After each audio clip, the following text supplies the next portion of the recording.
Hey, this is Kineer. Welcome to another live stream of Dune Awakening. I had a little technical issue there just a minute ago. I started the stream, and for some reason it just ended. Don't know why. So I had to restart it. So I probably dumped anyone who was waiting. I apologize for that. If you have come back in later, just know that it was not my intention, and I don't think I accidentally did it. But you never know. Who knows? Maybe I did it. Anyways, this should be the 18th live stream of Dune Awakening, and we have huge news again. The team at Funcom, again, overnight dropping a massive change that they have been telling us about, but quite frankly, it's always kind of hard to tell how quickly they're going to jump on it. So just to get the housekeeping out of the way, my name is Kineer, and I am live streaming on YouTube at Kineer and on Twitch/Kineer Gaming. So watch where you like, subscribe, follow, comment. If you're watching this video later, comment there as well. All that is good for the algorithm, helps the channel. I appreciate it, even if you're not here to make comments in the live stream. It very much helps if you hit the like button. It's very cool. So jump in there and do that when you get a chance. I appreciate it. So anyway, we're going to go ahead and get started here with the same thing I normally cover. So last time I was preparing for the deep desert. I did go out there. I have a second ornithopter, and this one was kind of kitted out with boosters on it or thrusters on it and a scanner, and we just kind of went for a long tour of the deep desert all the way out to row I, and stopped and grabbed a little bit of resources. Nothing spectacular. I think like Cervidium mass or something like that. I did manage to see some spice, but I didn't stop and pick it up. I wish I had. But just kind of did a tour of the deep desert, and then came back in. And I spent most of the rest of the stream finishing up the training quests. So we have all those guys off the books at this point in time. I do have all those. And shipwrecks in the DD-A row, and then also some of the Imperial testing stations as well. And then at the end, I was doing something completely different, and I found some spice down in Haga Basin. So I finished up and put rockets on my ornithopter, which I've taken off now since I don't really think I need them at the moment. So that's where we're at. Off stream, a little bit of homework and maintenance. So this time we're going to talk about the patch notes that have just come out. These are pretty exciting in my opinion. And again, I don't know if these people sleep or not, but they talk about it and then they do it. So you got to give them credit for that, absolutely. So we're going to talk about those, and then we're going to go back out to the deep desert, and we're going to see if we can see how much of this stuff we can either prove or disprove. Maybe not right away, but at least go participate in it and see what's going on out there. The real issue is they have implemented, and I'll just say at the highlight level, they have changed major sections of the deep desert to be PvE, and there's still lots of little pockets of PvP out there. I did go out and do a little tour this morning when I first woke up. I thought about going live right away, but I needed coffee. So here we are. So thank you for joining me. And we're going to go do that. So as outlined, okay, this is the previous one. We talked about this within the last day or so. The PvE area has been adjusted to encompass the entire southern half of the deep desert map. This means players that have no interest in PvP should be able to find what they want without engaging in PvP. Interesting. So that kind of implies that everything will kind of be there. Imperial testing stations, caves, so forth are now PvE. And I think I found a Imperial testing station. Although I think those are going to be higher level, more difficulty, like tier 6 difficulty. So they should be a little more tuned for groups. So if you have a small party, even if you're solo, you can probably manage it. It might take you some more time if you happen to go through at the same time as some other people, but they're going to look familiar. They still want to retain the risk and reward of the deep desert. There's more stuff to the north. I'm just going to summarize it that way. Largest spice fields are spawned to the north. They're good, and I think this is going to happen over time.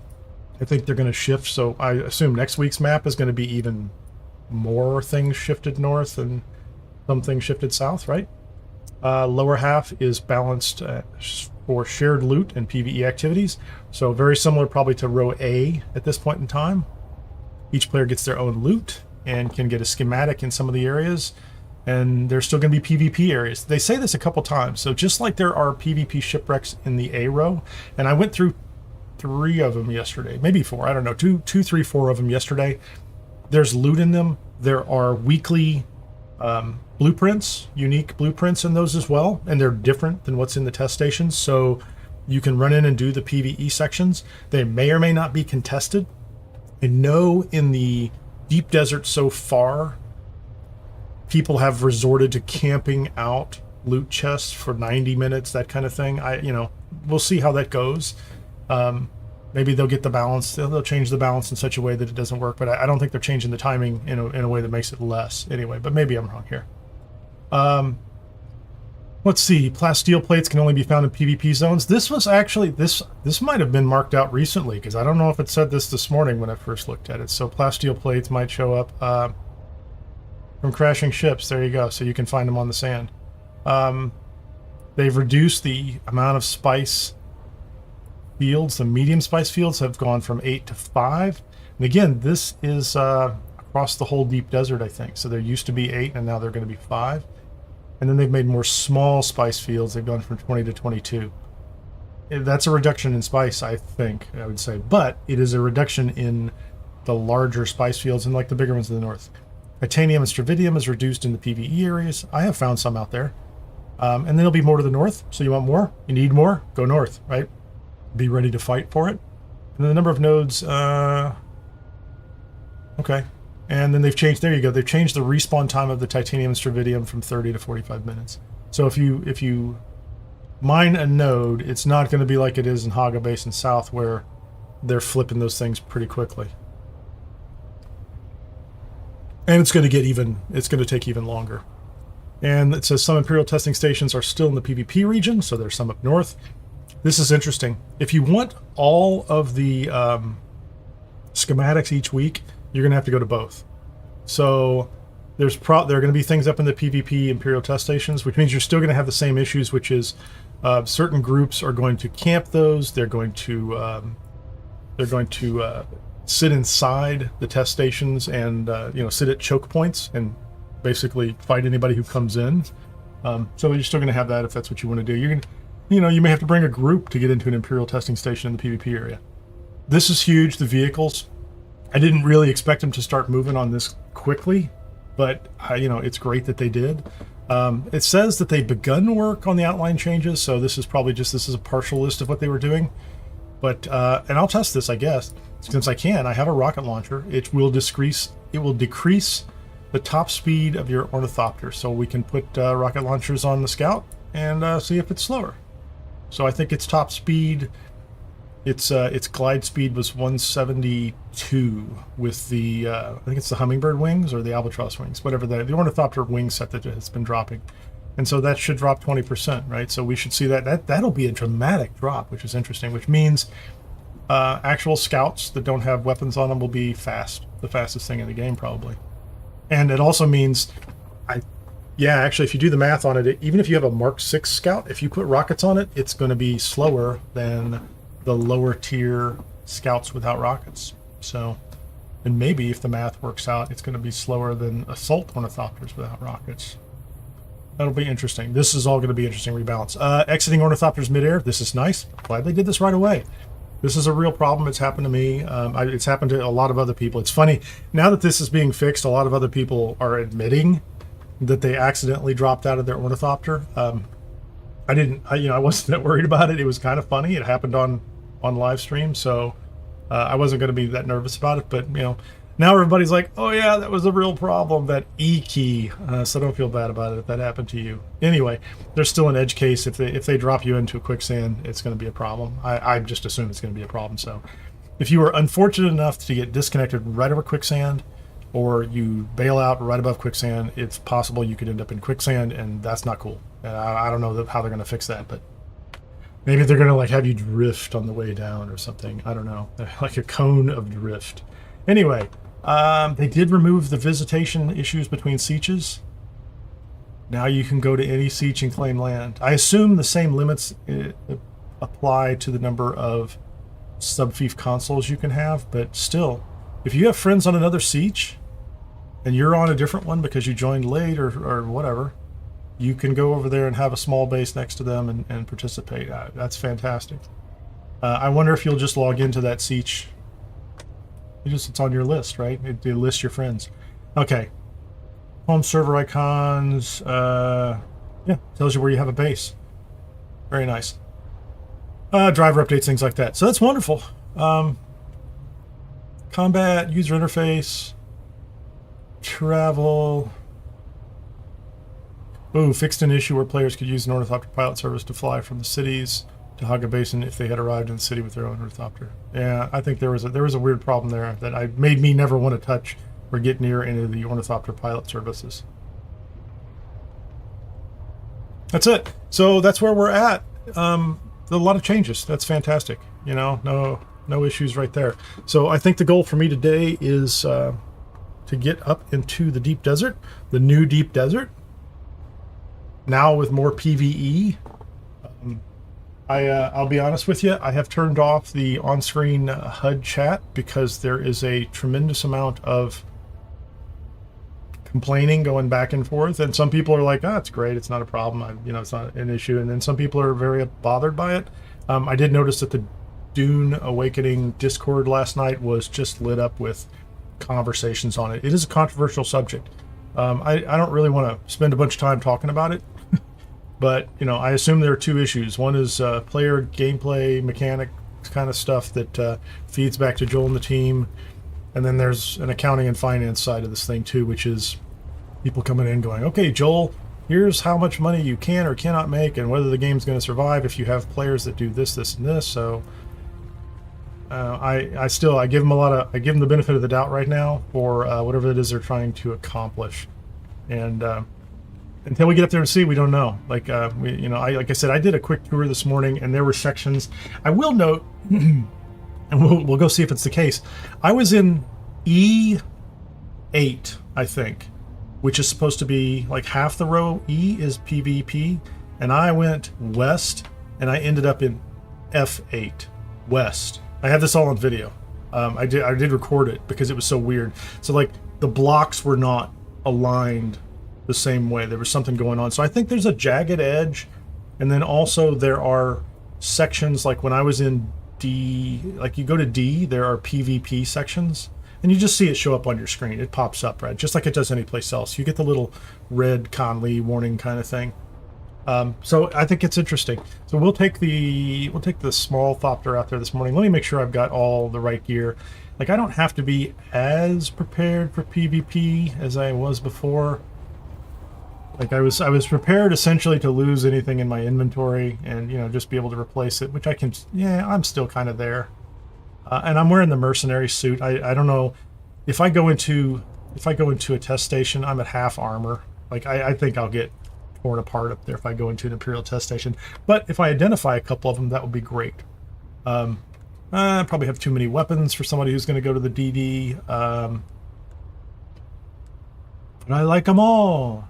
So I'm going to take the drill shot and the Shadrath's Edge. I'll probably swap those out and I'll still carry the weapons. I don't really care, like if that's a problem.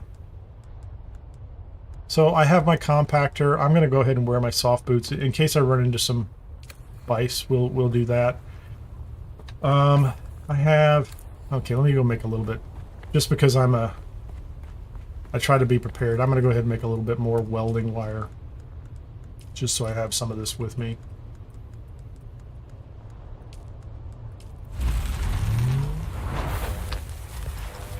Armor, I've got some heal kits on me, I've got a thumper and a tent, and am I carrying rad pills?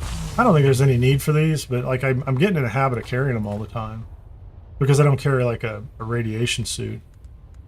And this is like, if I needed to, I could put down a still tent somewhere and I could throw a thumper someplace and maybe I could walk off the sand if something terrible happened. But honestly, the thing that I was, the only thing that really kind of was making me nervous was the fact that I have kind of hit the E key a couple times, and like you just don't want to be in the sand. And it sounds like now, for the most part, what if we can test that right now? Hold on. Let's enter the vehicle. I'm going to test it right now. I'm going to find a flat spot. Hold on. Just see what it does. I'm not going to be too high up.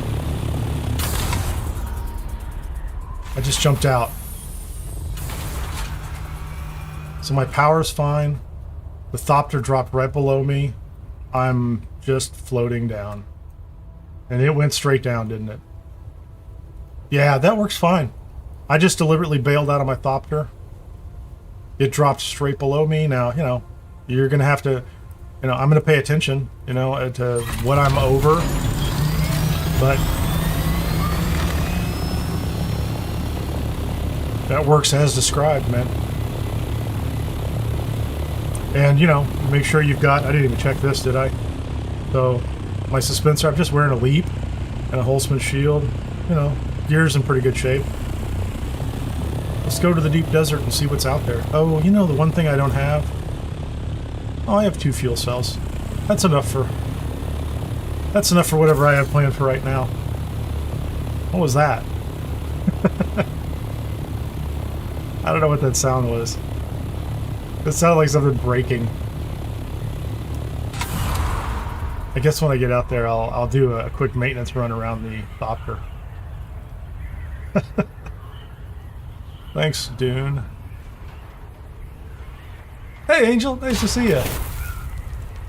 Yeah, you know, that was a good test. It was easy. It worked exactly as it was planned. I was starting a dive and I hit the button and the ornithopter said, "Oh, you're not here," and it landed. Which you know, the ornithopters are very resilient anyway, so that's not a change. The fact that it's not sailing off into the distance, that's a change, right? And I've heard so many people talk about just watching it sail off into the distance. And you look at it on the map and where is it? It's way over there in the middle of nowhere. And I'll say this in reference to their comment about the like the quicksand caveat, which is, you know, if it lands in quicksand, that's still a problem.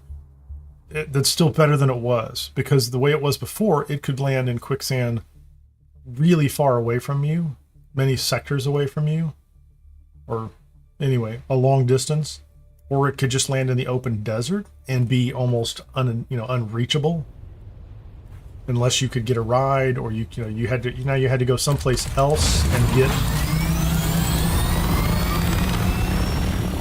You had to go someplace else, and then you had to get, another vehicle to get out there. And so it could be in far worse situations pretty easily without a problem. I'm just going to go to the base over here and then at least give the ornithopter a once-over.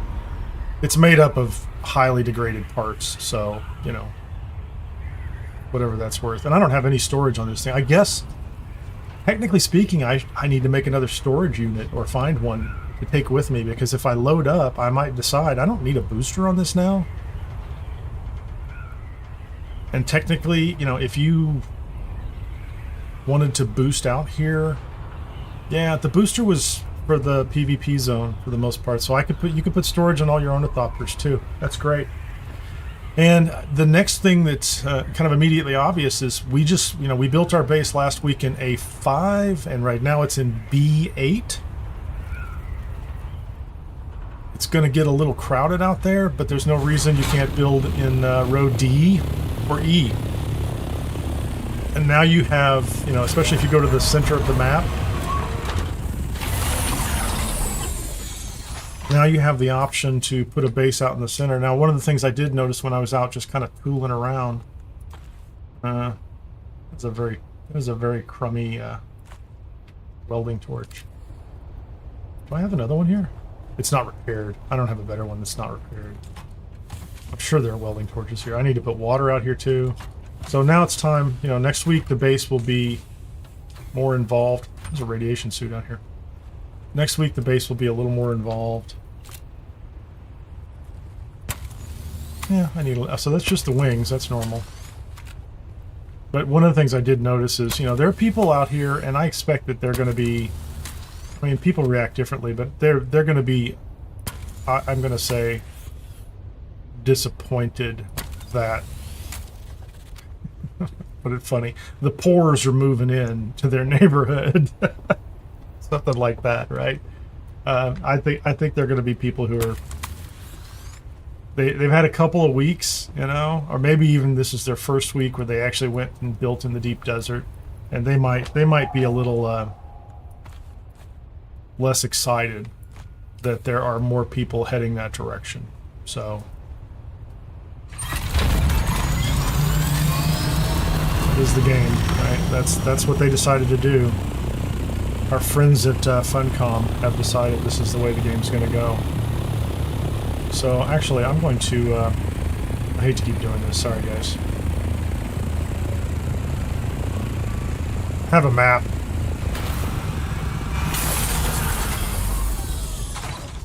I just forgot that I actually have some map I can look at. So I went out. This is from yesterday's trip out. C8, D8, E8, F. Yeah, here you go. Check this out. So this is E8, right? And if I go to the west, it's F8. It's clearly not F8, right? There's E6, F8, E7 has disappeared. E7 has been replaced with, there's F8, and there's F8. F7. There's an extra F8. So the fates would have a fate, F8, right? So here's E6. You know, I just kind of wandered through here, and, you know, there are parts of it that are deep or that are PvE, and it's not a hard line from what I can tell. I think I found the PvP sections in D2. I just did a long circuit, and I just looped back around. So we're going to do more of the same, except this time, let's go out here in the center. Let's go to C6. You know, that's going to be where a lot of people are going to go. Or I don't know what's in C9. I want to fire a probe off at low. Let's just go to D8 and fire a probe off. I want to see what happens there.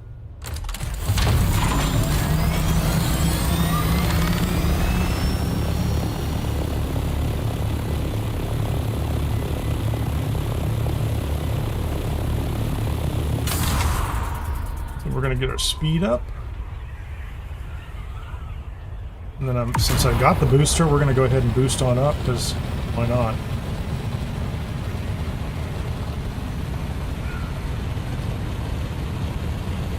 Look at that altitude, that's crazy. And then we're going to dip. Going to get our speed back up, and then we're just going to go. Now we're at 735, cruising. I don't know what's considered a reasonable altitude down here to map something, but I know in the lower Haga Basin area, the survey probe works at lower altitudes, and the further north you go, the higher you have to get. And I was seeing the little server. It's the server connectivity thing. There you go. Like, I lost my speed. Like, I'm not actually getting my kind of constant end-to-end glide thing going on. So we've got a lot of land. Let's hit the map. I'm at C8.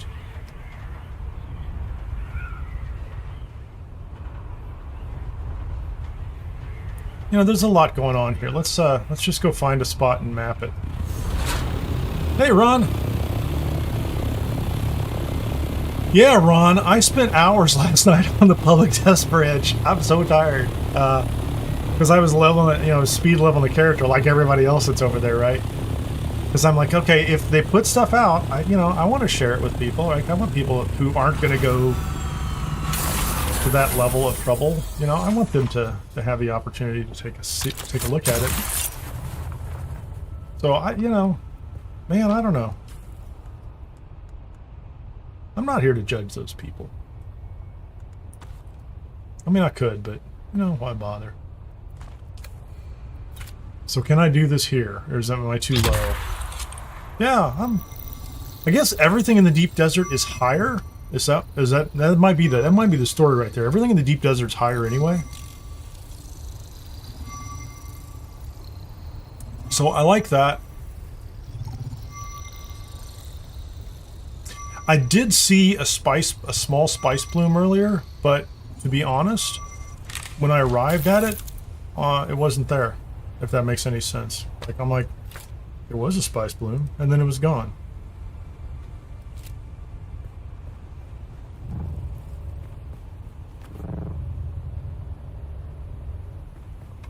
Well, if you're referring to the effort, we appreciate the effort of the fine people at Funcom. I put mine in too. I do a little of this and a little of that. My underlying objective at almost all times is to show people things in the game that I'm playing and enjoying. That's my goal. I'm not the ultimate expert on this game or any game I play. I had a friend who used to golf a lot, and he was pretty good at it. Like, he was just a sales guy, right? Which, was a perfect thing to do if you're a sales guy, right? Be a good golfer. And, people would compliment him, and he's like, well, I put enough time in. Like, I ought to be okay. He was very humble too. Like that's my that's my goal. Like you put the work in and you share what you've got, right? These are games. They're supposed to bring joy to our lives. I need joy in my life. I think other people should have joy in their lives. Okay, so I get a little green marker. I've shifted. That's not a warning. That's just me. That's how I know I should be in D8 right now. I need something in D8. Let's go over here. I assume this is still going to be D8. We're going to map D8. As long as I don't shift out. I don't really know the lay of the land up here. Like I said, I went to I yesterday. And that's where all the best resources are going to be north of E. So there's still PvE. You can still raid, but these are the people that I'm thinking, oh, they're going to be slightly disappointed. They're going to be like, we had such a nice neighborhood, and now there's all these yokels and their ornithopters coming in and sniping our Stravidium. I mean, not that it was theirs. They know. I'm like, I just know when you put the effort in, you know, you're like, I put the effort in. Look at me. I came out here and I did the work. And then they're like, you know, now what? Okay. Yeah. So this works just fine. I'm pretty happy with that. We'll go up and get E8 as well, because that's a direct north route from our little base of the week.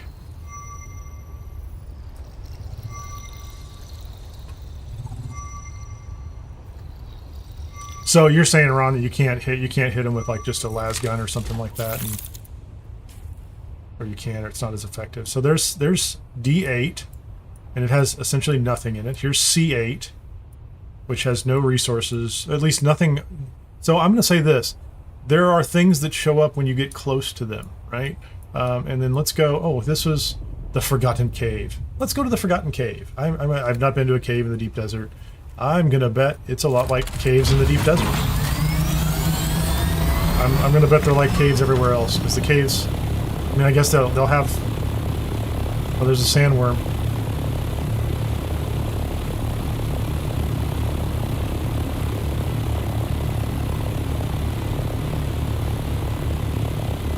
Is that a shipwreck or a landmass over there? I can't tell.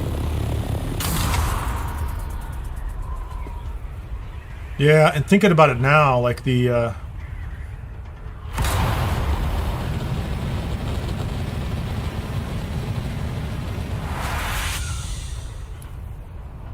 there's a lot going on over there, isn't there?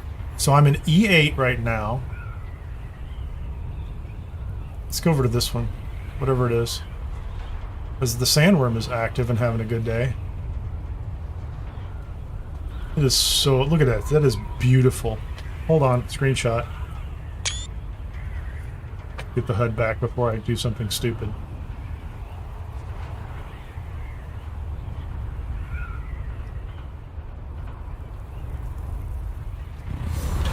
So just bring enough... Okay, that was... that was not what I was thinking it was going to be. Okay, let's... Sun's coming up. We're going to duck behind this rock. Hold on. Just locked up, man. Just locked up. Oh, there we go. We're out. We're alive. Let's stand over here. So if you bring out a little mini base and it's just pretty much Pana shield, so lots of power, less rock, right? Lots of power, less rock. That's what I would say.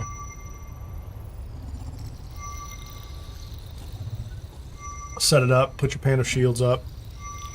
I haven't, I need to practice my base build that has like the minimalist corners. I don't know, I need to go look at other people's builds and see what there is to see. I'm not even looking for resources right now. I'm just messing around. Oh, man. That's an assault out for a big mining run today. That's cool. Okay, let's look at the map. E8. That's a control point up there. There's two control points in this sector. Let's go to E9. It doesn't, I don't know if there's anything over there, but... And F8, I'll fly through F8 over to E6. Let's, okay, I'm going to go to E9 just because it's there, and then I'm going to turn back around.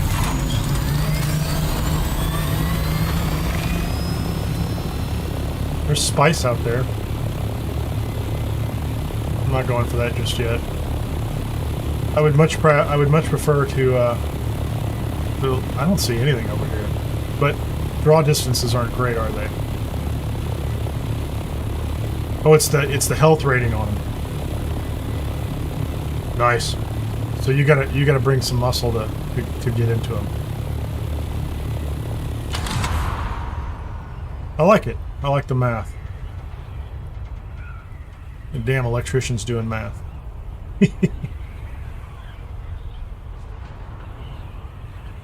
Okay, let's since we have the booster, we're gonna go on up. I'm practicing this.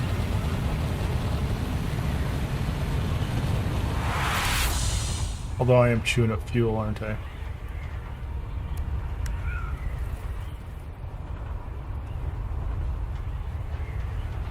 Yeah, look at my, like, you definitely bleed off some speed, but you've got the altitude to get it back.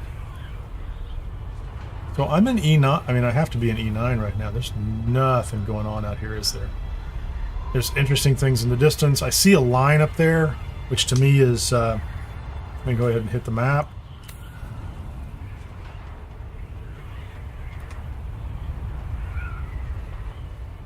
It's so tempting. That's F or G, right? Like I said, I flew right into one earlier today, and I arrived at it, and I thought I had the right angle, and it was not there. It was just, there was nothing there. So I don't know what that means, but I don't have to figure it all out today. That's part of my thing. It's okay. I'm not here to figure it all out in one day. Life is short, but it's not that short.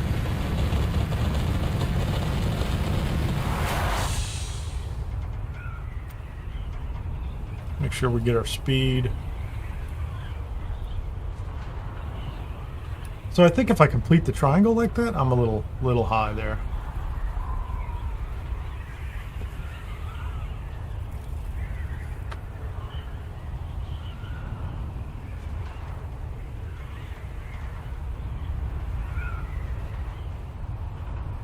I do think, I was just about to say I was gonna...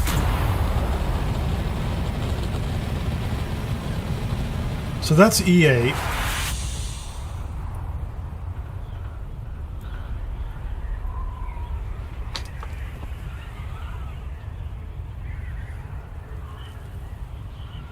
I've already mapped E8. We're going to fly through the anomaly that is F8, which is out of place now.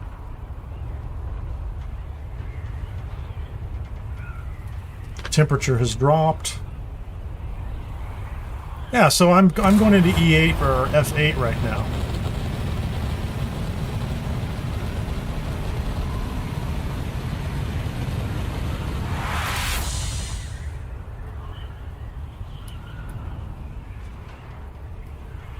I didn't get the speed back that I wanted.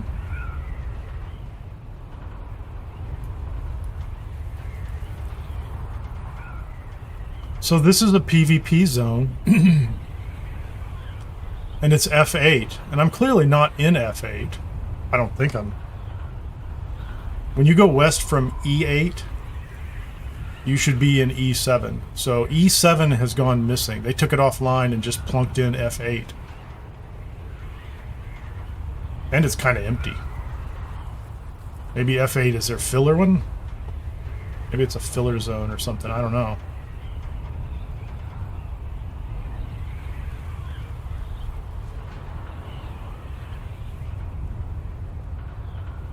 I can't be that far from the edge, can I?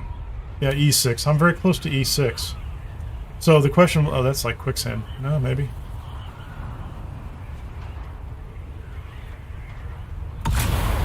Let's go up. Up, hold on. What was that?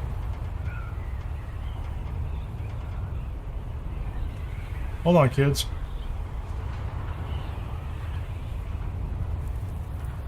You see it, I see it, everybody sees it. That's a PvE zone. Spice bloom.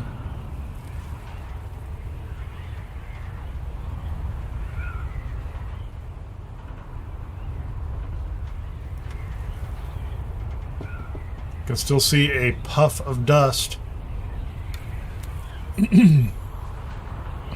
So there, F8 again. Yeah, go figure that one out, man.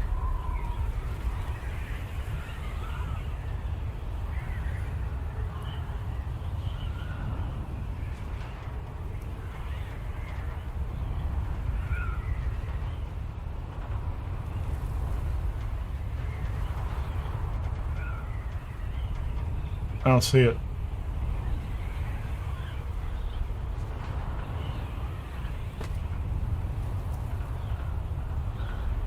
There's a guy on it already?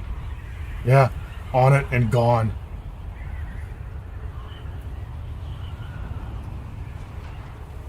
Wow, that was fast. Like, I don't know where you have to be to do that unless you're in a base waiting or something.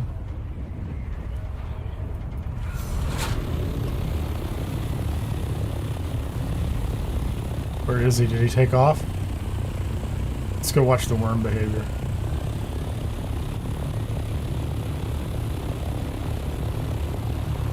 Like, that was, like, I couldn't have gotten there any faster. I don't think I could have gotten there any faster.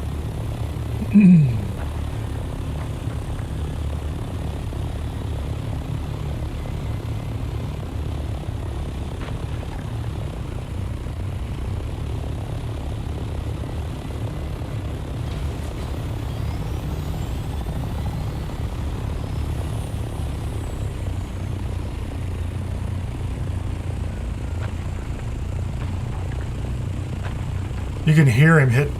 Yeah, that's wild.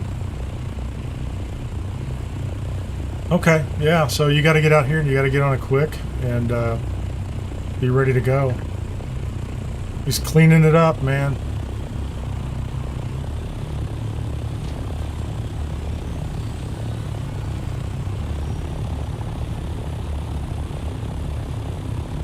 Is there a little bit left? I don't know if I'm that interested.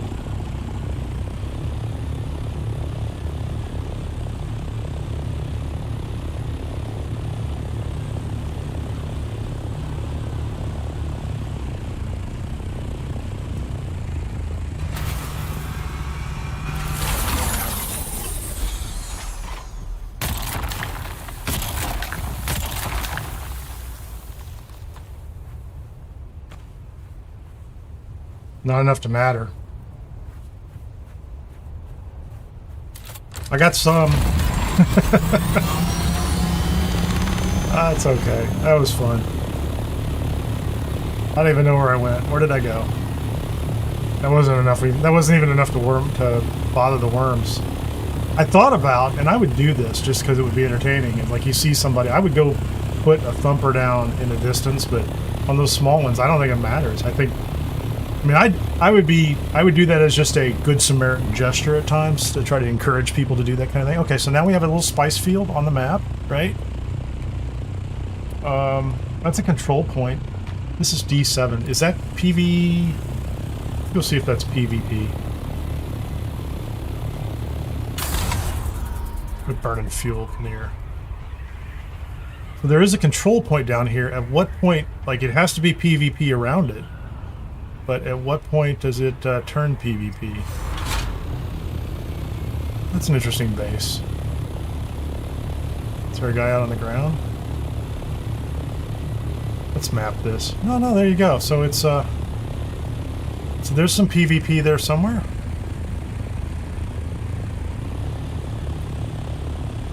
I'm gonna land here and map it.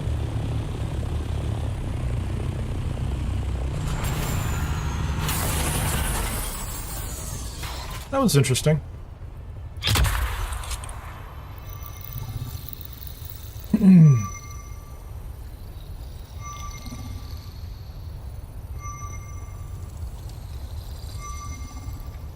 Need more coffee. Okay, 42,000 health is huge. A 3x3 base was an area 21. The larger the panel shield, the more impregnable it is. Very cool. Each 1x1 panel shield has a health of 3,500, even a 2x2 minimum base.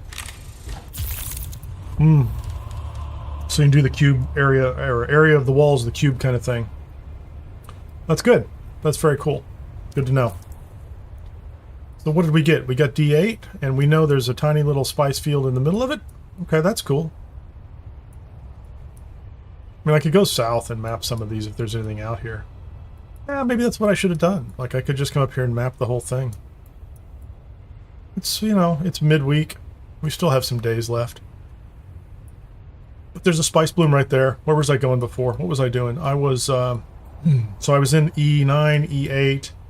I flew across F8, which shouldn't be here, but is filler material. E6, this is where I turned and came over here. Let's go back up to, let's go ahead and complete the circuit on E6. That's where I was going.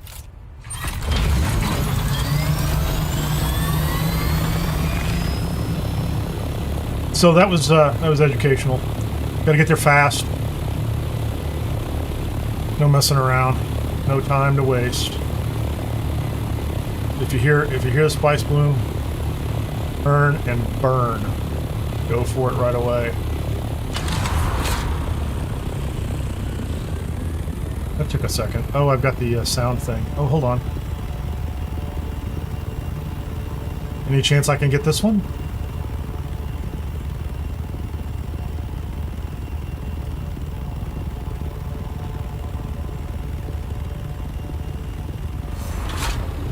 Yeah, but I think mapping's part of the fun, so until I get bored with it, I'll be doing it myself. Is there a door on this thing?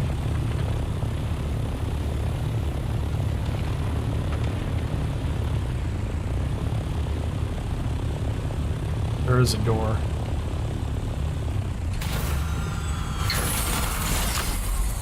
I'm trapped.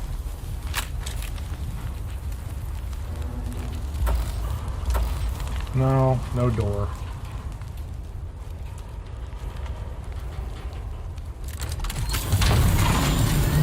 Can I land on top of it? I guess the doors are missing, aren't they? This thing's already been picked clean. I'm sure there's a way to visually spot that in advance. I haven't done enough of those for it to matter.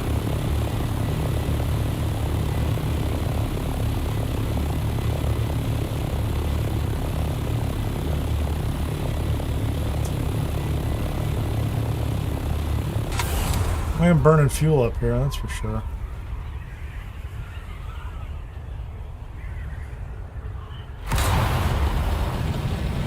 So I just entered a new zone, right? Let's don't overheat the engines, right? And it's nighttime. Cool.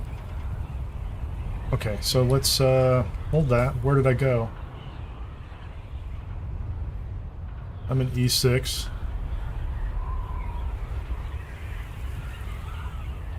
E6 doesn't seem like an interesting place to map. E5 looks interesting. There's a lot going on over here.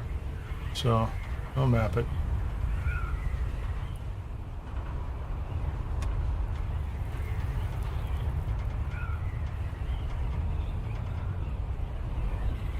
A lot of bases. That seems like...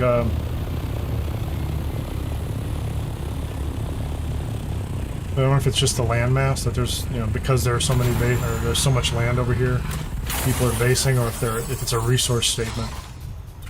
Anyway, so that ship was cleared out and probably on a reset timer, right? Maybe 45 minutes, maybe 30, I don't know.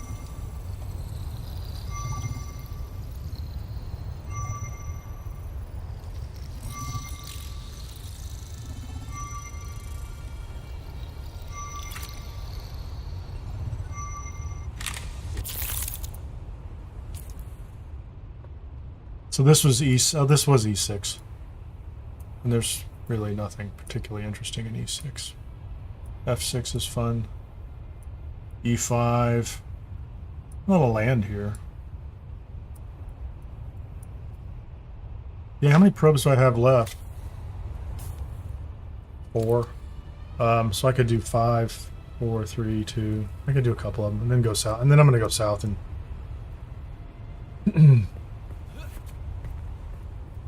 I didn't even check. What did I pick up? I have 5 spice.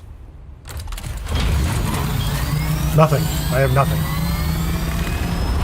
I have a pocket full of spice sand. Literally a pocket on my jacket.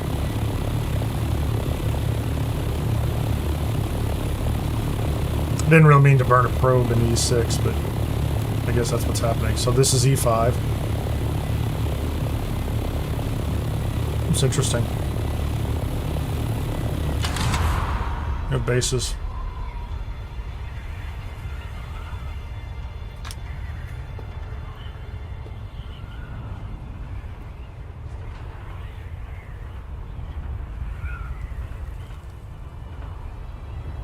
So it just went... Did I just... I flew over something. Yeah, clearly I just flew over something. It was PvP. I don't know what. I flew over the top of something PvP. What is this? Let's land on top of one of these pillars. Well, that's interesting.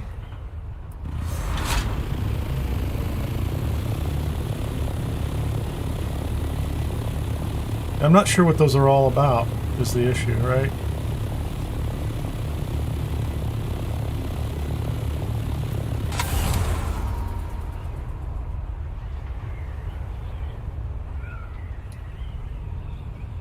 So this is a PvP zone. So I'm in E. So I'm in the half of E that is PvP. There's a guy below me. But he's flying into PvP and I'm flying into...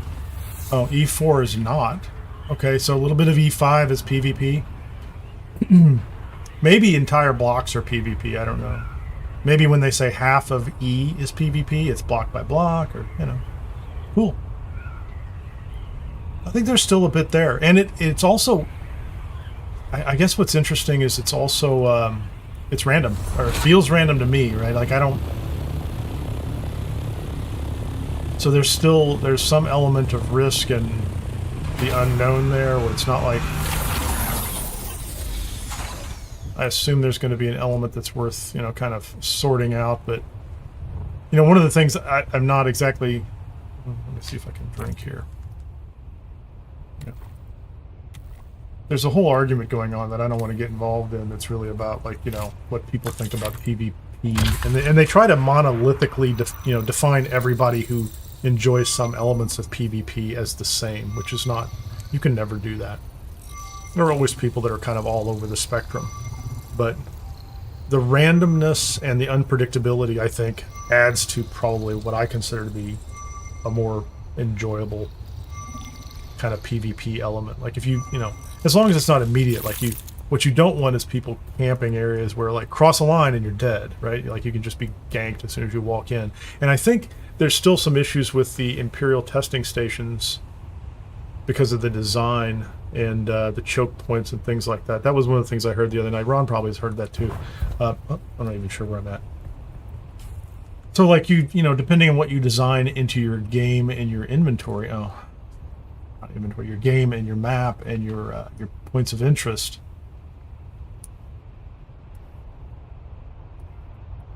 you can enhance or mitigate some of that, right? So, like, there's a healthy middle of PvP that is largely driven by what I would consider to be mutual, we'll call it mutual consent, like PvP consent kind of stuff. Where you're like, yeah, I'm here for PvP, you're here for PvP, let's fight. And that could be individuals or groups too. Like, there's no difference there, but there's an edge there, which is people who, you know, walked into the wrong bar, where a bunch of people think that, you know, by crossing the threshold to the door, you're consenting to anything and everything that could possibly happen, and that's not the case, right? And you know, the more they can kind of make that clearer, the better.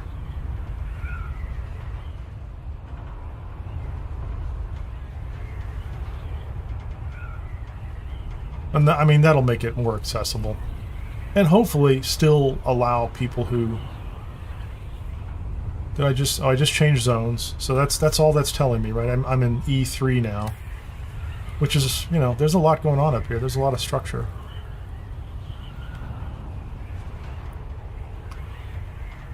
Assume these start to look the same every week too, or I assume they've got very similar layouts. They say they've got a tool they can use to, like, map things.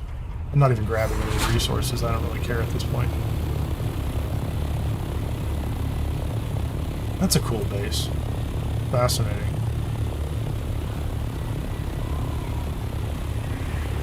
Hello, buddy. Yeah, but no, they didn't even know they were there. So, like, that's a good example, right? Like, I'm just out here. Oh, there you go. This is not tall enough. So, okay. Where am I? 372. Not tall enough. Is there anything tall enough out here? Is that inside the sector? That might be inside the sector. That might too. No, it's not going to be that tall. Well, we'll come over to this thing and we'll map whatever it is.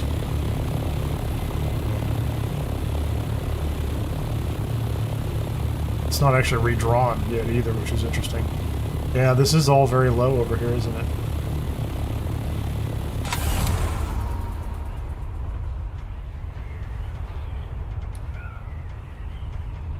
A lot of bases over there.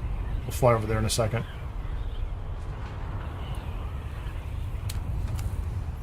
D3.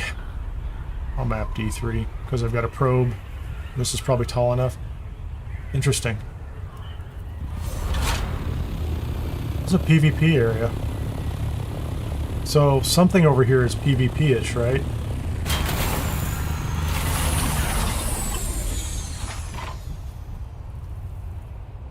This thing doesn't stop moving. I'm jumping inside.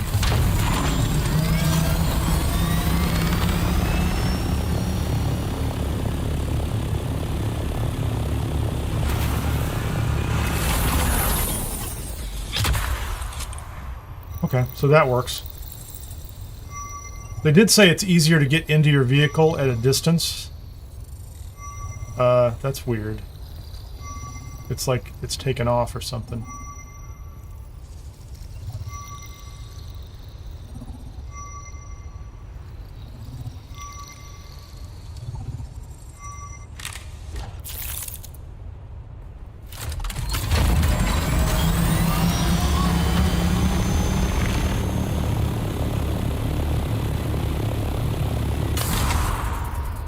So what about that area was PvP? Like, that's in the D sector.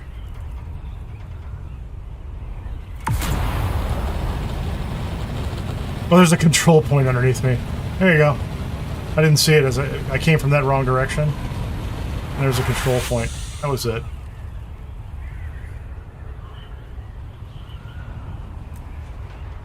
I assume that'll be on my map.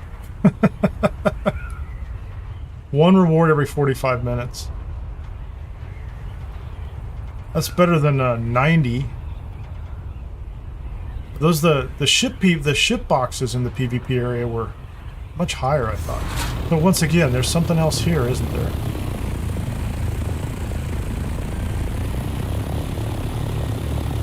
What is it?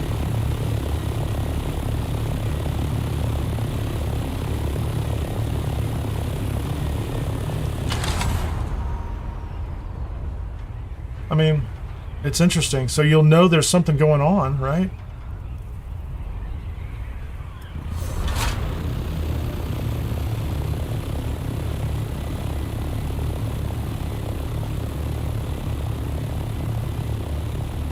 There's something over on this little, like this little stone island is PvE now. And whatever that is over there is PvP. So maybe there's resources, who knows? So think about this. This is a great location, right? So like if you had a base over here and it's, oh buddy, check that guy. Oh, he was there and then he disappeared. Went underneath. Does he show up on the other side or is he just chilling? Is there a buggy down there? Yeah, there's somebody in a buggy. So somebody is mining this area, working this area, doing their thing. Well established. Yep. That's kind of cool.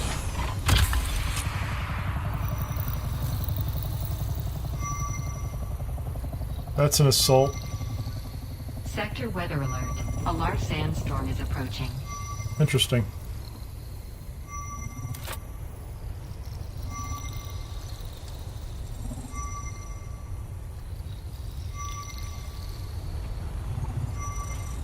Two minutes. What are we going to do about that? How about we put out our little tent somewhere, because that'll be fun.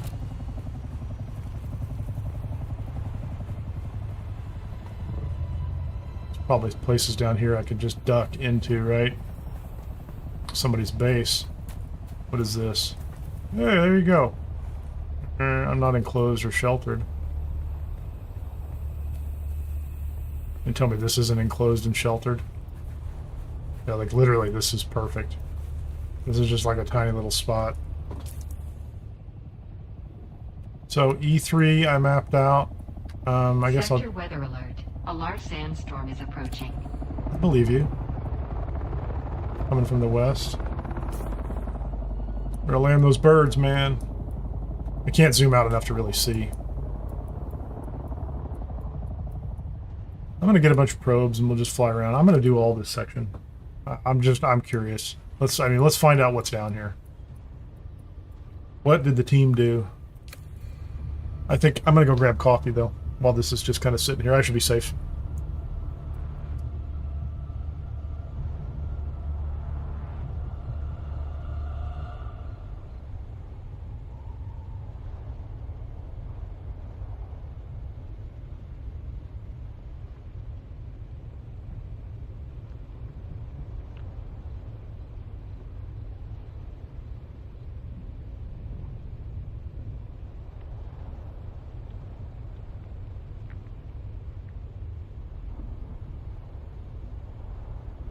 Sector weather alert. A large sandstorm is approaching.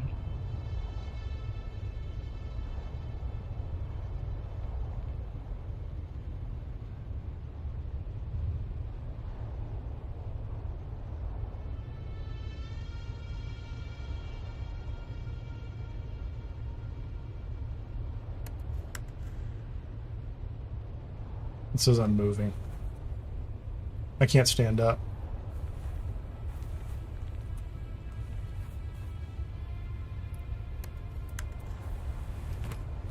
Enjoy.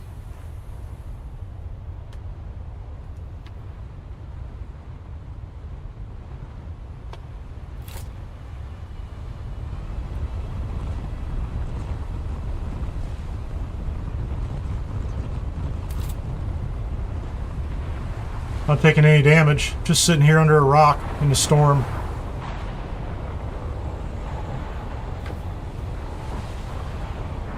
Check that out. Nice. Shield walls are down. Run in. I guess that's what people do.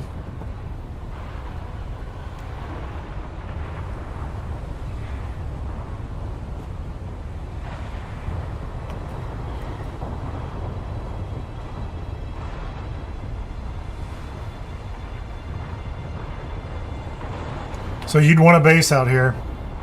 But I think you'd also, anytime you're gathering resources, you know, I wouldn't spend a lot of time out here with a bunch of resources. I'd want to be ferrying them back to different control points. Or not control points, but off to different bases.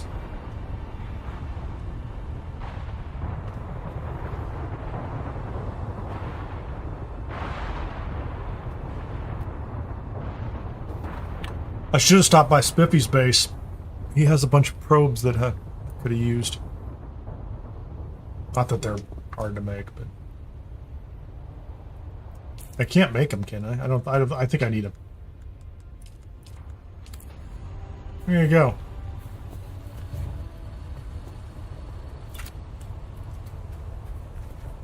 Where can I put my vehicle, man? Let's fuel it up.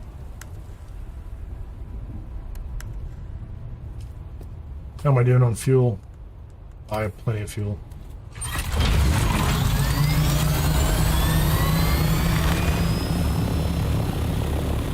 That's pretty cool. Is that a shipwreck over there? Look at that storm. Look at that flipping storm, man.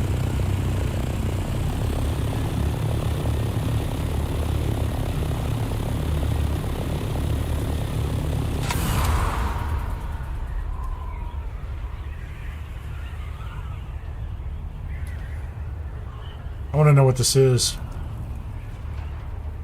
Other than just PvP. I don't see anything. I mean, I see some resource nodes down there, but...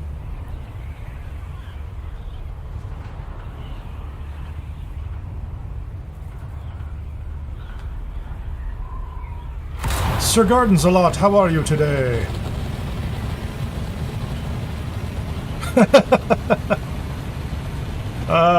Hold on a second. Let me get out of this little PvP zone and I'll figure out what... Yeah. I'm going to read your question because it looked entertaining just right on the surface. So let's see. Am I still in a PvP zone? I'm still in a PvP zone. I'm in E8, maybe? I don't know. Hold on a second. Let me check. I'm in E2, and I'm still in a PvP zone.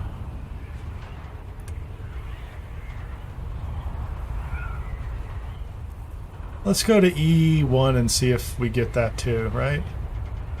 There's nothing out here. Like there's nothing to fight over here. That's all I'm saying, man. Like you could be very interested in PvP, but what are you going to fight for?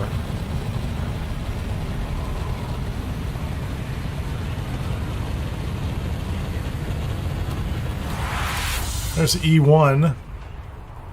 Again, E1 still PvP for whatever reason, right? There's nobody behind me. We're not doing anything interesting out here, and there's nothing going on. I'm going to go south. See if... So E2 and E1 were PvP. You know, for whatever that's worth.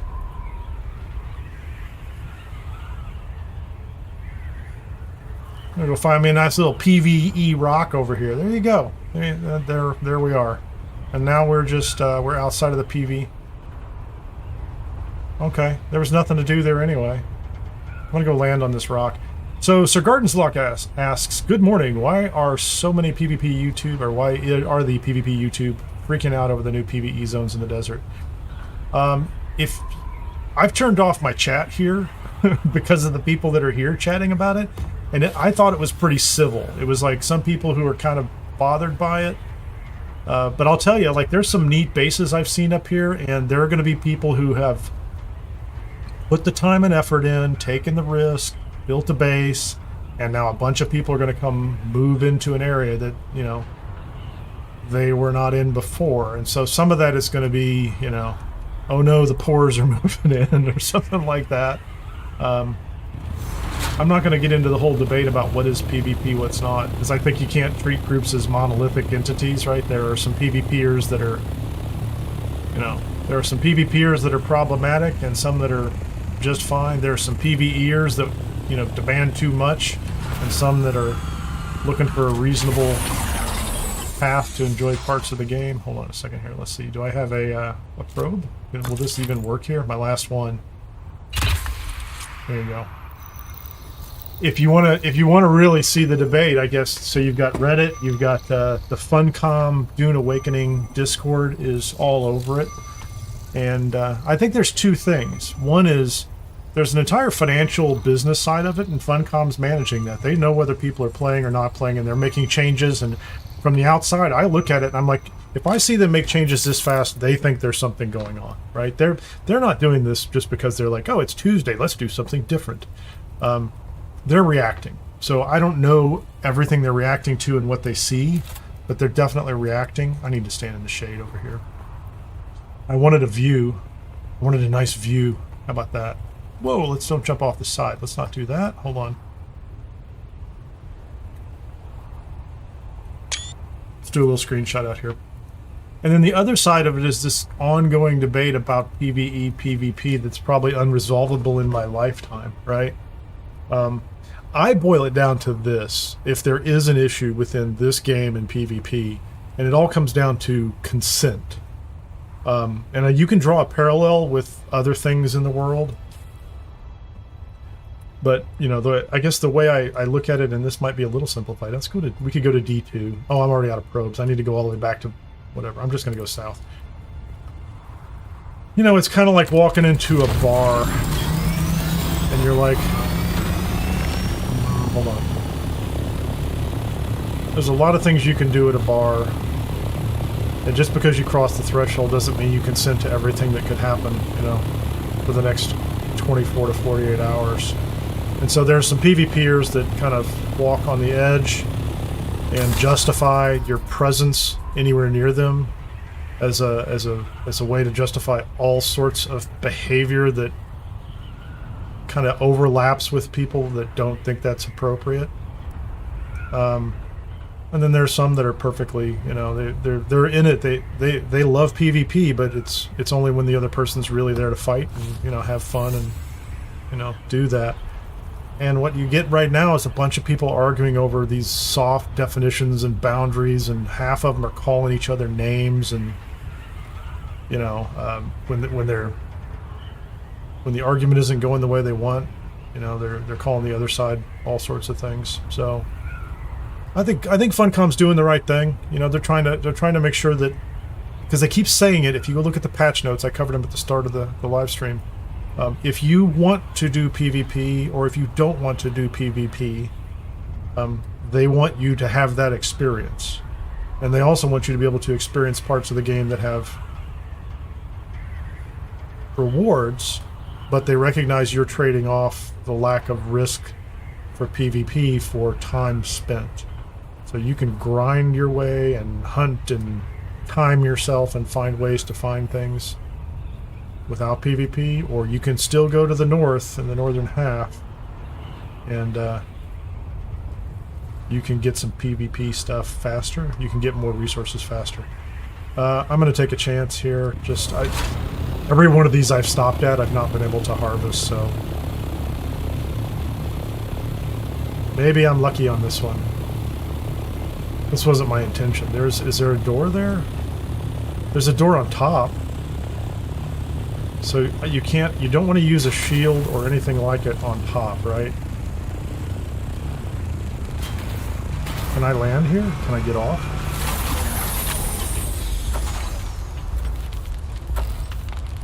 To me, this looks like...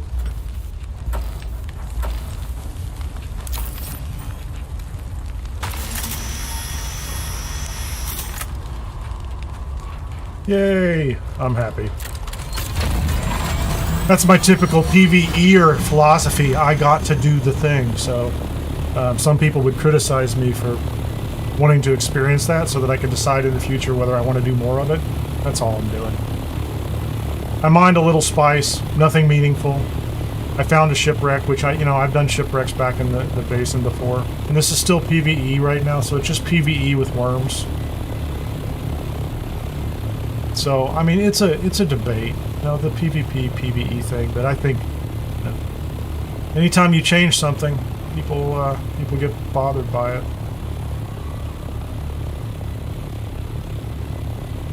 If it isn't what they want, it's worse. I try to follow a philosophy that is to keep my expectations low. Like, I have a map? I don't even know where I'm at.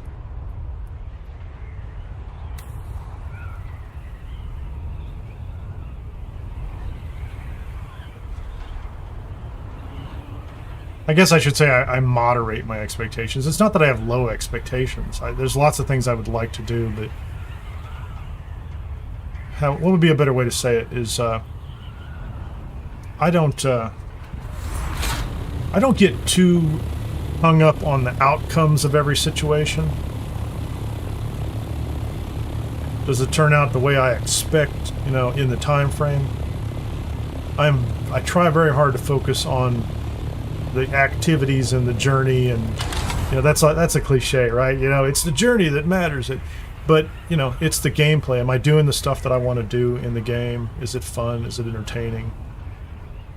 And in defense of all PvPers everywhere, the ones that there's an entertaining and exciting aspect to playing against a live human opponent, because the tactics and, you know, the predictability is different than the PvE. Like, you know, after a while we can predict the PvE AI reactions inside all these locations. So that is gameplay. It is legitimate gameplay. And as we move into, this is going to get philosophical, as we move further and further into an age of AI, we as people are going to crave, I think, that human interaction with real humans that are just crazy and wild and, you know, do whatever unpredictably. And so there's, you know, there's a part of this I think needs to be protected to make sure we get to do it. Otherwise, we're all just in a little psychological box where they press buttons and feed us dopamine. That's not good, right? You know, you want the variety. I don't mind the dopamine and the biochemical response to the variety and you know, and engagement and difference in situations, but now I'm off in the weeds. I'm gonna stop right now. I'm gonna stop right now. There's a thing, like, some people are upset, some people are not upset, and it'll all work out in the end. It's working out right now whether you know it or not. That's the key.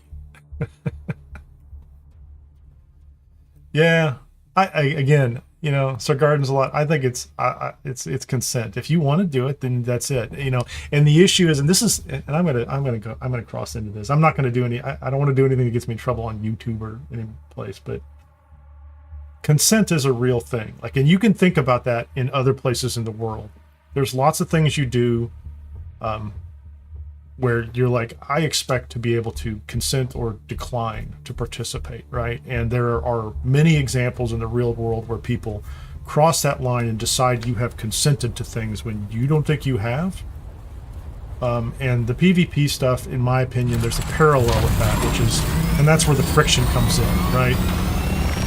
People might say, oh, I want to chase resources, and I don't mind if one guy runs up to me and we're going to fight each other, we're going to have a duel, and I don't even mind if I bring a sword to a gunfight, right? Who knows, right? I'm going to try to use my best tactics, but I don't consent to being jumped by 5 people at once.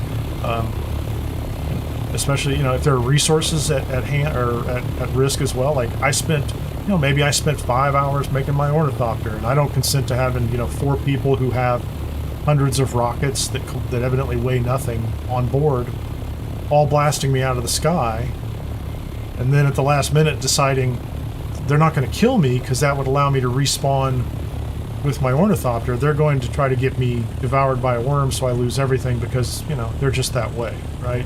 And you're like, you know, did I consent to that? I don't know. You know, there are people who go, yeah, you absolutely did. You walked in the door, and therefore you consented to everything that we think should happen to you. And that's where we find a problem, right?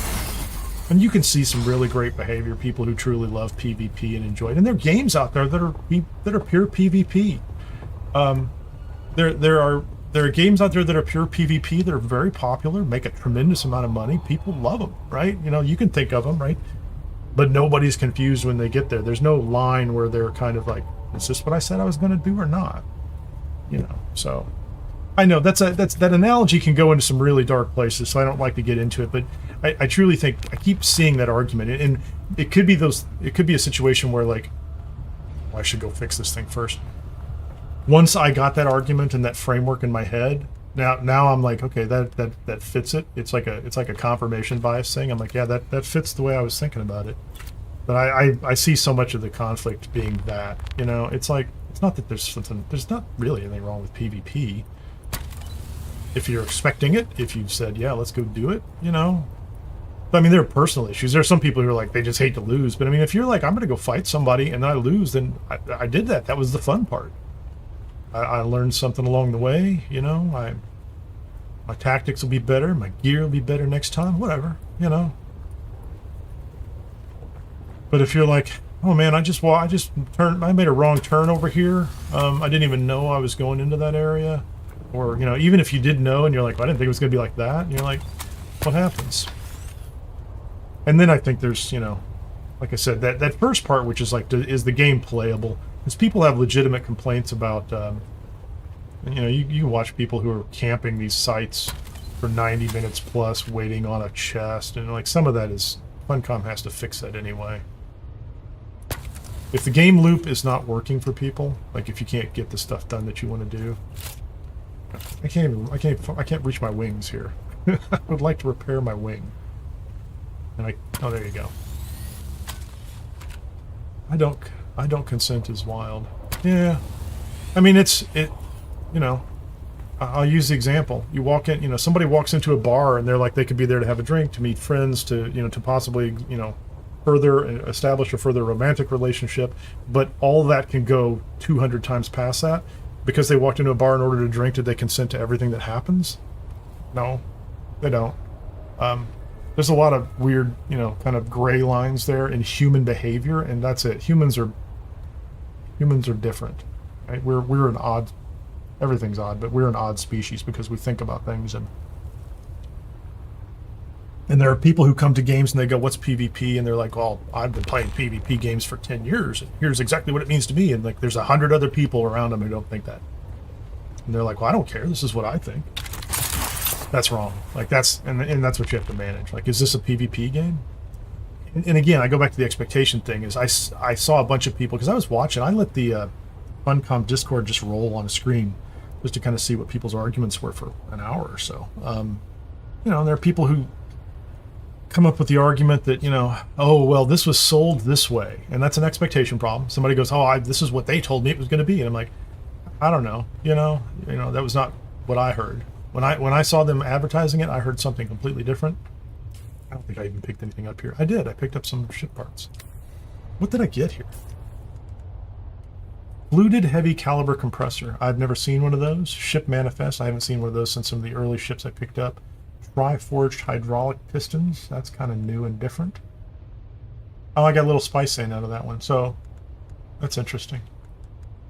Ballistic weave fabric. So I got some new materials out of that ship. So we picked up those. I'm going to go ahead and put the rest of these in here. That definitely seems like diamondine blade parts. I hope I have enough room for these. Mercenary scout gloves. Those are kind of boring, mundane, average, everyday items. That is 2. A little bit of spice dust. I don't really have a place for spice dust. Oh, I probably need to make a couple more. Just give me 2 of those. Need a couple more of those.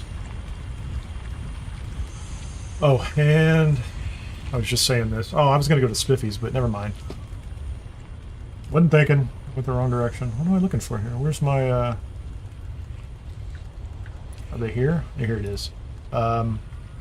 Copper ingots. How about we make 20 of them? If that's too many, or if that's not enough, I've spent way too much time. I want to limit myself somehow. I don't want to spend all my time mapping, but I do find it somewhat interesting. Okay, so we have more fuel. We have more fuel. The ornithopter is relatively useful. Again, I don't need any of this stuff. Mercenary scout gloves. How many of these do we have? I have a box full of old... I do. Yeah, I'll deal with that later. Things I'm breaking down later.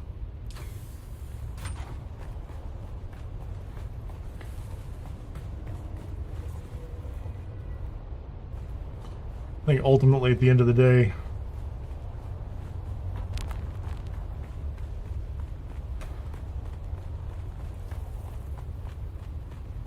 comes to trying to figure out, you know, the group you find yourself in, what are they into? What are they not into? Like I said, there's some games that are far more clear about their overall scope and intent. They're trying, you know, in all respect to the Funcom people, they're trying to thread a needle here, you know? They're trying to do 2 things at once. Well, they're probably trying to do 100 things at once.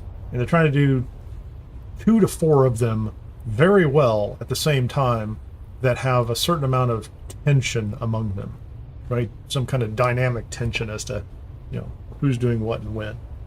You know, I think some people have said their overall goal is, you know, to make sure that people are engaged in the marketplace because that kind of ties some of it together. And I'm just here for the ride, man. That's it. I'm just along for the ride. That is the entire thing for me. Unless they break it, and so far they haven't broken it. And you know, and that, you know, for me even.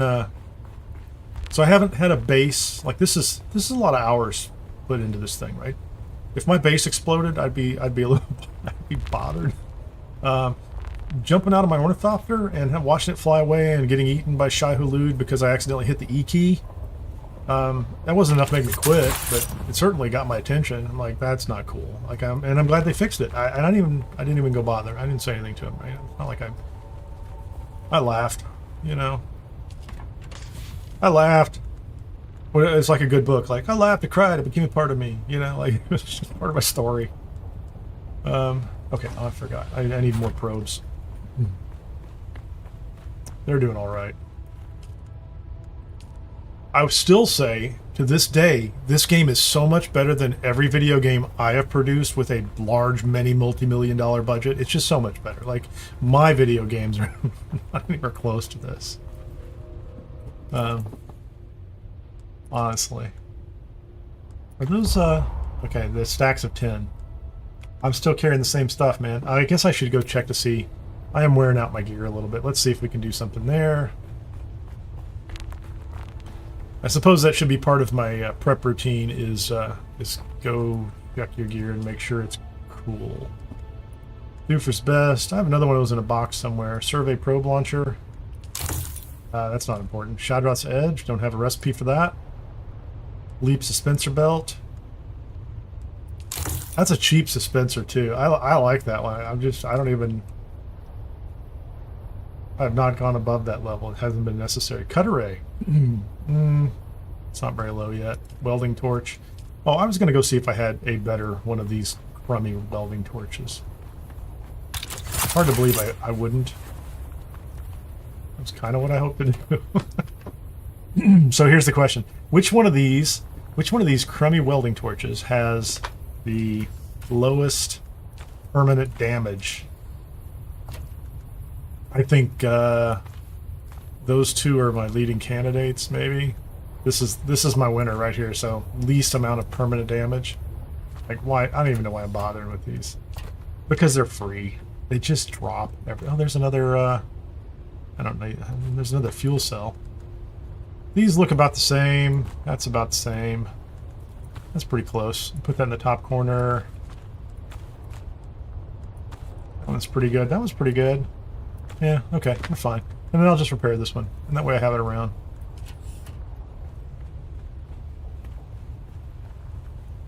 I don't even know. What rate am I using up this stuff? I don't like carrying multiple spools. It seems like a waste.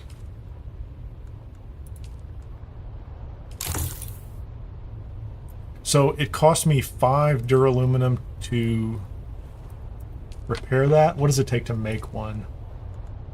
What does it take to make a welding torch? Is it under... Is it under the vehicle one? Why is it not under...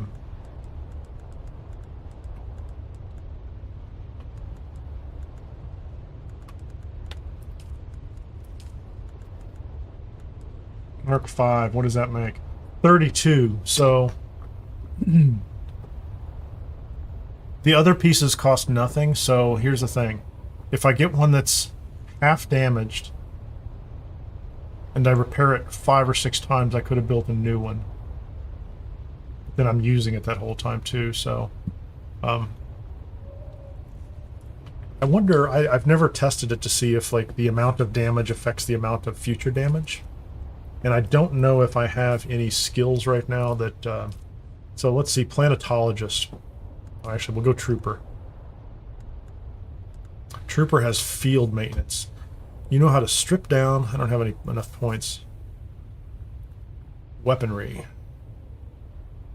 Slowing the durability cost of firing weapons and tools in hostile environments. So that's nice. That would be helpful, but... Yeah, these would be great to put a lot of points into. And I don't have a lot of points to put into him right now because I haven't respect yet. He has Garment Keeper. I could use more points for Garment Keeper. Reduces, it's 25. So these are, I would love to have those long term. When I respec, I'll get those, and I'll definitely, you know, increase field maintenance. Does the planetologist have something like that too?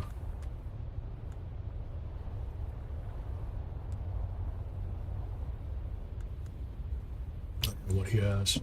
Scientist.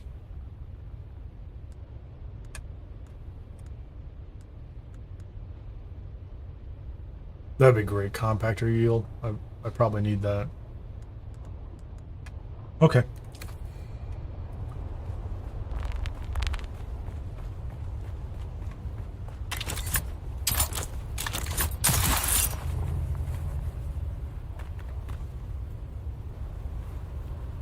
Oh, get in, man.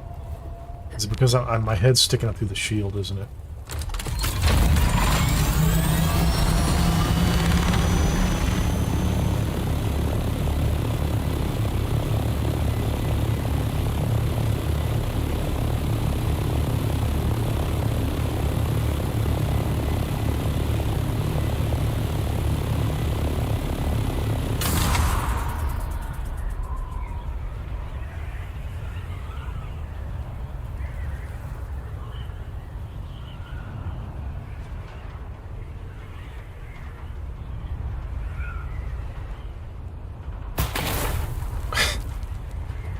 Never gets old.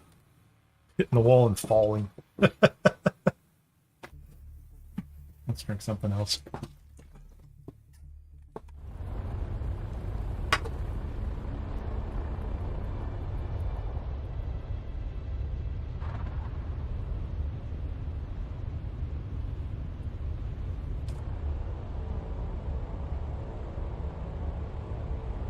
Yep. So next week it will be more important, I think, not just to map A1 through A9, but to map out, heck, 36 other sectors, right? Or at least hunt for a place to put a base forward. Now, if you want to go back and forth and you want to work A1 through A9, you might want a small base back on that row and one up front. But I don't see why you wouldn't have one up front now. Or further towards the center.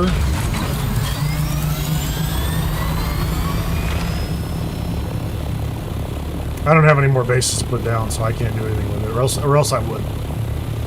We'll have to get one of the guys in the guild to take over building the base in the front, or one back here on the row. But I don't know what other people are doing. We'll have to have some conversations. We've been kind of slowly gearing up. I think, you know, one of the interesting things about the new changes to the Deep Desert and PvE is there are Imperial testing stations present out here. And I forgot, the next time I come... Okay, so this trip I'm not going to do it. The next trip, I think I know where one's at. And I will go out there and I'll get better armor. I'll bring better armor out, and I'll at least go inside and see if it is actually more intense. I don't know.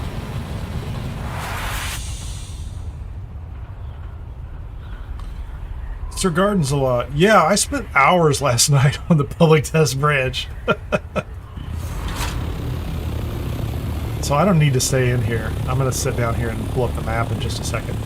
So I spent hours last night. It took a while. So when I first loaded it up, it loads in a whole new copy of the game nearby, right? Or like in parallel. So it's taking up a little more space. And I couldn't get the servers to show up in the list, so there weren't any servers to show up for the first... It didn't seem like for the first hour or two. Or I was doing it wrong, I don't know. Eventually I went back in and I managed to get the servers, the test servers, to show up. There's a European test server, or test world, and then there's I think there's a North American test world too. And then I got in, and everybody was there. Performance was fantastic. Like because there was almost nobody there, but there were lots of people doing what I was doing, which was rushing through that first start to get to Sandbike, and I did get up to Sandbike on it. And I picked up one piece of the Hollower still suit, which I consider to be kind of, for my playstyle, mandatory to go ahead and pick up the Hollower still suit before I go north, because it's got great armor and it's a still suit, right? So I played it. Performance was super solid. Like, it felt better than even my private server and the recent character, like, you know, this public server, the ones that have been out there for a while. But as you pointed out, like, and I mentioned this yesterday, I'm like, I don't know if they're going to let you bring a character over at least at your level. Like, it would be interesting, because so much of what you do in this game, and they talked about this in the developer streams early on, was so much of what you do in this game is based on the three things where you draw power from. One is your character and its skills, right? So this is what Joel said early in the dev stream. So your character, its skills, and everything here. That's 1/3 of your power. The other third is all your gear and equipment. And then the other third is you, right? Like, how well do you play the game, and you know the mechanics and things like that. And so, like, if you carried a whole, like if I took a character at level 1, what is he, 173 right now? If I took him into Haga Basin South and started, you know, he would certainly, with the gear he has, have a decent time, no problems dealing with anything in the area.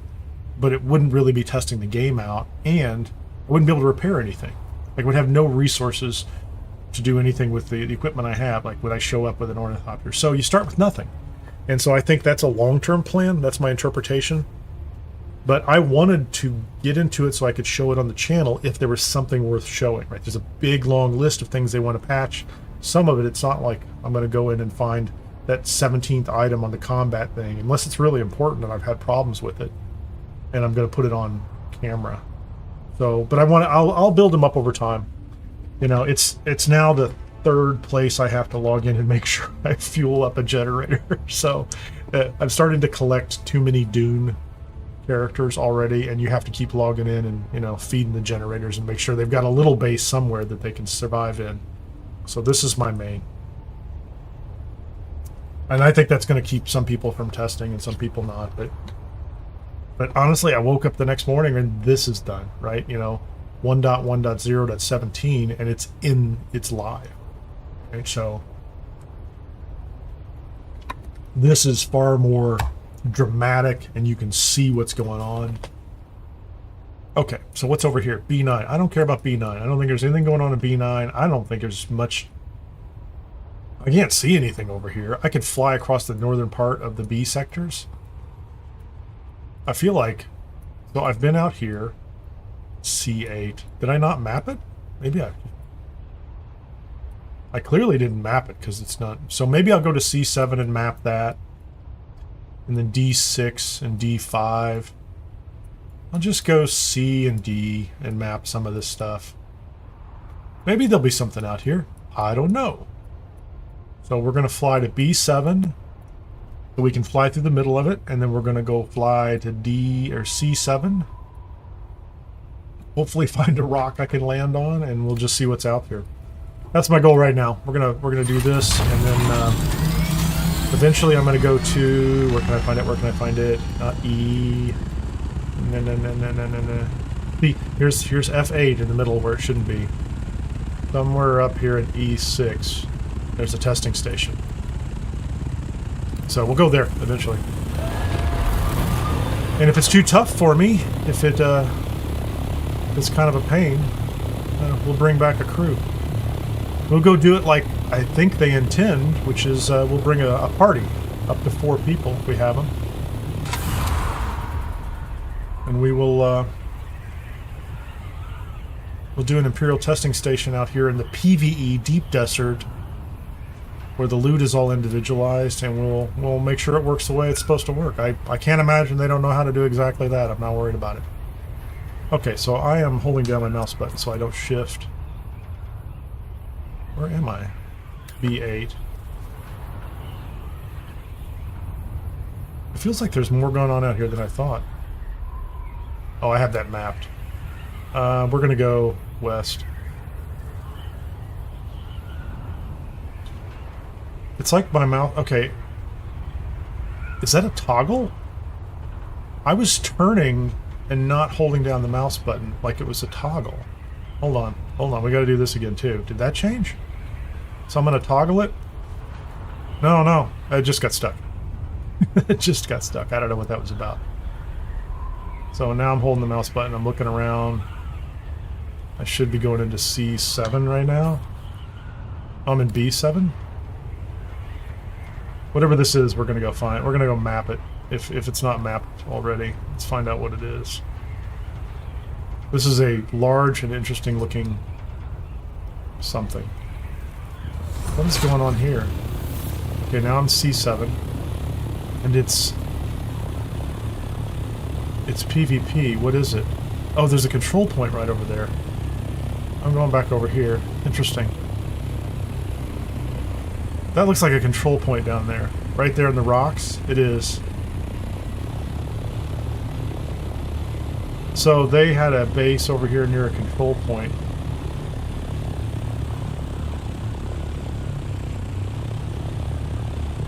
Is that a resource over here? Or is that just like garbage?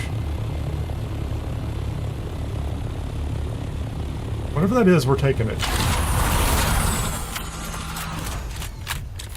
That's titanium. I'll be darned.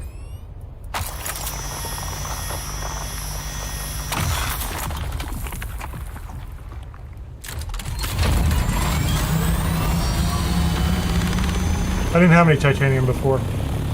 So on PV... Yeah, there you go. So that's right on the edge, isn't it? Check that out. So that's PvP because of the control point and who knows what else. I don't know. Doesn't matter to me. But I found a little piece of titanium. So I have some titanium. I have some other pieces. I need to get spice in order to make a refiner, so like, there's nothing I can do with it right now. Let's see if this is tall enough to do what I want to do here. So this is... I'm in C7. I would like to map it. I need 10 more meters. Okay. 10 more meters is going to put me in the PvP zone, but well, whatever.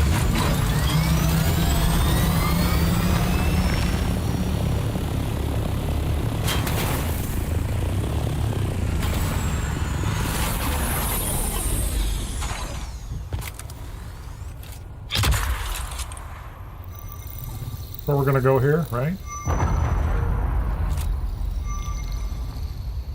I don't know what that was.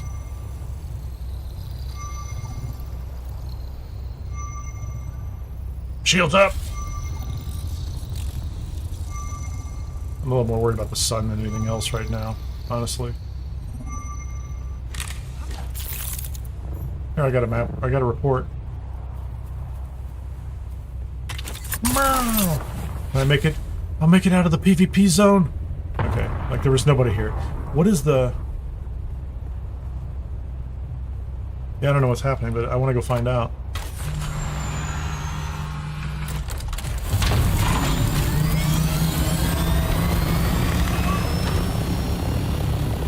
Can I see?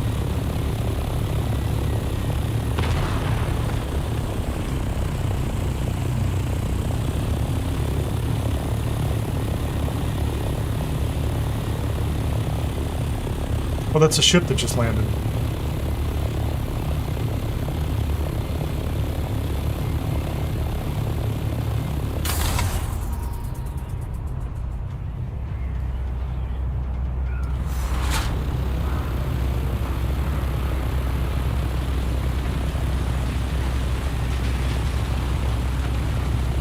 Is there a door on the side?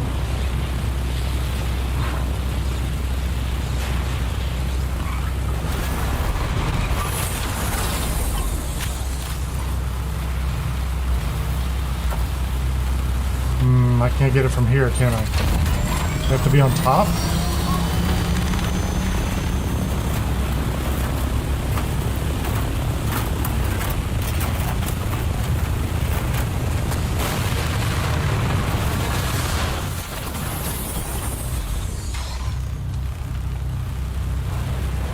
I'm kind of stuck.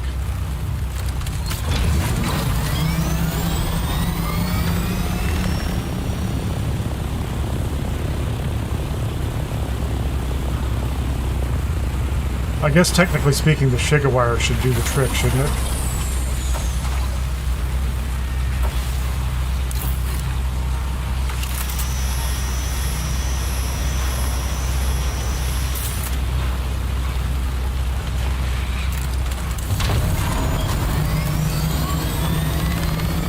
don't think there was anything there with me, was there? Like I didn't see, like, there's no worm sign. I wasn't even on the ground.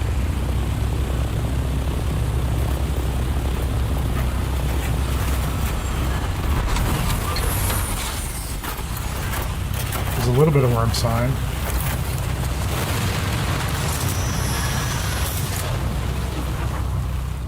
Oh, my inventory is full because I was harvesting stuff.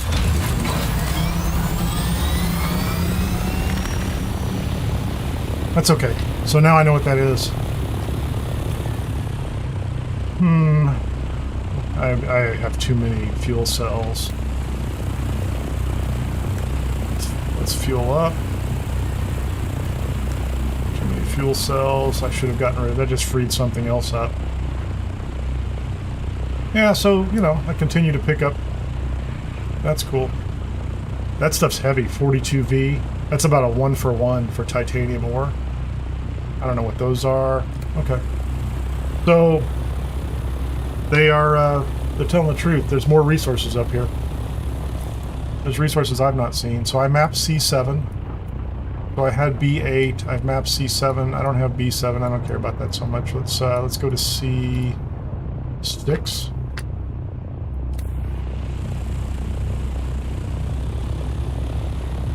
And realize that I can't really loot anything else, regardless of what I see, unless I want to throw something out. Which, unless I find spice, I'm just gonna take whatever I find and take it. At some point in time, I will need to use that material, or is that like a massive quicksand farm? Oh my, that looks crazy. Hold on. Doesn't that look like a massive quicksand?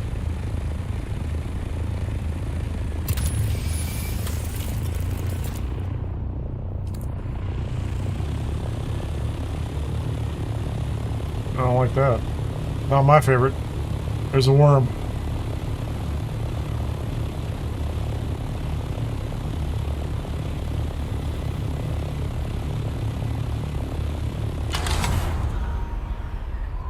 Feed.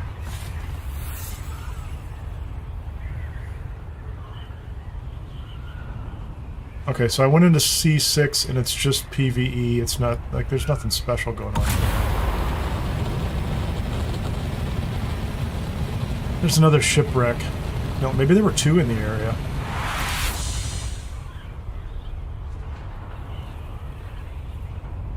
It feels like that's an area over there to land and do some mapping.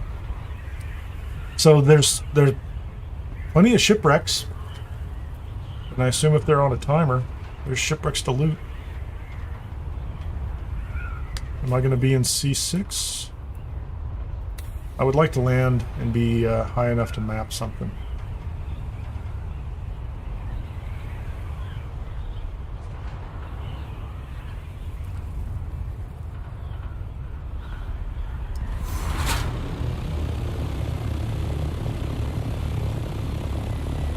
That's aluminum. This looks like one of those where a control point was in the past. Go ahead and pop out and map this if I can. It's gonna let me.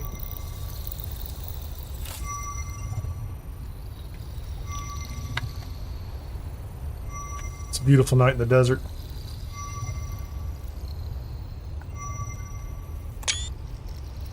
That's amazing.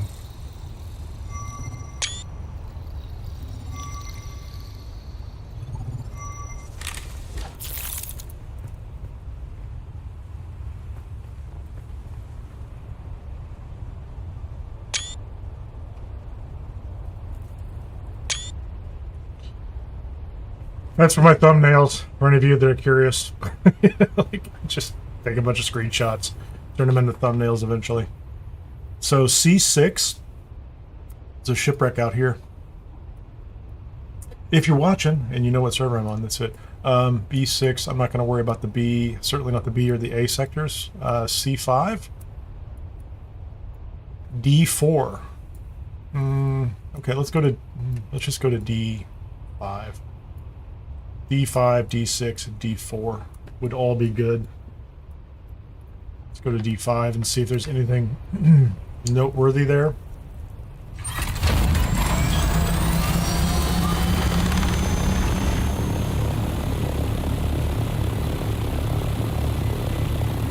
I think that's E up ahead. I don't think that's hold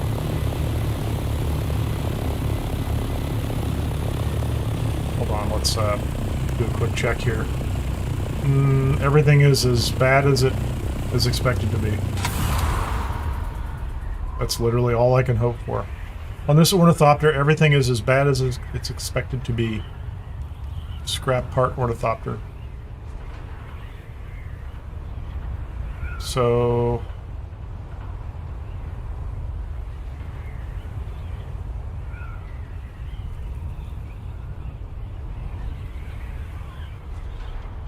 Sir Gardensalot asks, how do the private servers actually work? Because I chose my world so you can interact with people with their server if you're on the same world. The private servers all operate, I believe, in a private server world. Like, they're all linked together in the same way that the sieges are in the public servers. This is where I wanted to be, right? D6? I don't know if this is going to be tall enough, but we're going to see if we can land over here. So, like, there are a bunch... And I don't know if the worlds are specific to the private server hosting companies. So mine is with G-Portal. I don't have a description in the link. This is going to be PvP. Oh, there's a shipwreck. Okay, kids. Hold on. And this is so low, there's no way I can map this. Is there?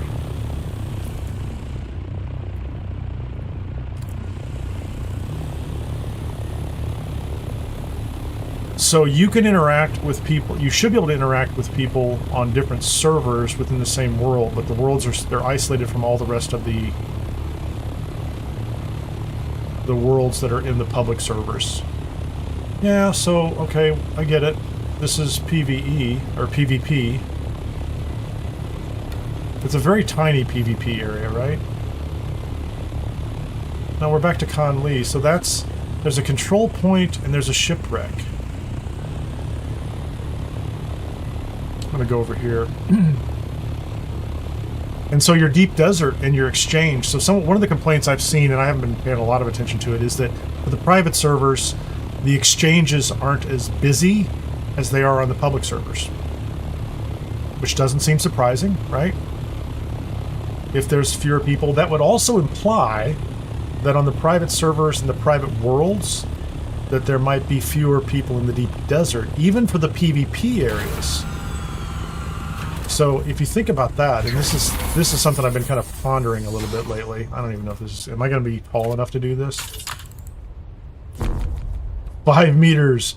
Hey, brother, we got it. We're going up here. Hold on. Let me get this. I got 5. I got 5. We're going to do this.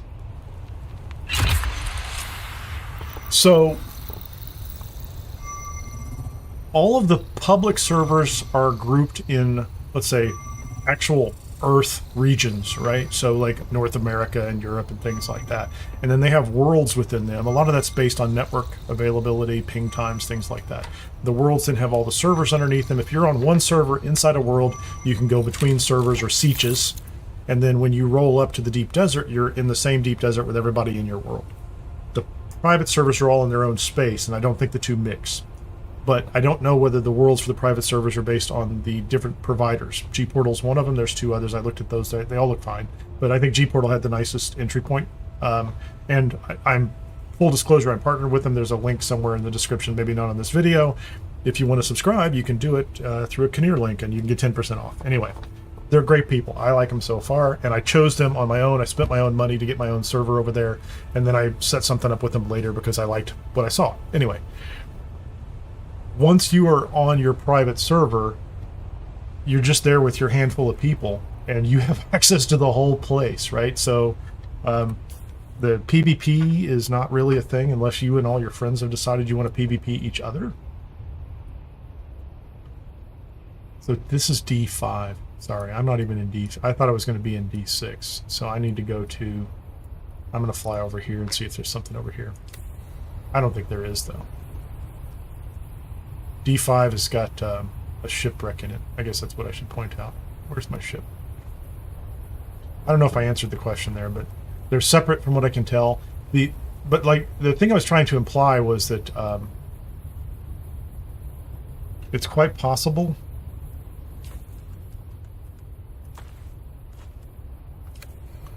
that the deep desert on private servers, even though it's a bunch of private servers all rolled up, has a very different profile than what it does on the public servers. You know, because I thought to myself, I'm like, are there large guilds who are very interested in in-game PvP deep desert content that would even go to a private server? Like, I think part of their motivation would be to be on a public server because of the competitive nature. They would want people to fight with. You know, so I you know, until I get there, I don't know, because all my characters are low level on my private server, and they're in the first couple of zones, and I kind of want it that way. I'm like, you have access to all the resources. There's no competition for, you know, anything. You can just, it's a very relaxed pace. Like if you look at your server, I don't know what yours is like today, but my public server today is such that well, there's a lot of people over here. People are well, I mean, there's 2 people over here on this server today. When you go down to East Vermilius, is busy. It's a busy place. It's packed. There's a lot of people. There are buildings, you know, they're right next to each other all over the place, and you can feel it in the server performance too. Just to be blunt, you can tell. It gets a little laggy at times. Friday night, Saturday night, over at the Anvil trade post, server performance is a little dicey in my opinion. Do we care about E5? We do care about E5. We're going to go to E5.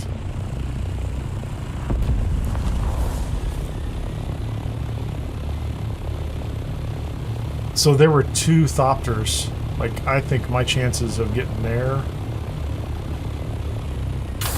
fast are slim. But let's see.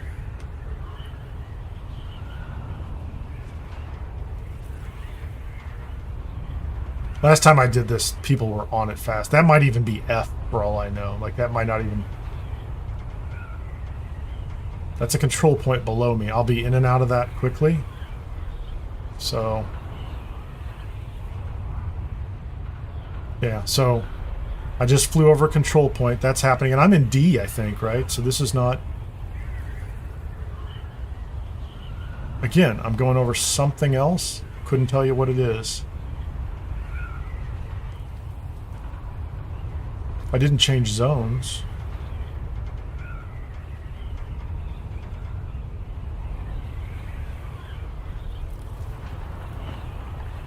Yeah, I don't know what that is. I can hear somebody down there. Like, it's fast. Like, people are like... I'm stunned how fast that is. I didn't know.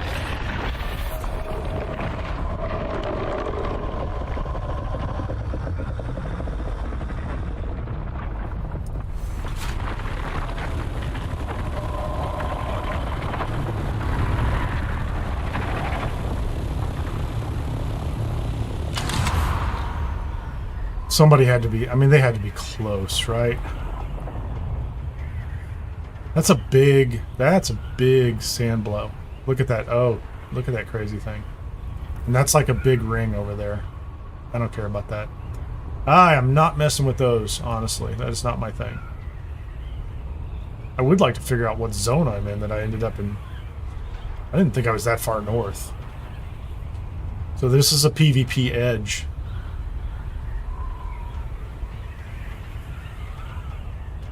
So E4, so I went into F there. It's so easy to get into those and not be paying attention to me. Like,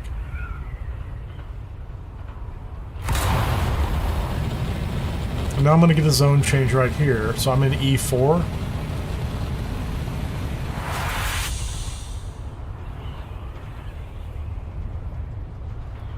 Hold on, we're going to hover here for a second. So I've already mapped E4. E5 seemed like it had a fair amount of PvP zones in it. That was also where that worm was, which is kind of cool. Or the very large spice bloom. So E5, it feels like I mapped this already, clearly. How about D4?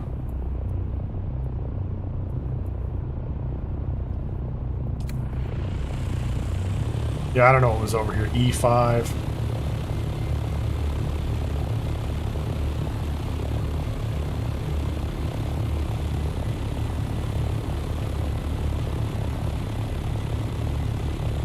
So I can't wait on my I prioritize it, right? So now I've got the public test branch that I'm trying to level a guy on. I've got the private server I'm trying to level a guy on. And I use that for videos too. And then the public server, which is where my main is. And so I would like to get up to, you know, I'm just going to make progress when I can on the side, but I don't have time. I don't really have time to run them all at the same level.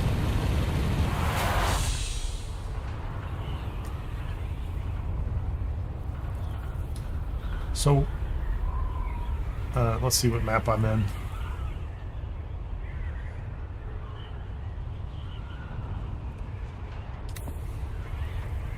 Hold on. Okay, again, it's when you come out of the map, it's interesting. When I came out of the map, I was stuck. Or I was locked into look-around mode. So I was in look-around mode when I went into the map. I guess we're going to have to do this.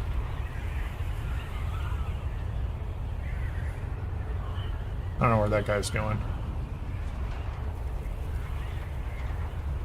I'm looking for a place here. I just thought I saw it. Okay, so I'm going to go into look-around mode. So we're going to be... I'm holding the button down. I'm going to go into the map. This is where I want to go. I come out of the map, and I'm still in look-around mode. That's okay. This is where I wanted to land. I want to map this area out. And this is D4. Somebody's got a big base over here.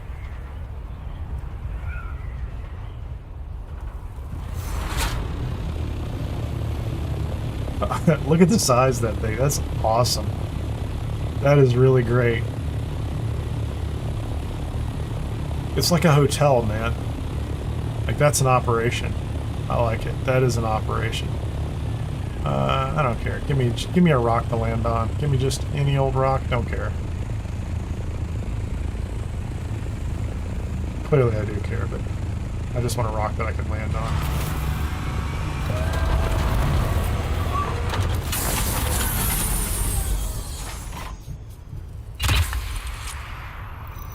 Let's stand in the shade. See what's going on there.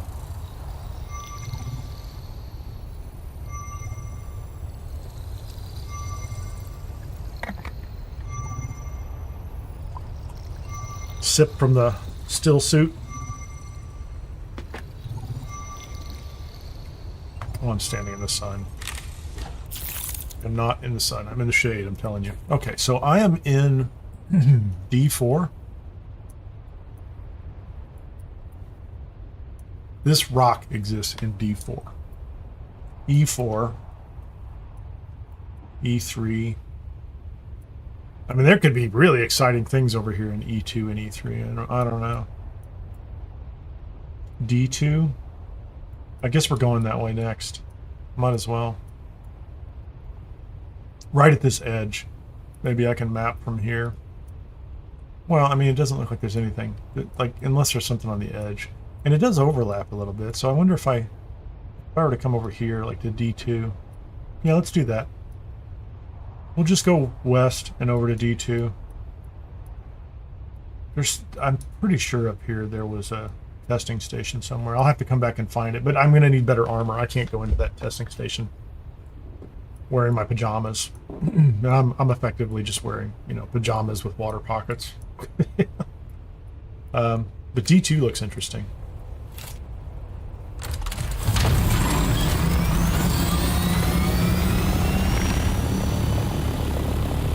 What's that?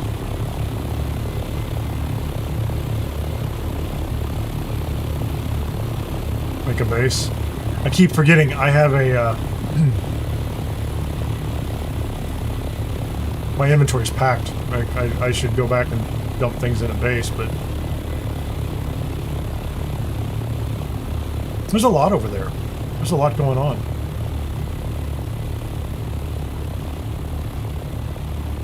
Not very high, but...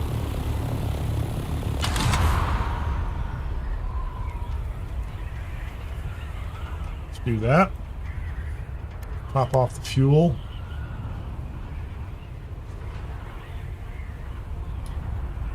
How about that rock right there? That looks like a good place to stop and map things. That might be where I'm aiming, I don't know. Oop. Server red. Oh, that's not cool. Had a little bit of a lag. Prefer not to be disconnected out here, please. Please and thank you. That's interesting over there to the right. Although I think sometimes that lag is just because you're changing servers. Every time you change between sectors up here, I think it's... Not sectors. The 9 block sectors. I think it's a new server. I think. So there are 9 servers running your deep desert. Like hardware. Like, or virtual servers back in the background. Really? Oh, there's a control point right here. I'm not really interested in that, but, you know.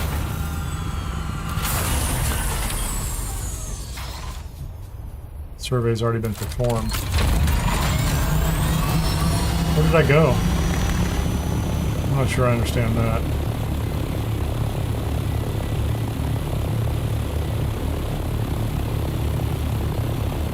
Did I come out of the sector?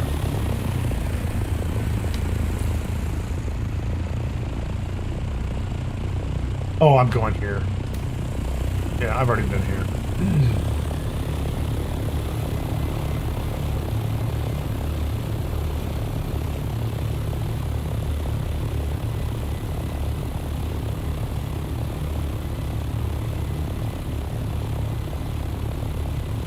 So my expectation, big shipwreck to the right. Big shipwreck. Big, big, big. Look at that bad boy over there. Right over there.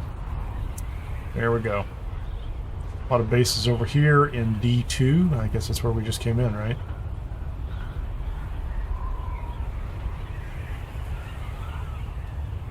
So we assume the shipwreck is PvP, as it should be.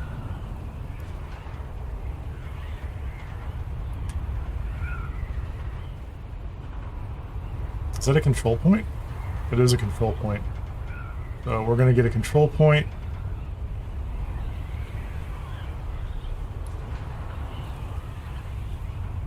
It might go away right away, too. It is. So am I in an unmapped sector? Yeah, I'm in an unmapped sector. I want to map this. So I'm going to guess that if I land here, it's going to tell me I'm too low to do it, which is okay with me. 9 meters. Kind of expected that, so we're going to go ahead and... That's interesting.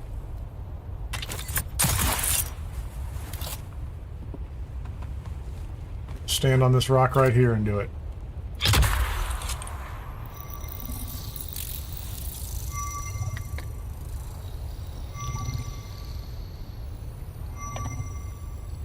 If you haven't had a chance, please hit the like button on the video. On YouTube, that is. Thank you so much to those of you who've already done so, because it helps the algorithm figure things out, helps other people find it. 15 probes left. So what's in this sector with us? Shipwreck, shipwreck, shipwreck. An unrecovered shipwreck. There's a bunch of them here. Control point.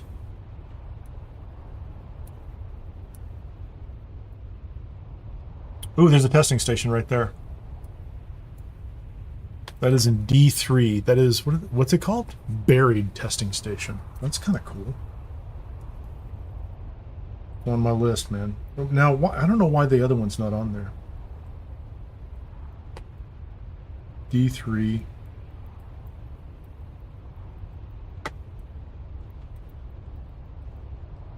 I have to go back up to E6 and look.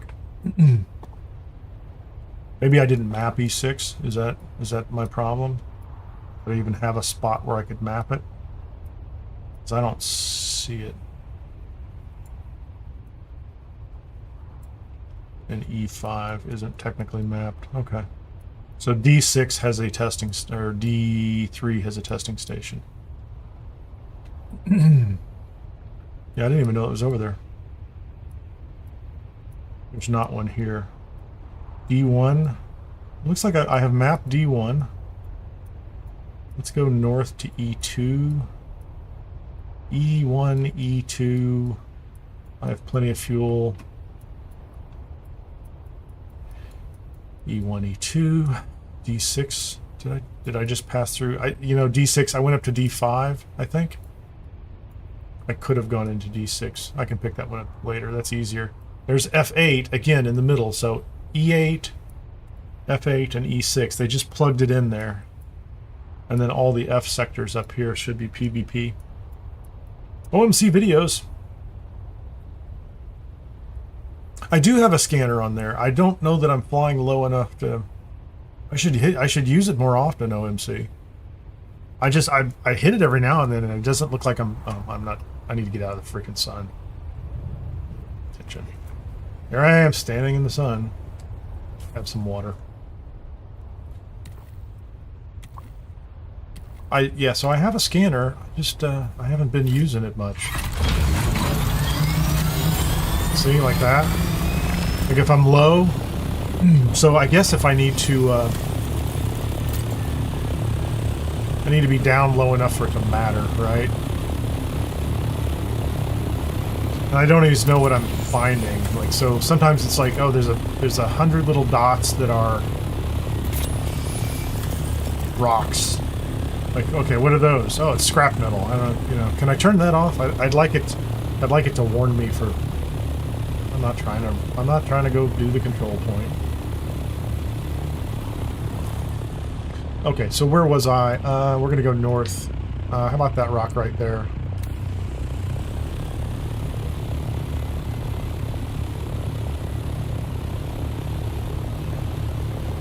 I didn't want to fly over the PvP ship, but...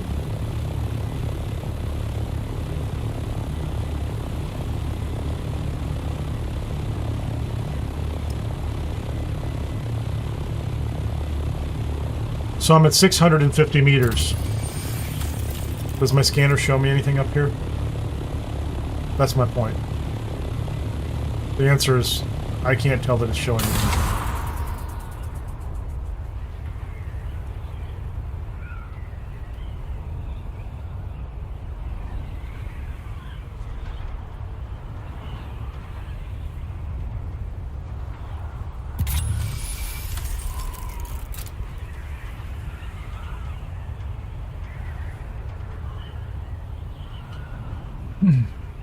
Yeah, I've done that in the Haga Basin area, and I understand that there's better loot up here.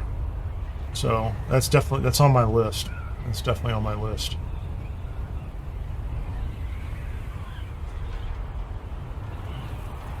You and your ice team. Oh, there's another control point down there. That's kind of cool. I didn't really... Hold on. No, I'm not here to hover over your control point. Whatever, man. Yeah, it changed and it changed back. I just want a place to map this sector. E2. That's where I was going. Do I have to go to that in order to map this sector? Is there anything to my left?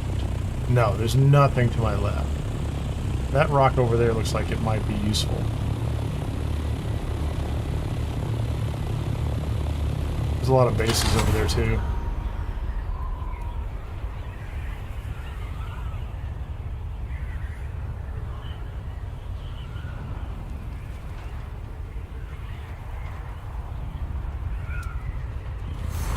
Doesn't this spire look like it's exactly where you're supposed to go in order to map?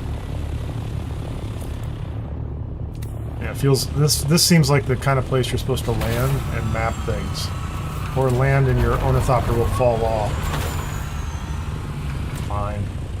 fine. We're parked down here.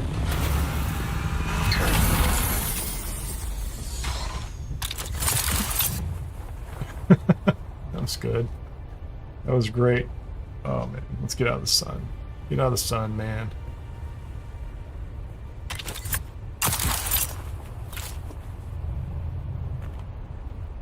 That was not my intention.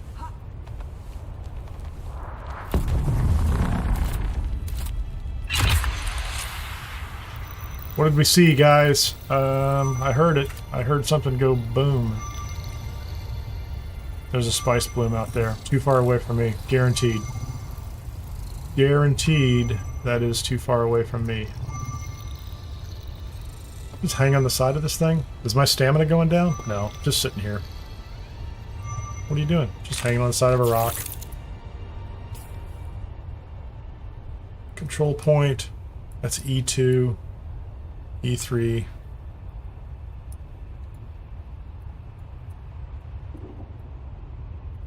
Let's go to E1. In the off chance that there's something happening over there.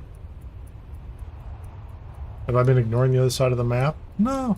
You know, as it turns out, you know, there's probably more to be seen.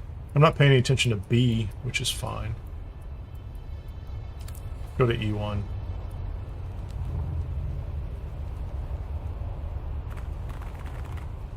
Jumpy, jumpy, jumpy. Oh, jumpy. Feels like there's some big tall rocks over there. Oh, there's something over there. I don't know what it was, but I want to see what it is.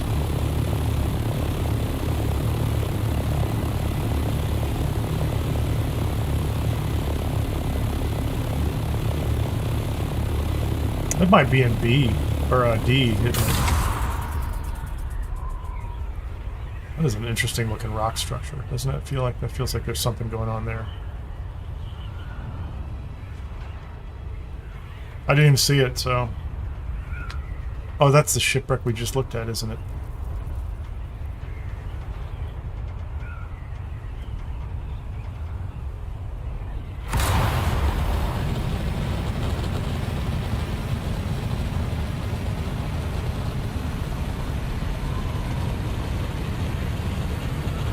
I don't want to hit the wall.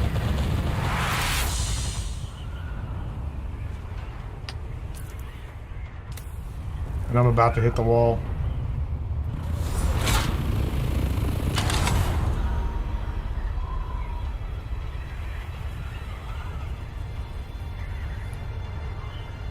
I don't think there's anything to map over there. There's a worm.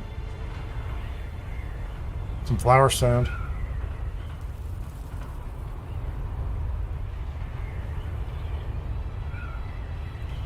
So I am...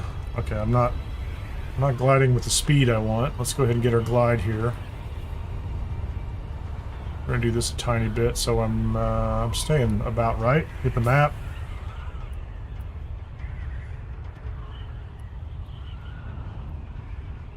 Oh, did I not even make it over there? Oh, hold on. I don't think there's anything to... Oh, there you go.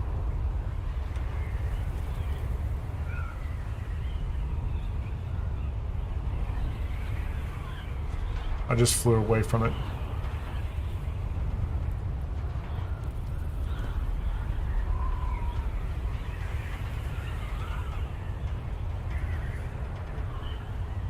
There's a cave down here. Hold on.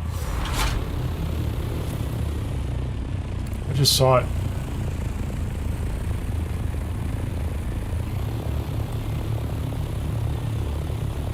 Where's the cave? Let's scan it. Does it put it on the map for me? There it is, right there.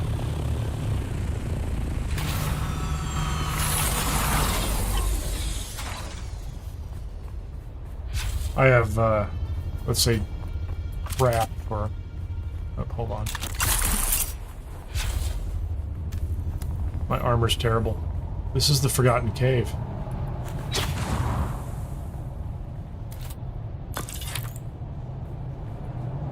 Is there anybody in here?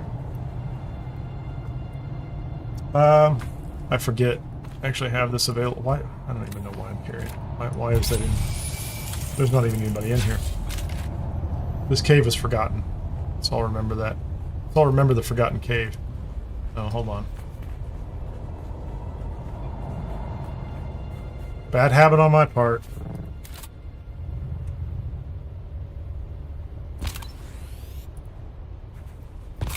It's not out of range. Okay, if you say so. I'm with you.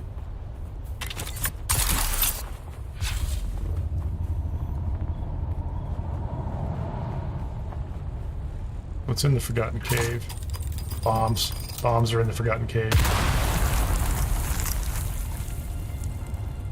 Are there any rewards over there? I don't even see a chest.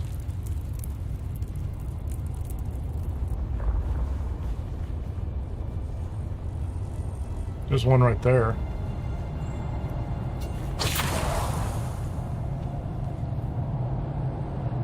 I don't think there's anything in the Forgotten Cave.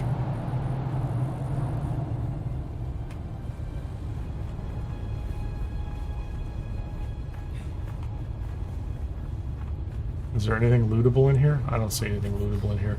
I guess you could hide out here. Like, this would be a great place to hide out for a storm or something. Get that freaking shield off before I accidentally walk into the sand. I have a helmet. I think I do. I'm wearing one. I just have it turned off. I appreciate the heads up. Heads up on the helmet. Okay, what was I doing? I kept meaning to come up here. I thought I was flying at the edge of the map. That was wrong. I need to go up here just for completeness.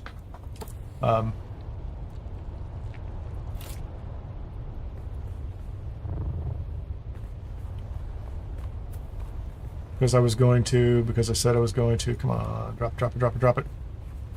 Thank you. And it's driving me crazy that my inventory is full.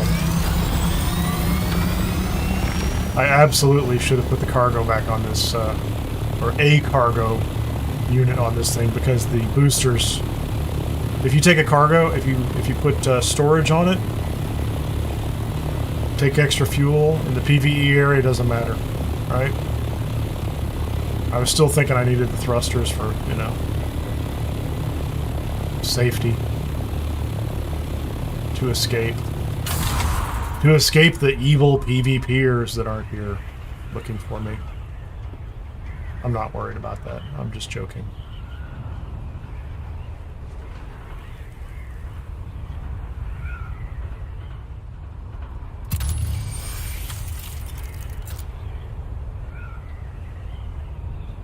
E1. Okay, so I did arrive here, which is nice. Let's see if we can... I'll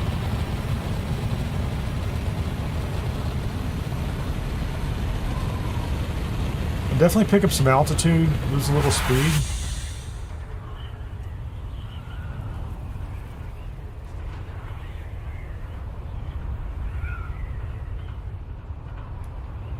Just look around. I don't see anything in E1. I honestly don't.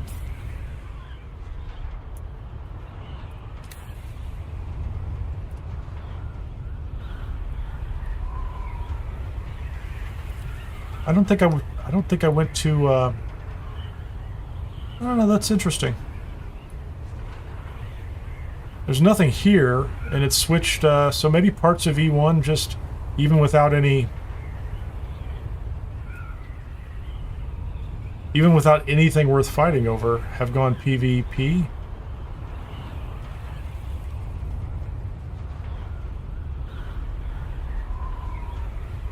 I don't know what's going on.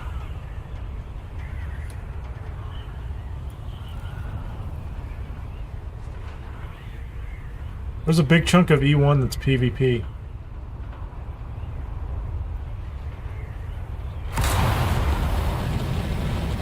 Go figure. E2, also PvP, right?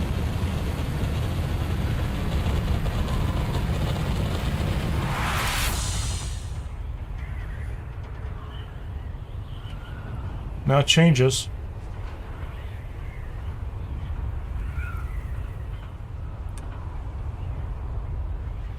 Interesting. So parts of E1, parts of E2 are just kind of flag PvP. That's the half, right? I guess that's the half. Yeah, I just I've not found it to be consistent, but maybe, you know, maybe I'm just not paying attention. I mean, I understand they said it's supposed to be half, but there's lots of PvP mixed in, like right now. So, you know, you're like, I'm heading due east, and I have gone over the top of something, maybe? Don't know.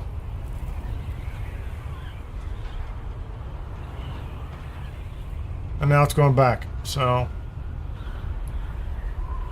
I have flew. Yeah, there's a control point back there. Now you can see it. So you just, you know, when you cross those things, they happen, and then there are cases like back there in E2 or E1 and E2, there was nothing on the ground. It was just a section of the desert that was flagged. I'm not complaining. It's just I'm trying to figure out how it works. Trying to figure out how it works.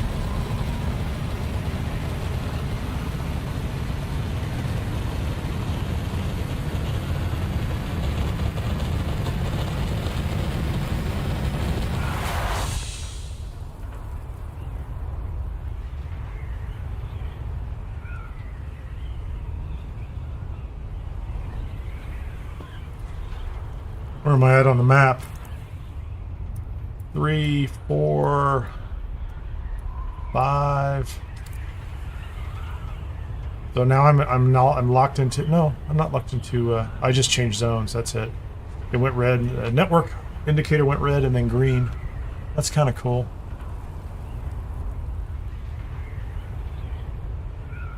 I'm wearing out my ornithopter. Definitely needs some repairs at some point.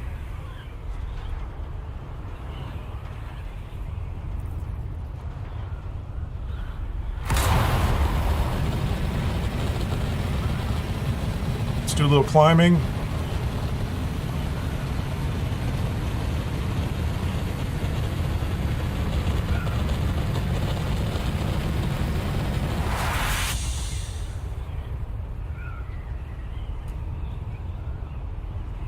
You have to give me the speed back, please.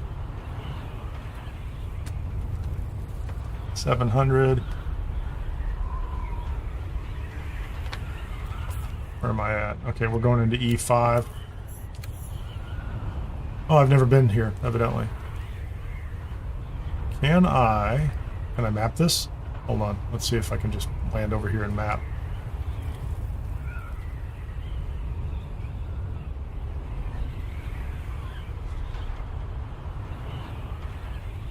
There's a dude. Or dudette. How we doing, guys?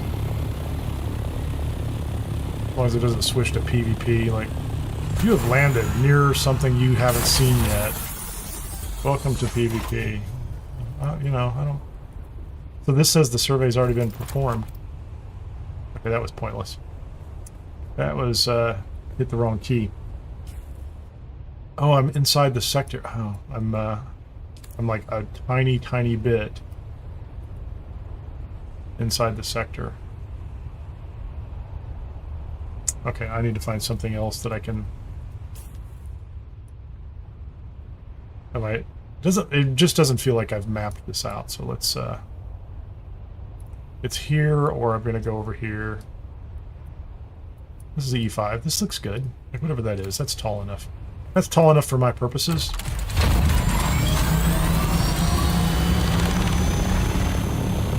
Unless it, of course, you know, I cross a border, you know, into a PvP zone.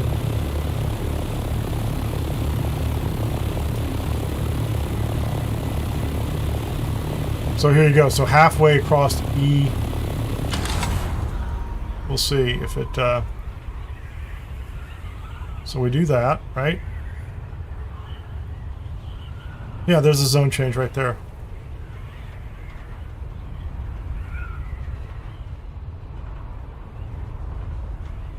Unless it was an no, that's a control point.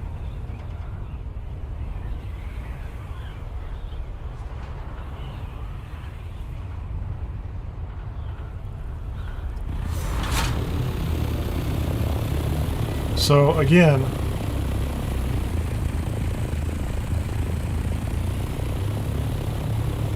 That guy's just leaving.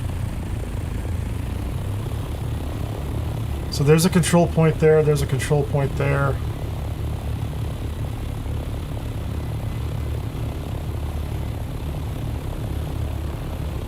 So this one again. Okay, I'm going to go right over here. I'm going to just check to see on the map where I'm at. So that's a control point. So it's either the zone, like the half the zone kind of thing, or... So right now, I'm not in a PvP zone, right? So this could be the halfway mark, right? Like if I just cross that line, but it felt like there were areas over here that were not that way. There are areas over here that are that way.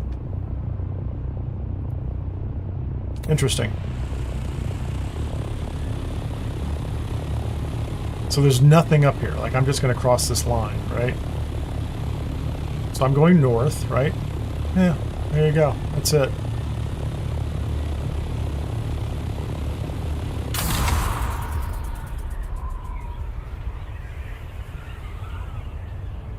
So there could be like there could be a line across each one of them, and then there could be, and on top of that, there are all these POIs. So.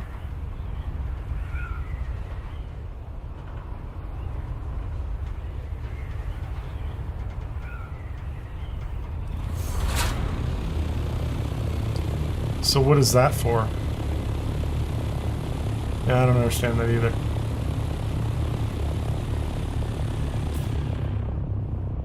So I'm right here on the edge, and I'm thinking as soon as I land here, I'll be in the next zone, right? Yeah.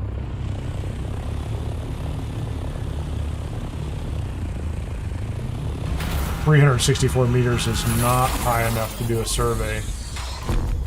17 meters. Then the question becomes, is this high enough? 3 meters.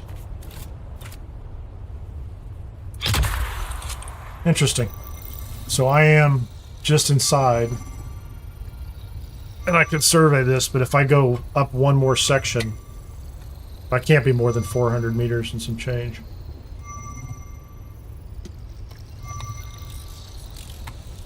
It's pretty cool.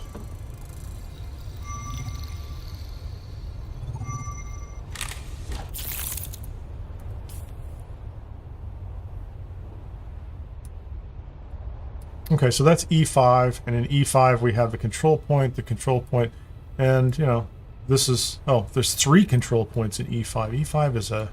E5's hopping, man. And I never...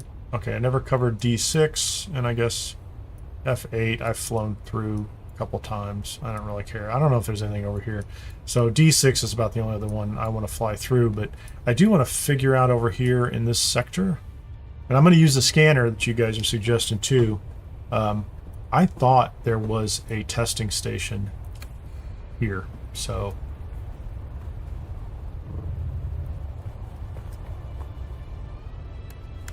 How's the bird? Not bad. I've seen worse.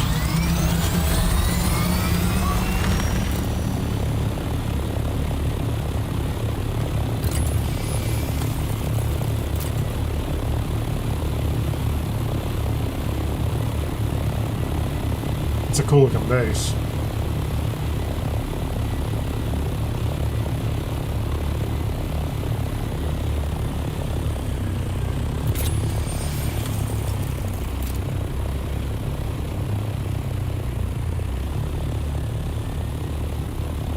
What else is over here?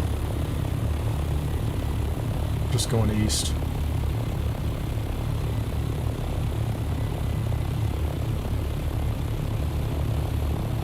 There's a base down here.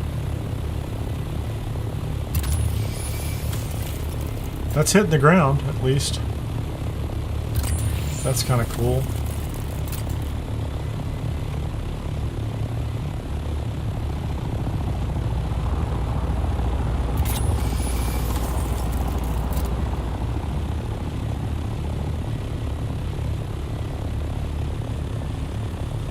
Is that a testing station right there? It is, and there's a buggy in there too. So there is. We're gonna have to go into. We're gonna have to go down to get close, aren't we? That's somebody's base. Oh, okay. I thought that was a testing station. That's why I thought there was one. Nope, didn't show up on the map. They just have a base up against the wall and a buggy outside, shoved up against the wall. I like it. That's great. Let's go south. Let's go south. How about put some fuel in here? I'm sure I'm carrying a mountain of fuel. And then I think I'm done mapping this out. And then I'm going to go get, I'm going to change into armor and go back and hit that testing station that's up here just to kind of test it.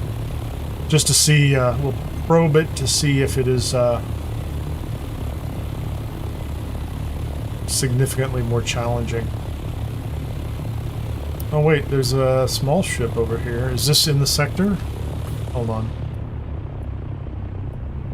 Yeah, we're going to go here. I was going to go to the middle, but I don't think there's anything else over here, is there? There's not much else out here.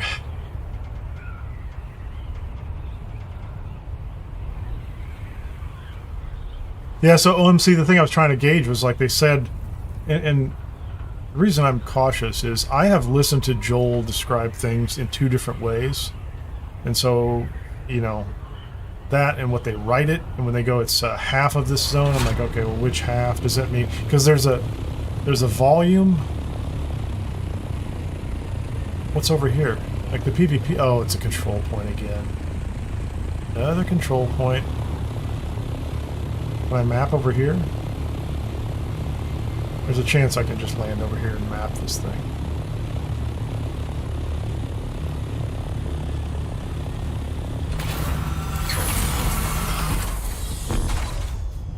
Five meters. I got you. See how this is going to go.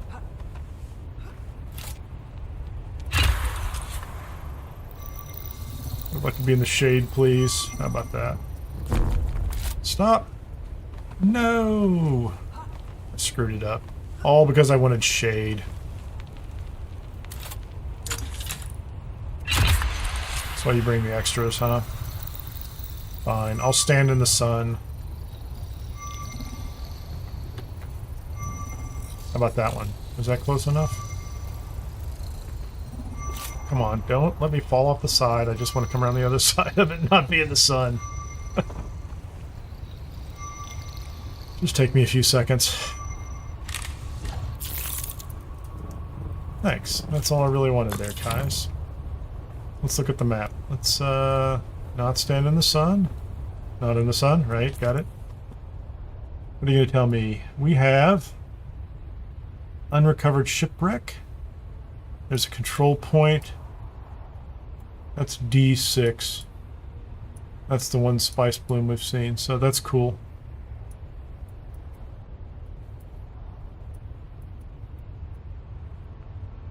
And I guess E9 before you go, like you go further north. I've been, like I made this route. None of this I assume has changed.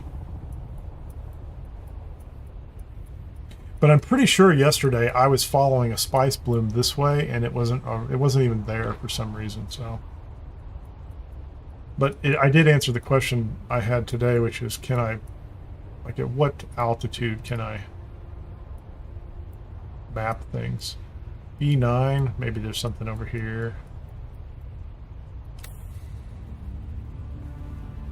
I think we're gonna go back to the base.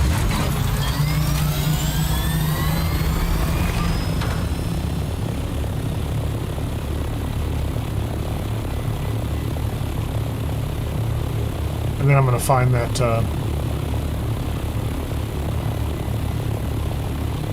testing station. Like I said, I might not be able to finish it myself anyway, but I want to at least have it available. I think I just entered a new zone. Is that all it was? Yeah.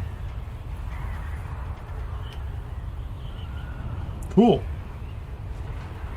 And I think I might be in a position to go ahead and build a third ornithopter and put this one in reserve. Get another one that's up to at least most of the parts are in good shape to start with.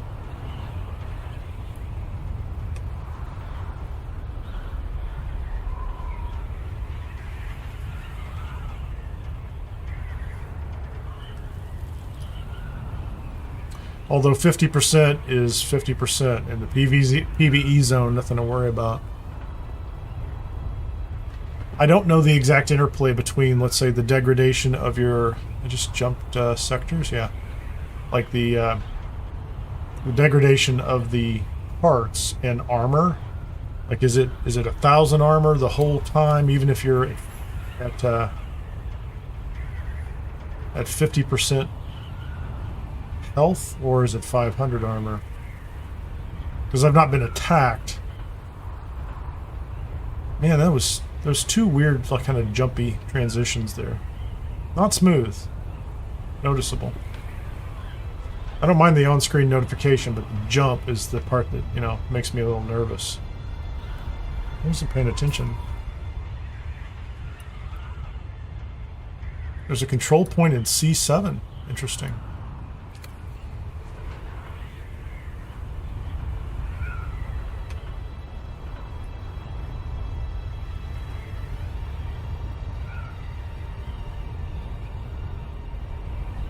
So those bases are just outside the shield wall, pretty easy to get to. It'd be very easy to build bases out here in the C row. And then still be relatively close to the entrance and exit for the deep desert. I didn't know I had not been in this sector either.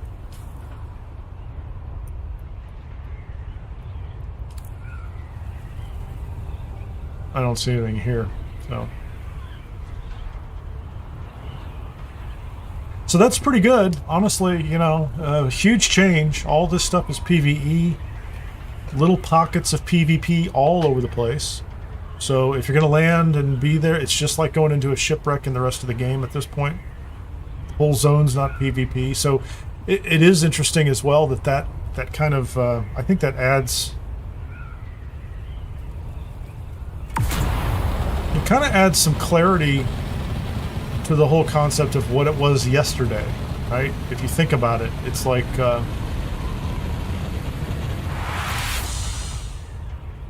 you know, yesterday that was all PvP. It's early in the day still. The number of people I ran into was pretty low, and you know, it wasn't groups, it was, you know, individuals kind of doing their own thing. So I assume none of that would have been, in all likelihood, I wasn't mining resources either. Yesterday, resources would have been probably a little more common to find.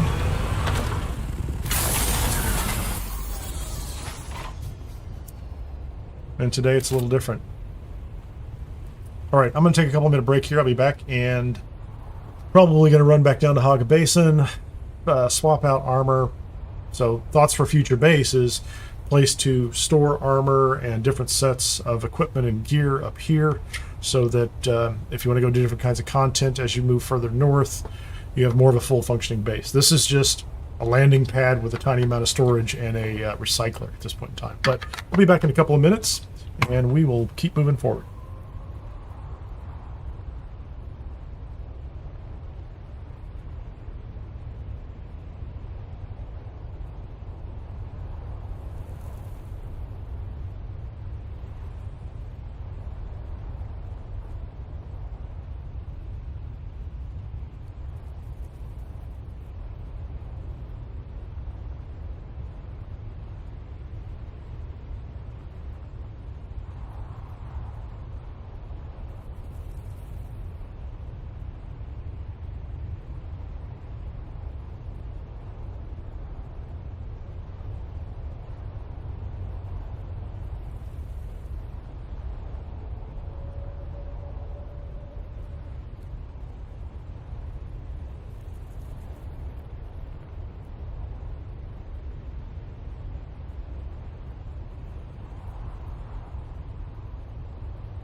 Thanks.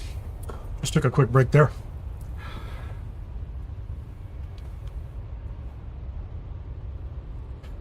Yeah, that's an interesting take, Ron. You know, I think your last line, unless you're, what'd you say, really deep into the desert, unless you're just in the top half of the deep desert. So that top half shouldn't have changed, I hope. I don't think it did.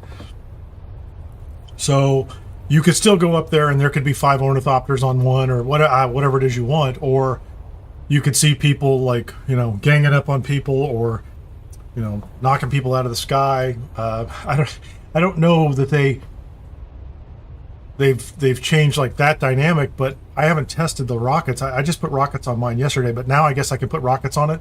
It's supposed to slow it down 20%. So, you know, stack up all the top speeds, which I'm sure you would do, right? You stack up all the top speeds of the different ornithopters, put the weapons on and off of them, and you'll quickly see, you know, probably come up with a very deliberate set of speeds that allow somebody in an ornithopter with thrusters on it, even a Mark V, to get away from someone unless they get a lot of shots on them right away. So yeah, I think to some extent they definitely did that, and some of that probably still exists to the north, but you can now find out, right? I think the thing for me is, and I was gearing up slowly, it's just I wasn't in a rush to go into the PvP because on a couple levels, I want to see how it was going to play out, right? I want to see who's doing what their tactics are, and that kind of thing. You know, if you watch the video I put out before the game even launched, I'm like, I wasn't going to rush there anyway.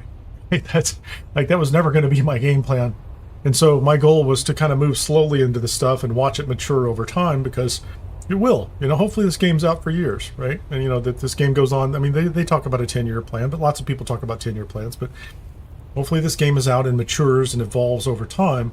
And this is pretty fast, like 4 weeks in, and they kind of reallocated or repurposed this section of the deep desert.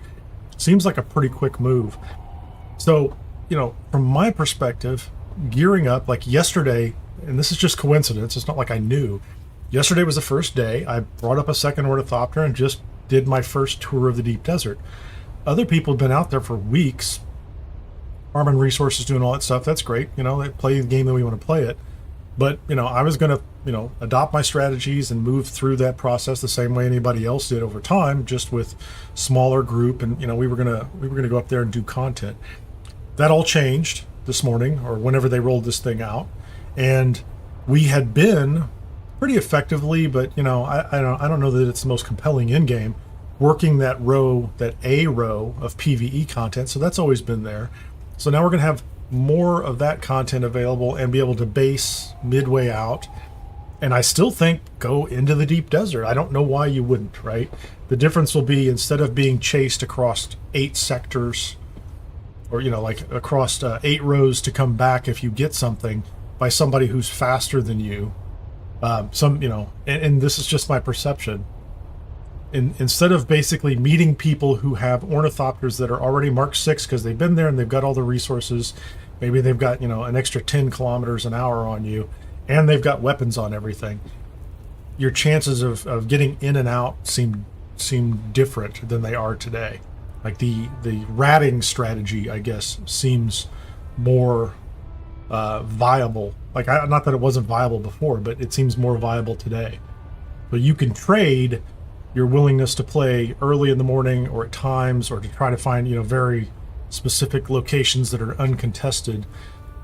And I think they've opened that up and broadened it, and I'm assuming they've made it easier for people to do that. Now, I guess the counter argument is it consolidates the people who are more likely to contest resources and try to deny you access to resources in a section of the map. So maybe that makes it a little more difficult. Don't know. It'll be fun. I think it'll be entertaining. You know, like I don't know any way around it. It'll be fun. And you know, none of it's game breaking. None of it's the end of the world. And quite frankly, you know, if the biggest problem I have is this kind of stuff, my life is a luxury. You know, like this is, you know, there's a lot of things to be grateful for. You know, and Ron, you know, you've shared here as well, and I have my own stories as well. There are far more serious things in life, and this is fun. You know, this is enjoyable. So where was I? other than kind of going off on another side tangent. I'm going to go drop all this stuff back at the base. My first titanium ore. I still think I need spice. We're going to figure out the spice thing over time. So far, even, you know, in the morning, getting spice is, it's a race. It's a big race, right? Those small spice blooms. So there are more of the small spice blooms. There are slightly fewer of the mediums. And the good stuff still is to the north. So if you want it, you want it. I can't imagine. I don't know how you're going to... If you're a small group, I don't think you're going north for a big spice bloom. It just seems there are enough, or you know, there are enough players everywhere that there will be people hunting for whatever you're hunting for.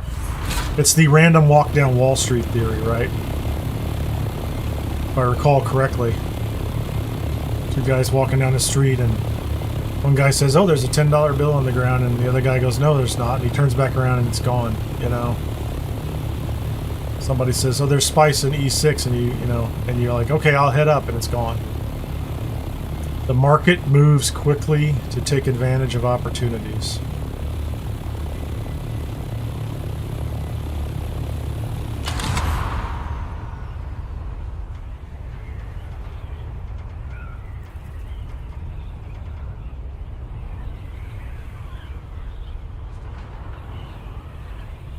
So welcome to the live stream. I've been about 8 times more philosophical today with PvP talk. That's not the focus of my life, but it is interesting. It is very interesting. A lot of activity around it. Like I said, I mentioned earlier, like the Funcom. That's not what I wanted to do. The Dune Awakening Discord was just lit last night. It was just so full of people all over the place, passionate about their positions. And I think that's happening everywhere. I heard people tell me, and I don't do a lot of Facebook, but I heard people tell me that stuff was happening on Facebook groups and Reddit. It's everywhere. Like, everybody's like, here's what Joel's good at, getting attention. So if you're anywhere in the orbit of this game, you're probably talking about this or heard about it today. Good job, Funcom.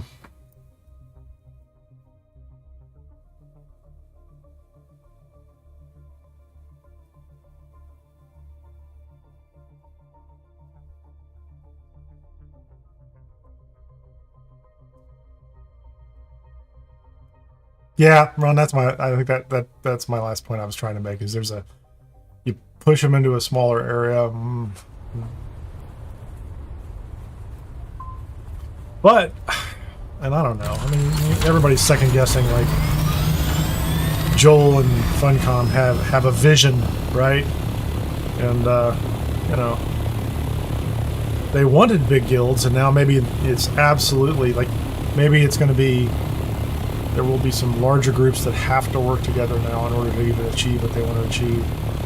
I think there's going to be definitely some gnashing of teeth for a while where people, I shouldn't say gnashing of teeth, but just some complaints where people have enjoyed a little bit of isolation, and maybe they've worked out kind of a comfortable relationship with the people that are around them, and they've been enjoying the deep desert without as much contested time, and now it's going to get a little crowded up there.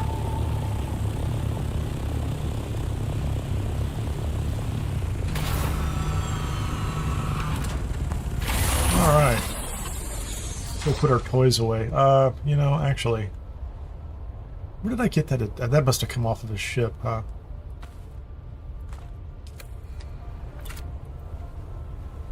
Let's do this. Yeah, ran those wings down a little, didn't I?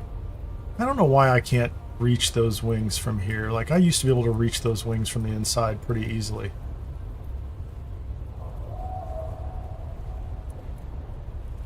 So I have to, feels like I have to go around to the side now. That one, I felt like I was actually aiming at the generator. There you go. Now I'm aiming at the engine. Used to, like, for a while there, until this patch, you'd have to aim below. So I think I might be changing some of that.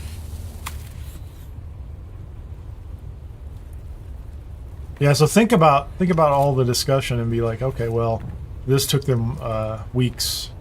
Like from the start, they looked at it and they're going, okay, what's working and not working?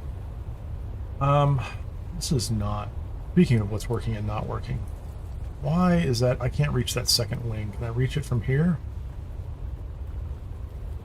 Can I stand off to the side and get to it? Come on. And this is okay, I can get it from there. So I can stand at the back. Okay, that's fair enough. I just have to learn where to go. I didn't use up all my... Are we good? Are we good? Are we good? Bit of thruster. How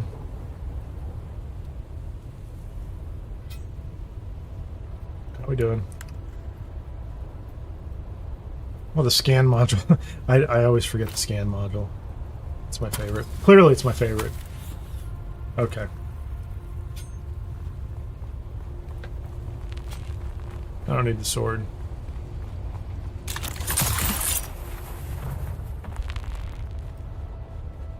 Nope, nope, nope, nope, nope, nope, nope.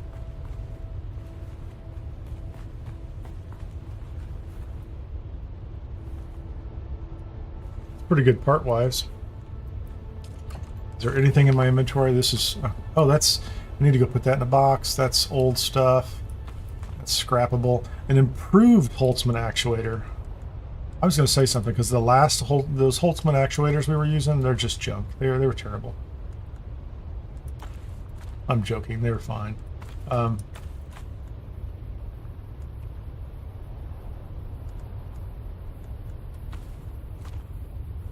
Did I not refuel that thing? I don't know why I'm thinking.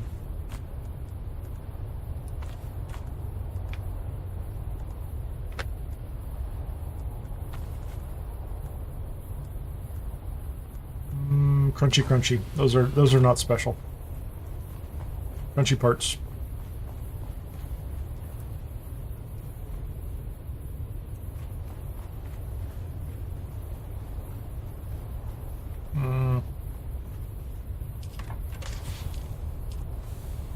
I haven't looked until I get a medium refiner. Is there nothing I can do with this? I have titanium ore. I don't have stravidium fiber, because in order to do stravidium fiber, I think I need a medium. Is it a medium chemical refinery?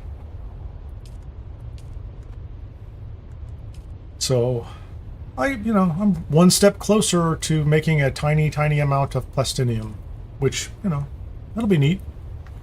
That will definitely be cool. And what else am I carrying in inventory I want to get rid of? Oh, that's stuff I want to put upstairs and put in the box. Fine. Make some more probes. I don't need any more probes right now.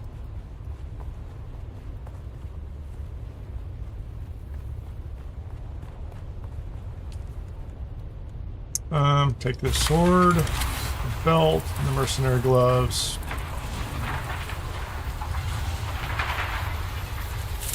That's nice.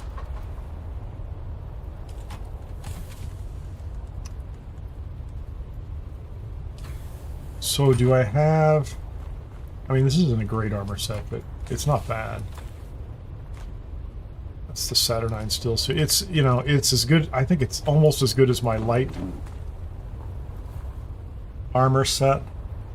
I may go upstairs and look at it. It's almost as good as my light armor set. That's all I'm going to say. Because the light armor set has all sorts of mitigation on it, so I might go use that one instead. Oh, I'm go ahead and put those on. Put my soft shoes in here. We're going to put the fuel away. Those are all fine. I don't think I need the probes anymore. Let's get that probe gun off my inventory. What was I doing over here? That was just a pistol. Oh, I'm definitely gonna have to switch to that.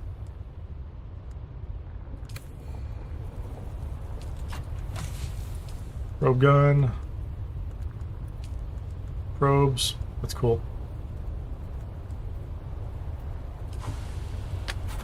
So I was thinking about doing this, which gives me...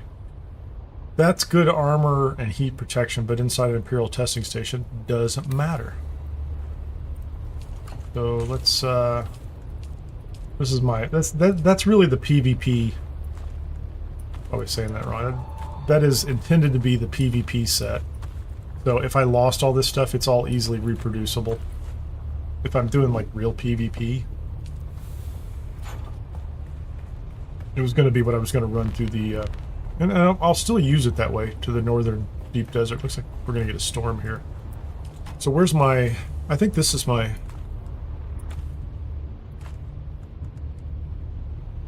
Is this heavy armor? That's light. Station gauntlets are heavy. I need a different pair of gauntlets. I don't need station gauntlets. I need some light. I guess I've got the mercenary scout ones. That'll do for right now, unless I have another set.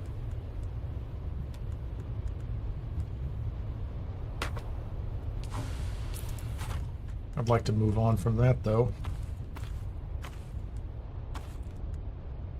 Did I not put pants on?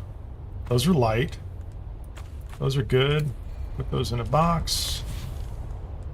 Across the top, that's the Saturnine suit. And then I need to go put all this stuff someplace else and see if I have any other. That's still suit gloves, station, those are heavy. Those are heavy too. I don't... Godrest still suit, hollower. Those are very low level. I don't really have any good gloves. I don't know why I don't have any good gloves. I need some good light armor gloves. What's Where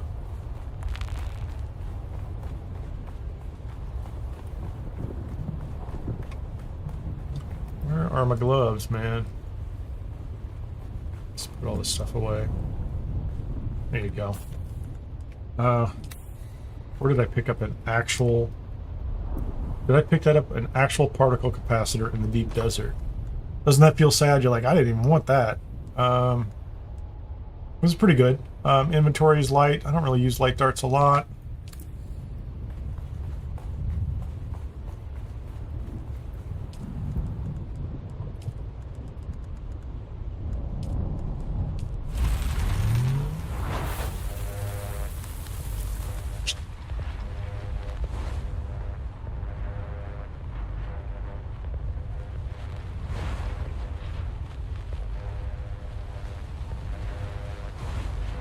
Well, hey, I don't mind people watching other videos. Please don't leave just to go watch that. Do what you want to do, man. I'm sure it's a fine video.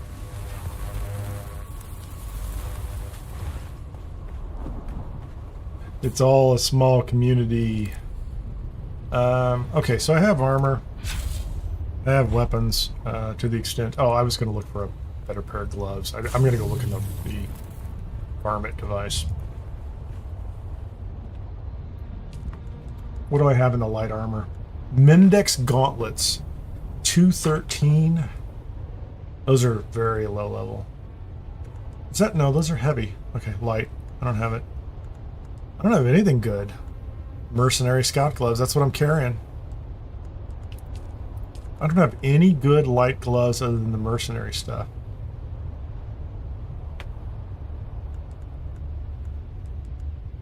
I could mix gloves. It affects my dash, right? The Acheronian gauntlets. Gauntlets. Do I have the chest piece? I think I already have the chest piece. Boots and gauntlets and the chest piece.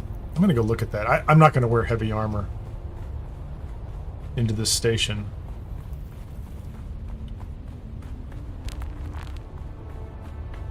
I'm gonna do light as a good middle ground test. Plus, you know, it's got a little bit of blade mitigation. Do I have a heavy? I do have the Cheronian. Do I have the Cheronian gauntlets? It's interesting that I haven't made the Acheronian gauntlets or boots. So that would be a nice. That'd be a nice part of a heavy set, wouldn't it? That stuff is pretty nice. Where was I getting that? I think that was in the... I wonder if I should run down there real quickly. I think that was in the grotto in Sheol. Yeah, I don't think it's that difficult of a concept. The idea, I mean, the benefit is that, like, you were talking about the math earlier, which is if they're being attacked in the deep desert, right? And if there's a chance that, you know, they're going to have to basically just withstand an attack, that if they actually have a high amount of armor, or arguably building hit points, whatever you want to call them, right?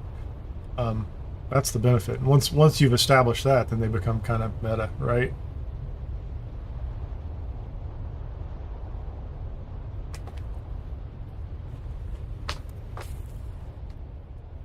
Oh, I didn't even pick that stuff up.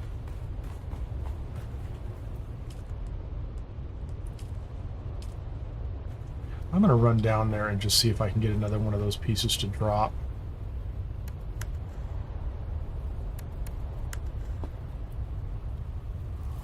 No, I'm not worried about that. So this guy's fine. Is my scan module on this thing all beat up too? It is. Because I always forget to actually fix it.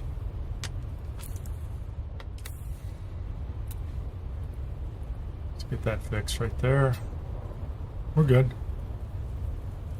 So, where was I going? D3? So I should go in through A1 through 3 and just head straight out that way. I think that's the plan.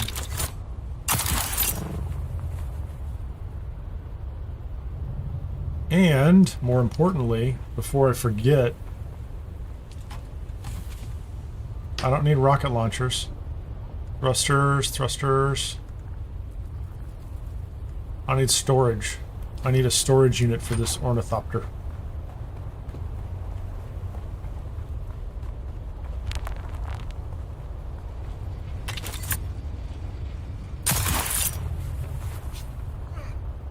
I have some up here.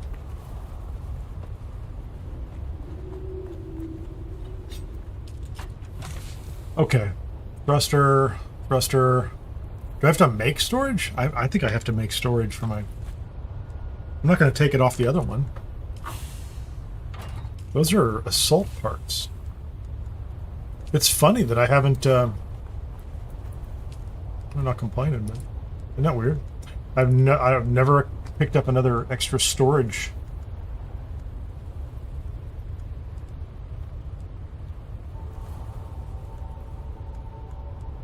Okay, so what's that cost? That's nothing. It's aluminum. Scout Ornithopter Storage MK4.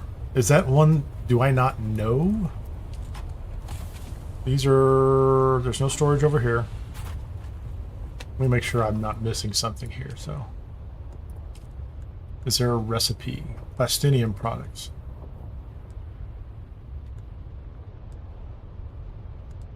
Buggy, sand bike, carrier, buggy. I think I should learn that. Sandcrawler. Okay, we want to learn that for aspirational reasons. You have to know it, and plus I've got so many intel points, it's not funny. Those are rocket launchers. Buggy boosters, I'm not that... Man, that's the one you want right there. You get a Cutter A6. I think those are dropping too in some places. Sand bikes have become... and carriers are pretty far away for me. What recipe do I have? I don't want to get too distracted, but... Emperor's Wings Mark V, I could make one of those. That's nice. I don't need any more of those. Station gauntlets, still boots... I wish I had more Saturnine stillsuit garments. I'm going to run more of that testing station for that. I have a bunch of these in inventory. I'm going to just start racking them up. Because I do like, until I get resources, which are now far more likely to get in a reasonable amount of time out of the deep desert, this is the stillsuit I'm stuck with.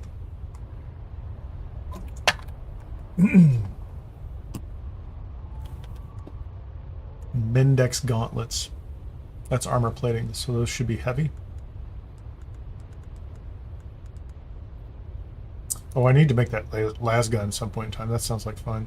And the boots. So the boots and the gauntlets I want to make. I want to get the helmet. I really want the helmet and the pants. I'd like a full set of this Acheronian stuff. It looks pretty cool. Stammer shot. What is a stammer shot? Okay, let's get out of here. I need to make storage.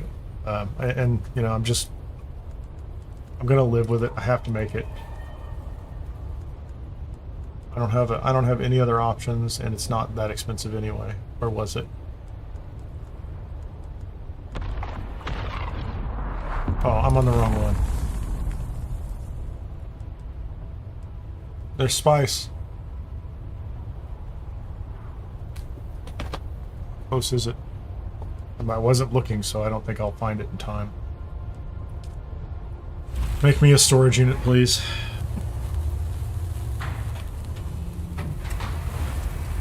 I think I'll go put this brand new one on the other Thopter and then take the old one and put it on the old Thopter.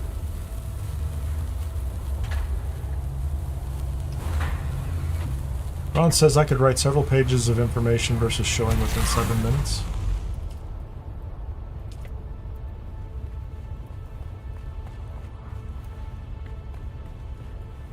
The question today, though, is could an LLM tell us everything you think you would share and be relatively accurate? That's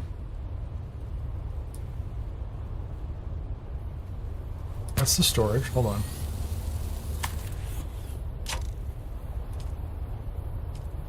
They're identical. They're really not different, so, okay. That's the new one.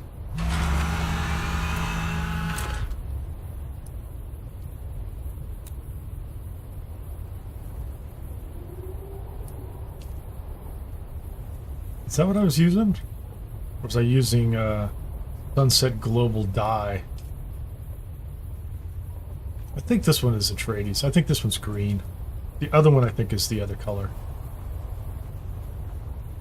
Yeah, so there's a, you know, I've had people like on my channel come up and go, oh, it takes too long to tell this on a video. I'm like, well, you can Google it or you can LLM stuff. Everybody has a choice on how they consume information and what they want. And some people, it's been my experience. What is this? This is the thruster. Some people, not you, I'm not talking about you, can be confused about what they're trying to accomplish, you know, and they're like, oh, you know, I wish it was this way. And I'm like, yeah, you know.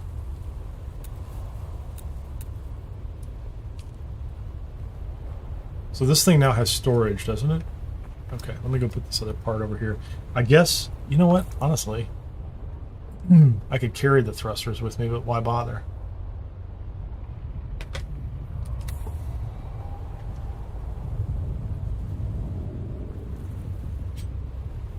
So one can argue, reasonably so, that there are, you know, information moves quickly.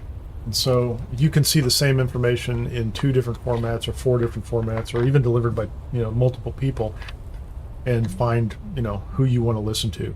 I think ultimately at the end of the day, this is what I bet on, right? So I have a channel here, like, and you know, I invite anyone, you all, to watch the content I make.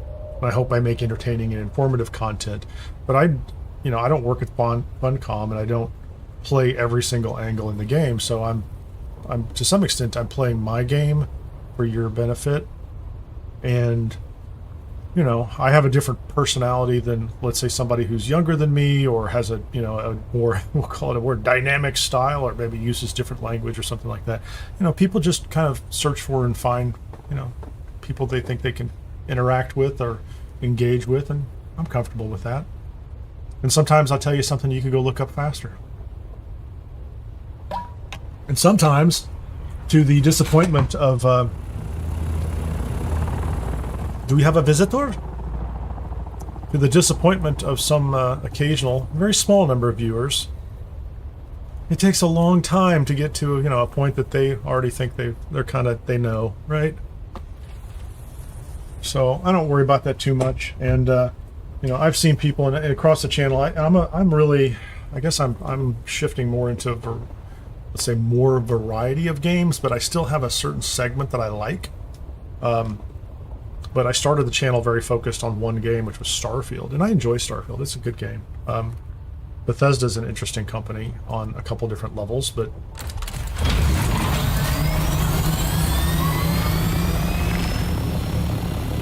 it's all about creating little virtual communities of people who, you know, feel like spending some time together, hanging out. All good. If it's a positive experience, at the end of the day, you're like, this was cool, I enjoyed it. That's all you can hope for. Life is too short for a lot of other bullshit. Pardon my language, but I don't know, man. Not that I get into it too much, but you know, I'm currently a cancer survivor. I've been through enough in my life to know that. Have fun, kids. Be good to one another. None of this is guaranteed, my brothers and sisters. Where am I going? V3? Yeah, I'm just trying to keep a protocol here. I understand what you're doing. I don't even know if links are allowed, but maybe I might have links allowed. I've never had anybody abuse it, so I'm not super worried about it.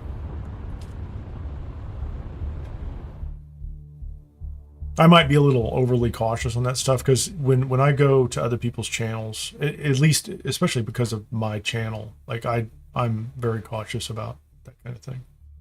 Unless you're advertising your own channel, I'm not really that worried about it. It's like the discussion about Shroud. You know what I mean? Like I'm not in Shroud's game. You know, like I don't have time to watch all the guys I want to watch, honestly, guys and gals. Like there's a lot of great content out there. You know, if I wasn't making content, I'd be watching it. And even when I'm not making content, I'm watching it. So I believe in this medium. I do. I believe in this medium. I believe that YouTube, and I've actually all the competing ones too. I'm cool with them too.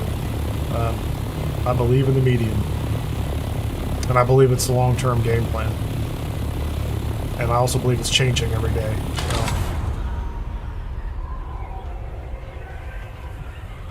Look at my little storage box down there on the right. It's brand new and shiny. Everything else is falling apart. That's funny.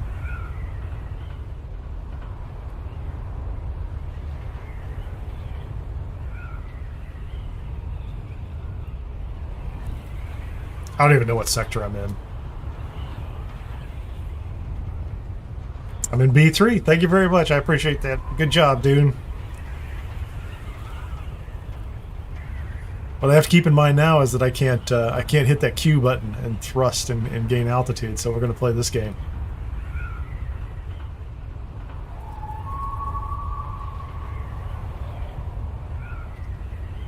So I'm climbing, but I'm losing speed. I haven't done this in a while. There's a guy. There you go. Having fun. Getting some altitude here. We're losing a bunch of speed, so we're gonna dip again. We're gonna go down to 618, 615. Let's see if we can pick up we want to get above 630, 640.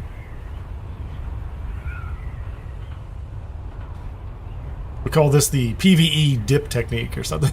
So this is not an escape mechanism. Like my speed is way too slow. So 656. We're going to drop again. I don't know if I can pick up 656, but maybe I can. I've not been in C3 before. That's interesting.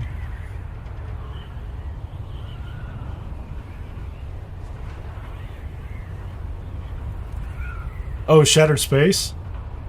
Is that the one you're referring to? That's the last big DLC. I liked it. I played it a couple times. I've played through everything in that game multiple times on live streams, and in videos. I have hundreds and hundreds of hours of content. There aren't enough space games, in my opinion. There aren't enough science fiction games, in my opinion. It's one of the things I love about Dune.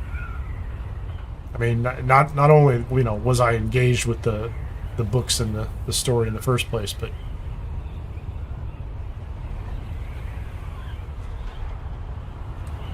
there's not enough of it for me, and I don't even have enough time to play what's out there, and I think there should be more of it. And I don't have anything against like the Tolkien derivative fantasy stuff. Love that stuff too. I've played it for years. You can look at me. I've been playing games for a long time. This isn't like... This isn't my first day at the rodeo. What are we doing here, guys?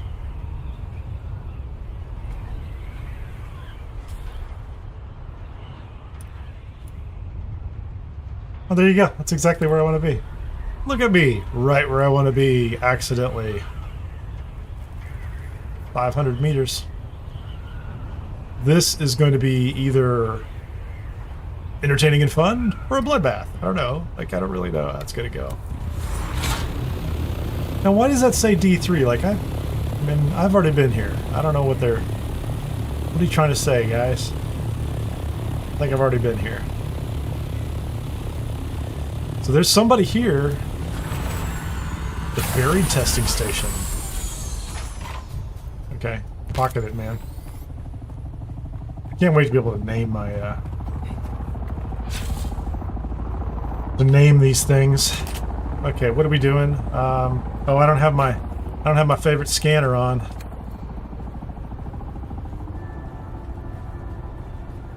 I think they did fine with the DLC. It was kind of a natural reaction, although they didn't react to.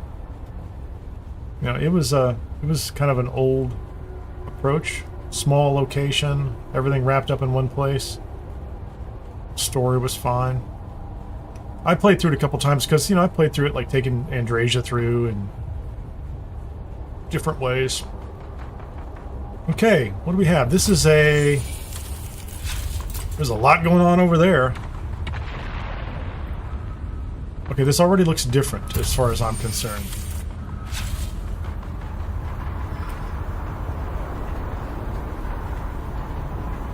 There's nothing happening in here. I don't even know how you get through here. Did I miss something? Okay, so you got to cut this one open. Interesting.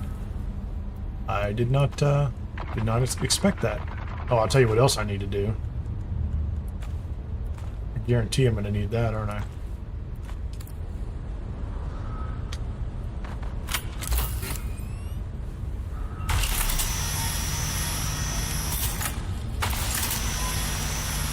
I think the bigger problem with us, and I'm not calling it a problem, with Starfield right now, and everybody kind of knows it right now. How you doing, guys? Not been in here before. What's that going? What is that? It's all different.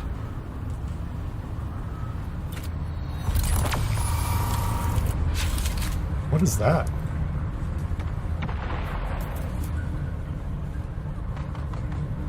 Is they just don't have anything new that's happened anytime recently, right? Their last patch was so long before it dropped. It was crazy. I was so surprised at how... What's going on here? We gotta... Do I have to keep pulling this thing out in order to do this? No.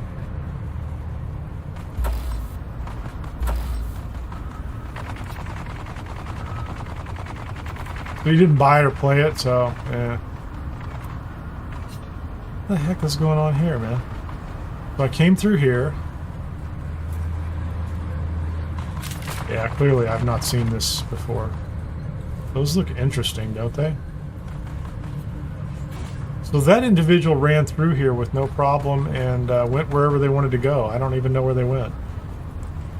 Clearly, I've not seen this... That feels like something, man. Doesn't that feel like there should be something going on here? I'm gonna have to watch somebody else do this.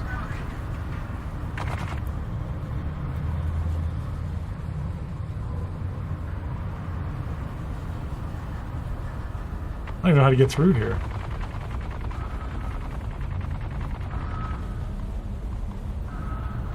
There's nothing in here.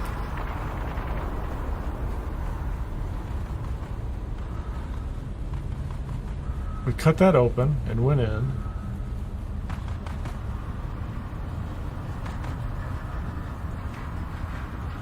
Can't go up, can't go around.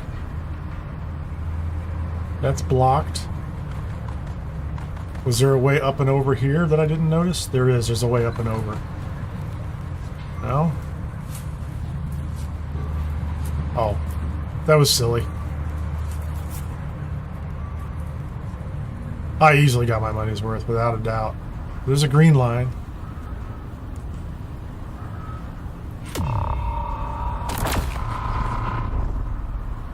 That's a cool sound. What was that about, man?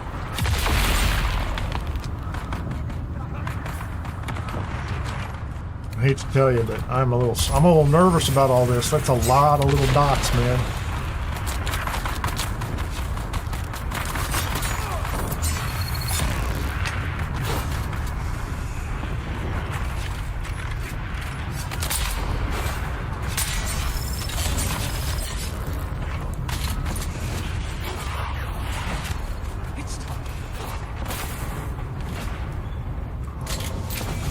Oh man, that was terrible of me.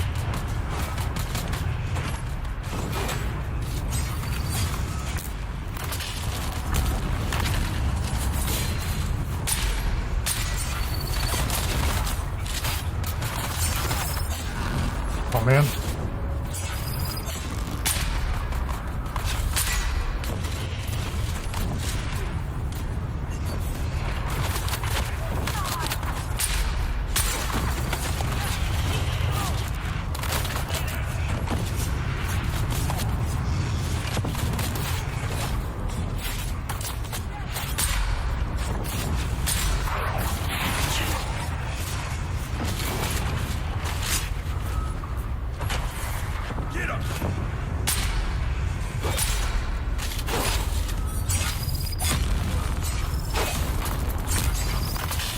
I'd love to be able to kill something in here.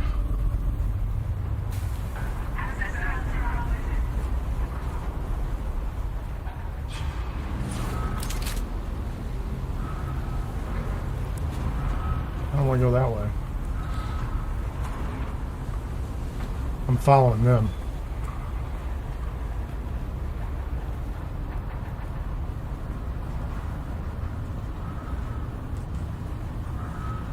What's in the box? It's PvE loot now. So this was PvP yesterday.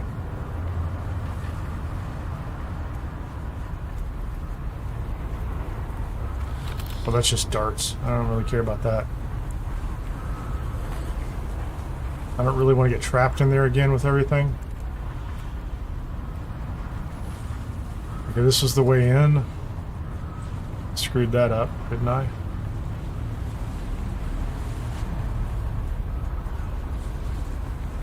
Is there a stairway over here?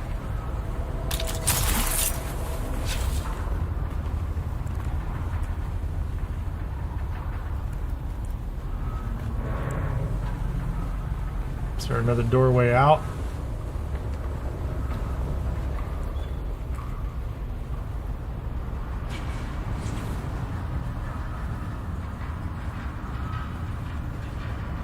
Okay, I've lost this, and I have a feeling I'm going to get trapped in here with a bunch of crazies in a very brief amount of time if I'm not careful.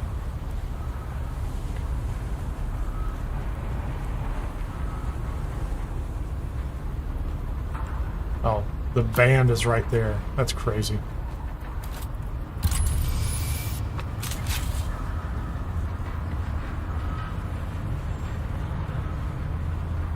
That's a sand rat.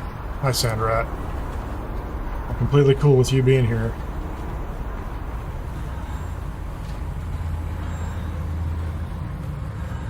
That's a character. Take the intel. Oh, there you go. What did I get? Pincushion gauntlets. Well, I've never seen any pincushion gear before, so that's pretty cool. The Nova Galactic 1x1 stuff, and then you can leave this way.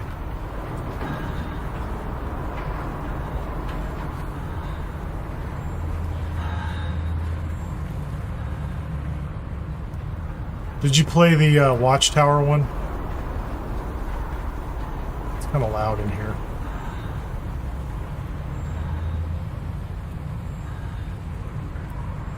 Can I have all that stuff? Oh, my inventory is full. I don't want that stuff anyway.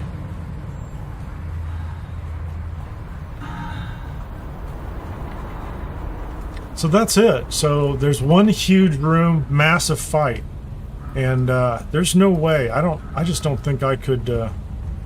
Like, I wouldn't solo that room at all. There's no chance.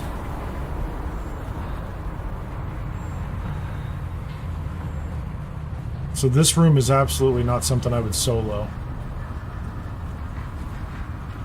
But I think if you had a group like we just did go through there, I don't think I carried my weight on that when I was trying to figure out what to do. That's cool. I like it.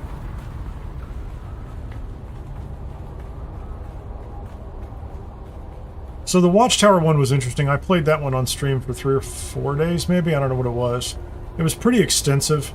My PC isn't terrible, but it still had there were some performance issues. Especially there were some points where there was like a huge space battle going on outside. I wasn't even involved.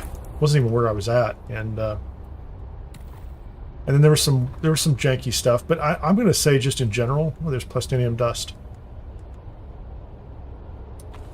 The thing I would notice with even the mods, and I've made a mod. I have a creation out there that's probably 9,000 downloads at this point in time. It's a time saver, right? It's like there's a spot on a planet where I like to build a base. It's got 5 resources, etc. I think it's called Kintech Research Survey or something to that effect, right? Mining survey, Vessel 3B. And so I've played with and worked with the creation kit, and the problem I see with it is generally that it is not documented. And so if you've been using the creation kit to work with the creation engine with lots of Bethesda games over time, there's a lot of kind of tribal knowledge that has happened over time, but the kit's not documented. There's not really a wiki for Starfield out there right now, and nobody seems to be motivated to make one. So you're just kind of piecing everything together, like, and it's possible. But it's Bethesda's internal tool, and it's not really set up in a way to make it obvious for other people to use it, I guess is what I would suggest. And so it just takes, it's one of those things you have to tinker with. And I'm an engineer, and I've done a lot of software development and hardware and software development over many years. It's not that I lack any technical background or expertise in integrated development environments, tools, compilers, frameworks, languages, all that stuff. I'm very familiar with that. And the creation kit is kind of a kludgy mess and crashes on a regular basis. Now, I'm not criticizing the creation engine. I'm not getting into that whole debate. But so now you have like mod creators who are making creations for Bethesda game, or for Bethesda's game Starfield, right? They do run on Xbox. The nicest thing about it is you can create it once and it'll play on both PC and Xbox and hopefully PlayStation in the future, right? And so you can do a lot of interesting things with it. I suspect, though, especially because of the way they rolled it out, especially their verified creator program, there were people in their promotional materials and the people who were part of that first wave that clearly had worked for Bethesda and with them at different times. So it's kind of an insider game as far as I'm concerned. And then you've got people who've been doing Bethesda creations for years. So there's a lot of sharing. Some people share, and then there's, I think, a lot of people who know things that they don't share as much. And so, the quality of what you get, you can create broken mods and put them out there. That it's easy to do things badly, I guess is what I would say. You can modify game-wide items and assets and screw things up. And that happened right off the bat. When they released it, there were mods that were breaking all sorts of stuff, or creations that were breaking all sorts of things. And Bethesda had no QA. Well, they have some QA and some automated stuff, but anyway, before I go too far, I'm just kind of chilling here. As long as I stay out of the sun, I'm okay. Hey, buddy!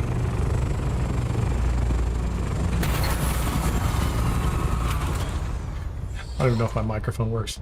Hey, man, how you doing? Man. No, I just came back out.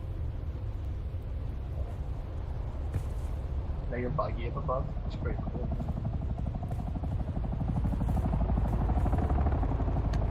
You know where I can put my like, is there sandstorms around here? If he does it? I don't know. Can you hear me? I don't know if my mic's working in this. Yeah. Yeah, if you park your ornithopter like right where I'm standing, I think it'll be covered. I'll get out of the way anyway, so like just shove it up here to the left. Bet.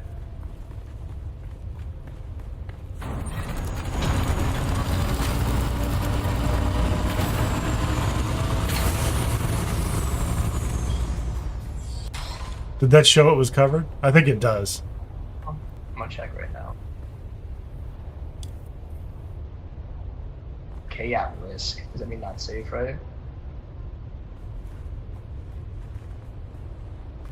I offer no guarantees. I just know I do it sometimes, and it seems to be okay. Good. I'm gonna try to find a spot up top. Maybe cover a little more. Okay, I'm not paying attention. What are we doing here? Many paid mods are worse than the free mods. Yeah, I have an opinion on that. Like I said, I have a creation out there that's 9,000 creations, and Bethesda won't put me in there. They won't let me into their verified creator program. I don't qualify in some way, shape, or form. You know, I'm an engineer with decades of experience, and I put a mod in there, and I gave it away for free, and it's, you know, people, it's okay. It's not the end, you know, it's not the greatest thing on the planet, but I think they have a very interesting standard for who they let in and don't let in, and I think also they probably were too permissive up front, and so they kind of pulled the ladder up behind them, and so now they're like, oh, well, we have mods that people are complaining about, but they won't back them out, but I don't know what Bethesda's doing, but I don't find it to be encouraging. And quite frankly, I've been working on another creation for Starfield for a while, and I don't know that I care anymore. Like, I will see how it goes. Like, I might tinker around with it on the side and get it released, but they've basically told me I can't participate in their marketplace, right?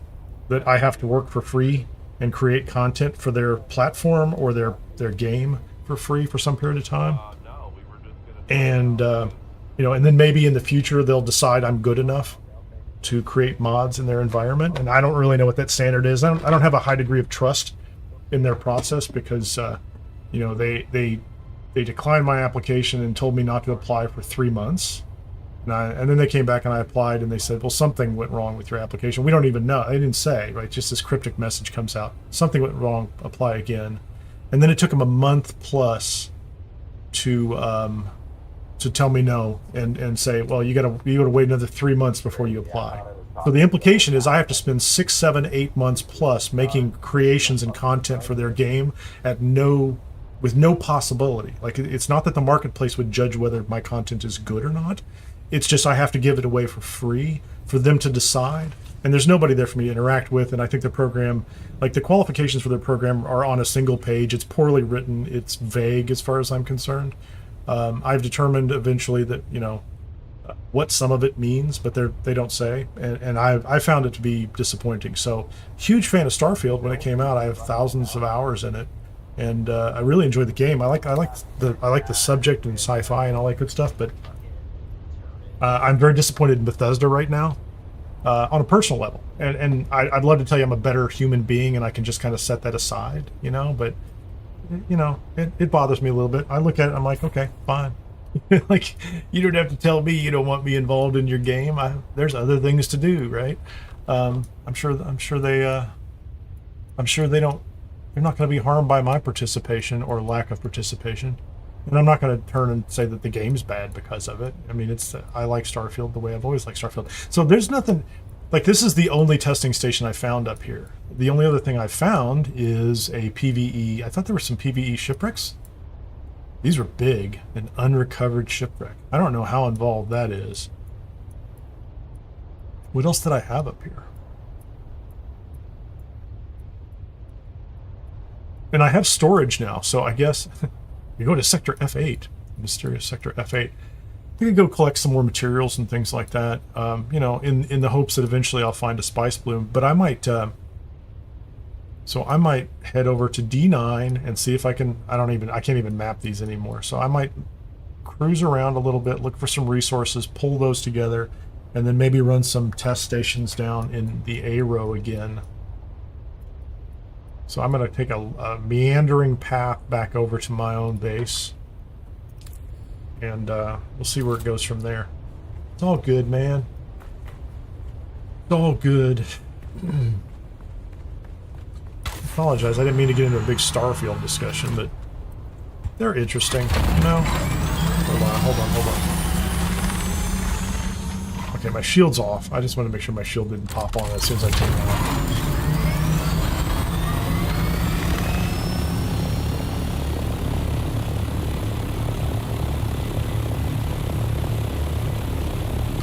Didn't want that to happen.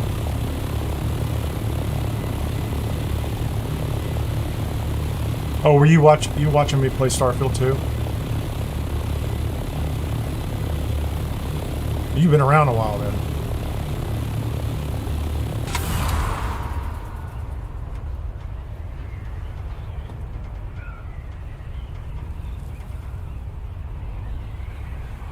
I found a couple shipwrecks and looted them. I actually got to them in time, which was cool. Well, if you were watching some of my Starfield stuff too, you know, like at the end, I was trying to, I'm kind of like RPing, right? I'm like, okay, we're gonna have a pirate crew, and I added some mods in. I thought Gangs All Here was pretty cool, and because I could add a crew, I had like 6 people, and if your hardware supports it, you can play it. It's a single-player game, right? And then Watchtower let me build a fleet, so now I've got multiple ships, and they're all crewed, and you can do some. So you know. It started to expand it. I'm not going to get into I'm probably not going to get into things like, you know, making Starfield into Star Wars or Star Trek. I don't care that much. Like, you know, we're all old enough to know when like we've seen Starfield and Star Wars come out. They are their own intellectual property. I've enjoyed them for years, for decades, for what they are. I don't need to make Starfield into those, but I understand that some people might want to bring elements of some games into games that they're doing today, and it's all cool. It's not my thing. So I started doing kind of role-playing stuff, like I'm going to have a pirate crew, no Constellation people, and then we're going to go do all the content, and I was just stretching that as far as I could. And so I've had a hard time finding, and I want to go back and play some more Starfield on the channel. I'm just not having the easiest time finding content. It's funny, I came up here before. It's not like I wasn't here before. I don't know what they're talking about. It's finding content, you know, to keep it fresh and interesting, right? You know, because I want it to be fresh and interesting. I want it to be fun. So I'm going to do some more streams. Be nighttime streams on Starfield. It'd be really great if Starfield did something. I feel like that. What's that meme with the guy that, you know, like the little cartoon guy who's poking something with a stick? Like, come on, Bethesda, do a thing, right? Otherwise, I'm kind of making it up myself. I should use my scanner more often, right? Okay, I don't know what's going on over here. I'm just goofing around. There were some caves. I should go, you know, caves, shipwrecks. Did I bring my... I don't even know, I'm not even sure if I brought a regular scanner up here. I need to bring a regular scanner, because when you get out on foot... Do I have my, hold on, let me find this. I gotta have this over here, too. And let me put on my soft booties. I don't even have any room in my... Hold on.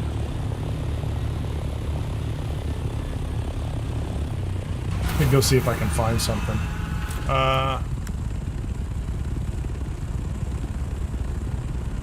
Like one EMF generator. Who cares? Calibrated Cervec. Don't care about that. I do like that. Improved water tube. If I could get rid of some of this stuff if I wanted to.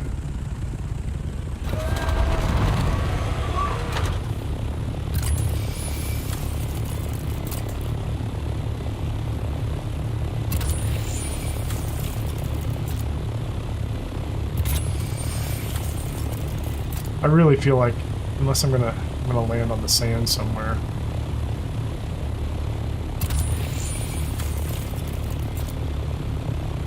Hold on. I don't know what that was.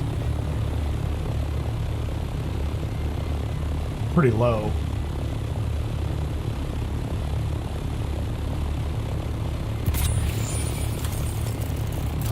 kind of can't see. Okay, I need to get my altitude up a little bit. Okay, can I do this? Get myself leveled. I don't really want to lose altitude. Can I do that? That could be an interesting technique, right?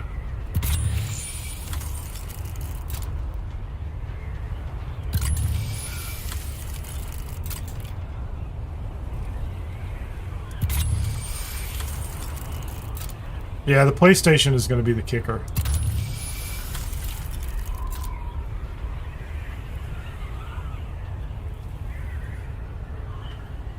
What did I just pass? I just passed something that was PvP.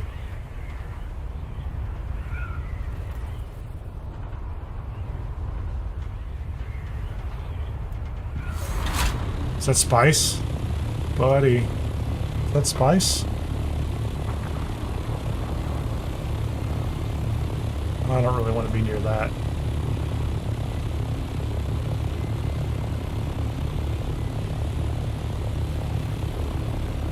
I've got a bunch of garbage in inventory.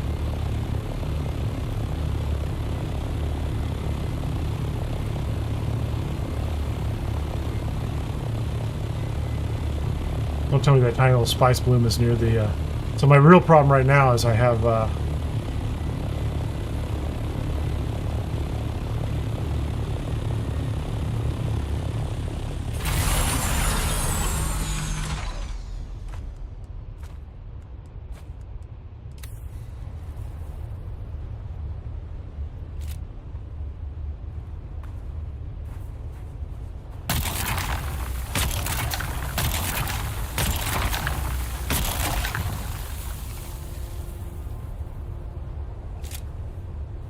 I don't see it is my problem. Is it really here?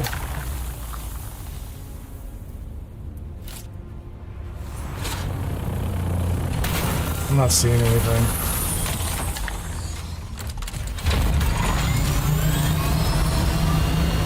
I don't think it's really there. It's like imaginary spice. She was a member of the band. She's not really there.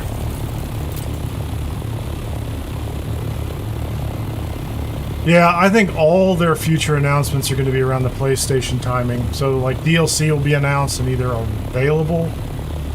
It's also quite possible, and this is fun speculation, that they had such a great success with the Oblivion remastered drop, the stealth drop, that they're just gonna, you know, they're gonna forego all the hype. I mean, like, if I was Bethesda, would I tell people in advance what I was going to do? There's a very vocal and angry group of players out there who will crap all over it regardless of what they do, so, you know. Stealth drop it. Great hype, right? It's a magical trick, right? You drop it and everybody's like, oh man, it's so amazing, and you know. Clearly telling people what you're doing. Oh, I did 10. My goal all along was to get to 10, because that's where the skills max out. And I stopped. I took my main character and I let him sit for a pretty long time as I leveled a brand new character in order to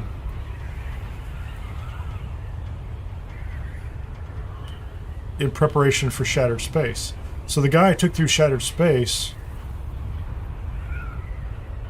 There's a worm. The guy I took through Shattered Space was a brand new character leveled completely for that purpose.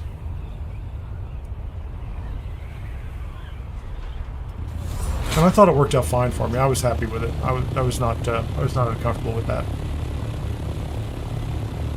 And then I went back to my main character and D7. Oh, another control point. Man.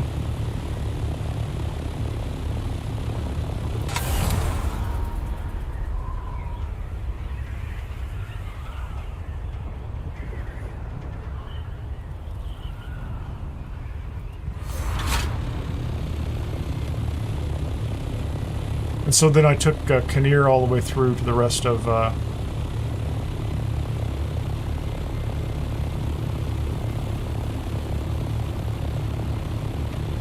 the Unity times to get him up to 10. And that's where he's at right now. He's and actually I added a creation. I don't remember the name of it. I added a creation at that point that allowed me to go ahead and pick the alternate universe I wanted, because I'd done it the hard way, like the RNG way before, and I generated all of them.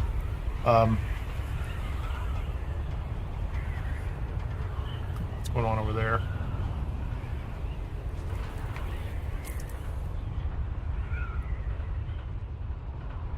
Well, that was F8 I was in? Oh, there you go. I had gone through it enough times to get almost all the rest of them. Well, actually, I did all of them, because I have little shorts for all those. And so I picked the one that had the duplicate me. So now it's duplicate me and a crew of pirates, and, you know, it's fine.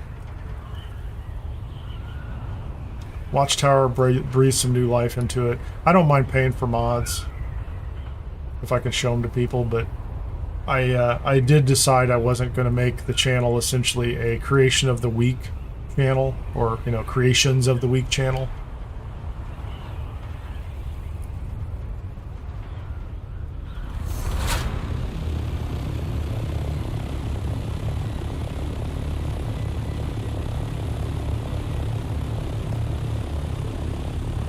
That's just aluminum. That's just aluminum. There's a lot of aluminum up here. I don't see any reason to collect aluminum in the deep desert. Doesn't make any sense to me. I also evidently don't see a lot of reason in actually refueling my orthopter. But where am I? This is E8. Let's go ahead and let's go here, and then we'll just head south. And I'm gonna go dump all this stuff in a box.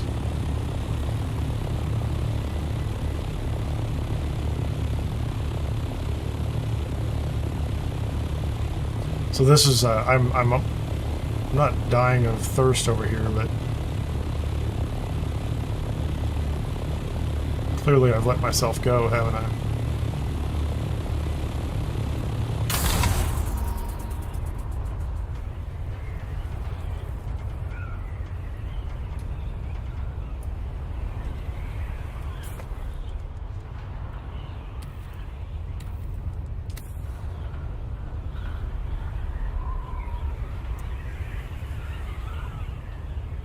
I did enjoy, this was not a problem for me. Let me get back to the map and make sure I don't, let's make sure I don't fly off the map.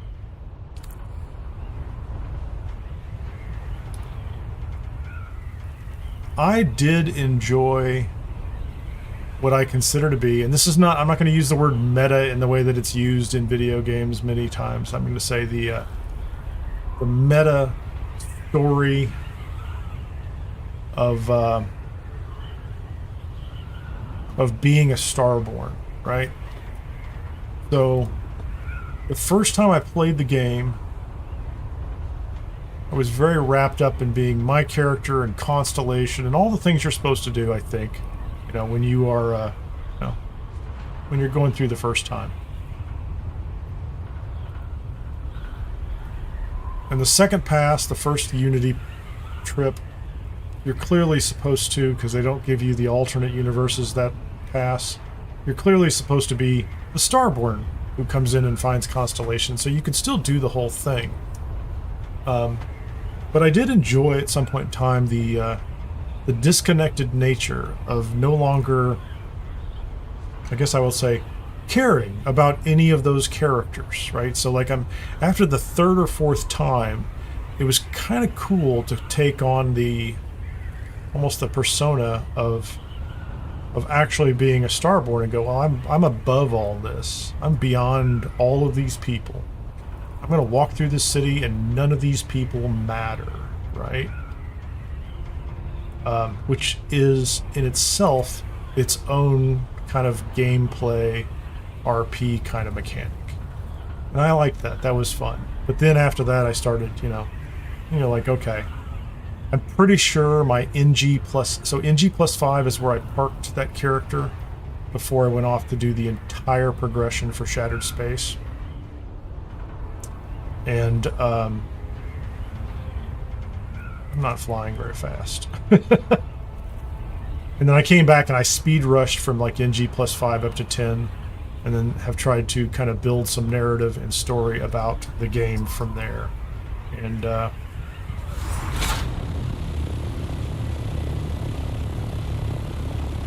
And there's not a lot to it, right? It's do the same quest lines again, it's do the same factions again, except, you know, at this point in time, I have been doing it with a crew of 6 or 7, or maybe 5 or 6, I don't know who it is. I may have lost some when I built the fleet. When I built the fleet, I had to assign a bunch of people to ships, so that I had people flying all the ships, and I, you know.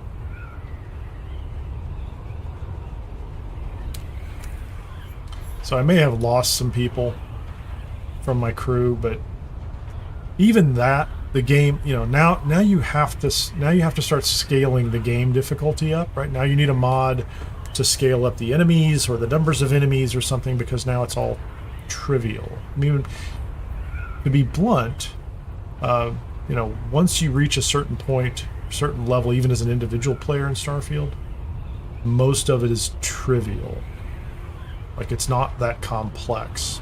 Like, there aren't, maybe I'm misremembering, but there aren't bosses that are meaningful. So it is a story. It is a, you know, part RPG. It's not sandbox. It is very open. I like that. And I'm not even bothered by like the, you know, like the things people complained about planets not, you know, they're not being planets fully populated. I don't care about that. Space is big. Space is ridiculously big, and a lot of empty is what I would expect. And I wasn't bothered by not being able to fly to the planet's surface. I've played Elite Dangerous for hundreds and hundreds of hours. I've played No Man's Sky for 1,000 hours. Played all those games. I have my fill of flying back and forth out of orbit, or pretending to. But none of that bothers me. There we go.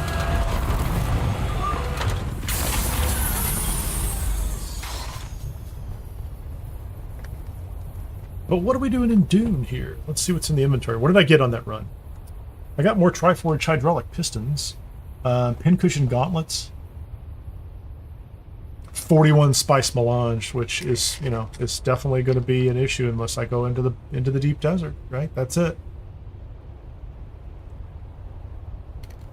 I got some spice infused plastinium dust by doing that one testing station, right?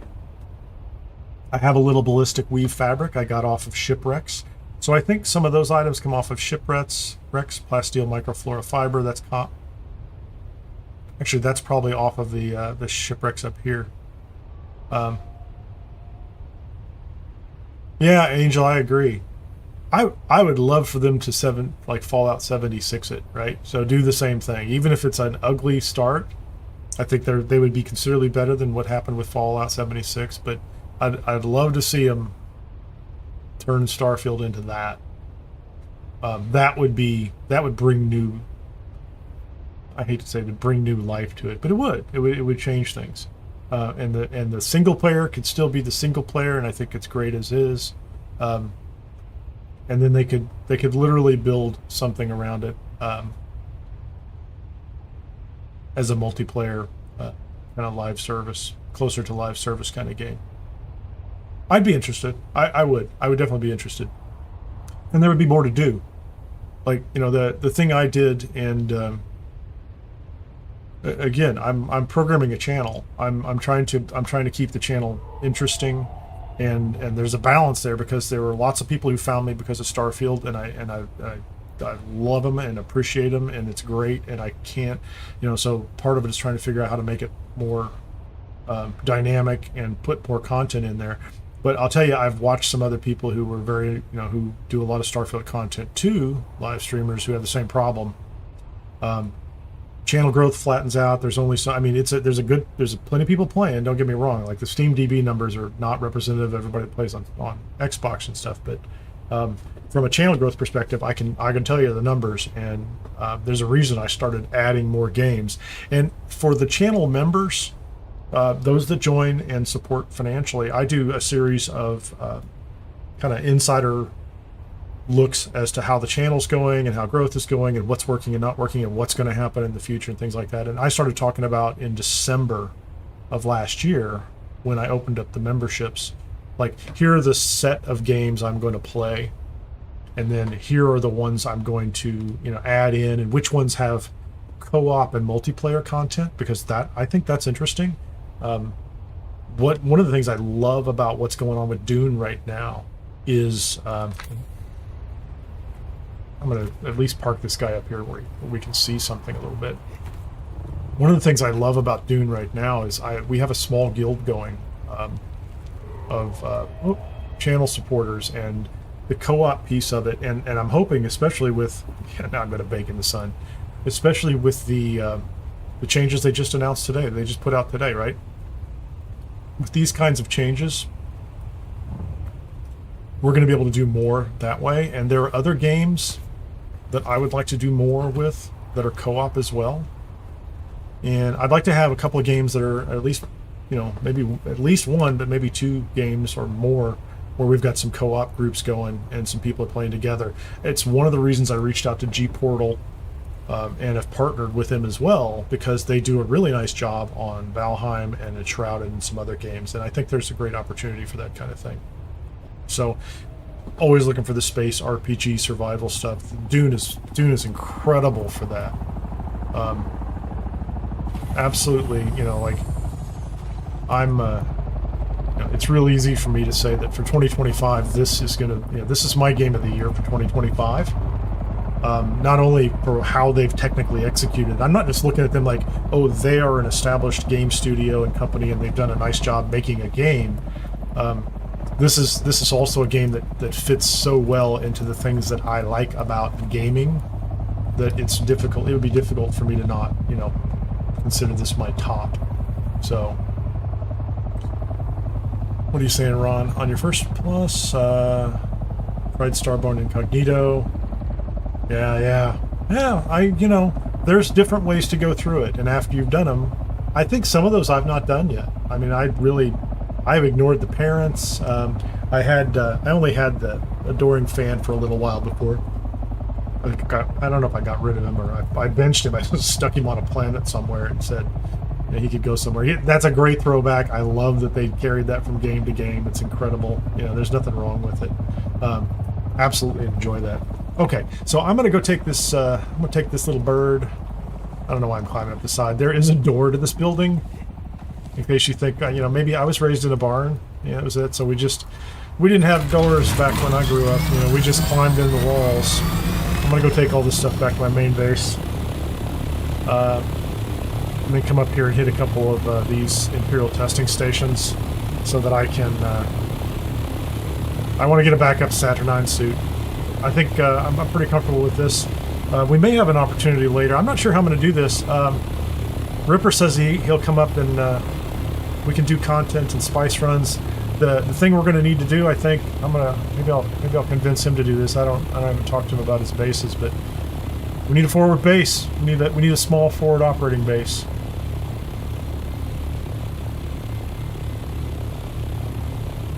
Ron, are you talking about Dune?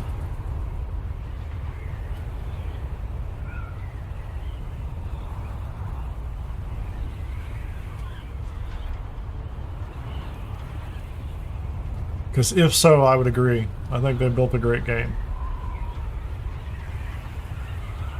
What I really hope for, let's talk about the big dream, is that there are more companies that look at science fiction, space travel, and those pieces. Not that not that we have an absence of it, and just continue to put resources into the space and produce content like this, and that the market grows. Because I think when you look at fantasy fiction and the Tolkien derivatives and things like that, they are more popular overall, and I think it's probably true of you know, the fictional works too. Like, they're more popular. But clearly, you know, the Star Wars franchise, and you know, without being, you don't have to be Star Wars or Star, you know, or other franchises like that in order to be popular. You can have good gameplay, and I really hope, this is just me, you know, I hope humans take a greater interest in space and space travel and leaving the planet.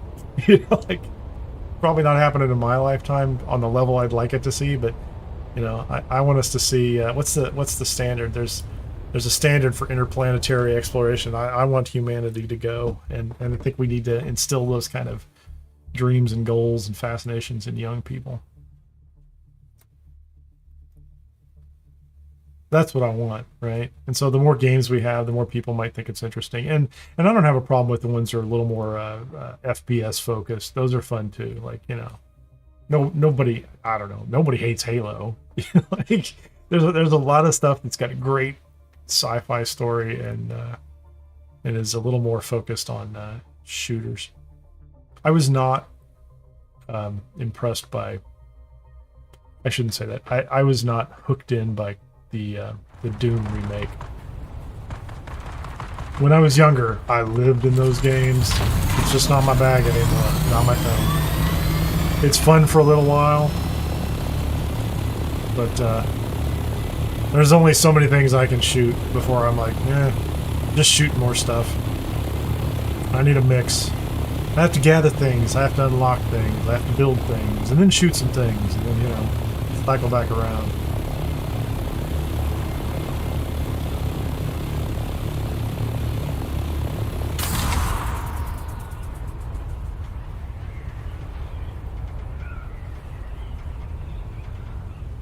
What are we doing, guys? Oh no. Oh, I'm just gonna run into a wall. I need to change the color of this thing. This is not, this just, since I can't name them, I'm losing track of which one I'm in. And I know the one I'm in, but kind of driving me crazy. I gotta fix this. I'm just gonna make this one like whatever desert sand color I can. What's my swatch? House Atreides. Is that Chome? Yes. It is my desert. It's my desert one. That's it right there. Okay, let's see if I can get the repair right. So we're going to stand down here. Bingo. Got it. That one's good. That one's good. Aim forward into the connection point. We're good there. Generator's still off a little bit. I thought this one was, no. Engine's not right. I didn't even put anything in my storage, did I? It's alright.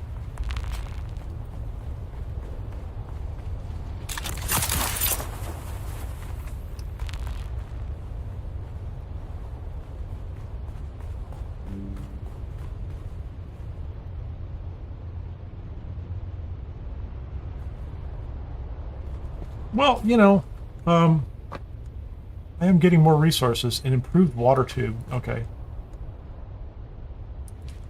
I'm going to go ahead and learn those because it's my first fancy new recipe, and I think that's going to be in the Plastinium list, right? Oh, I got a Mark V thruster. Interesting. Mark V. Scout Ornithopter Engine Mark V. That's nice. So those are backups. I can keep those around. Definitely burning some fuel. Where's my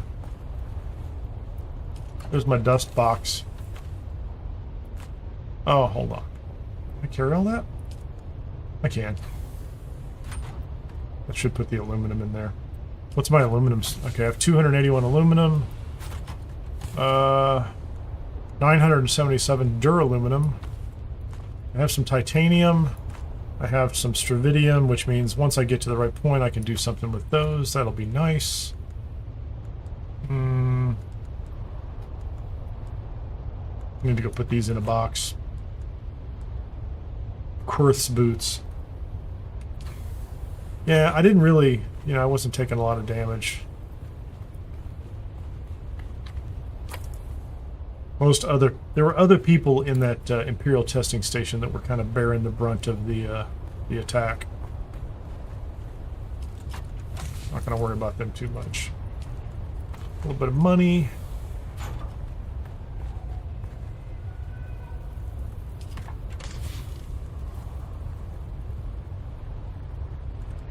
I did not mean to accidentally. I didn't mean to do that, but I guess it worked out just fine. I put the extra things in there.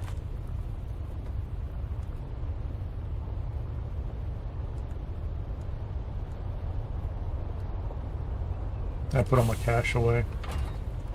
Which ones are the Saturnine? A4 and 5? I think A4 and 5 are it. Let's go have a drink. I think my water's fine.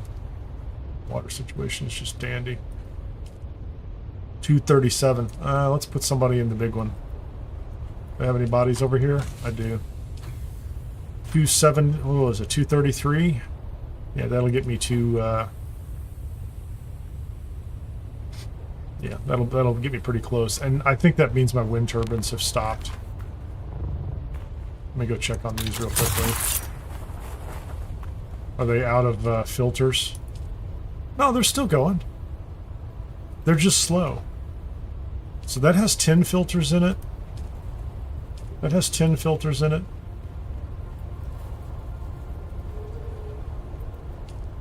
This has no power. No, it's on. Is it producing water? It is full of water. I don't see that. Is the water going up? The total capacity of the system, is it going up? I don't understand that. No power.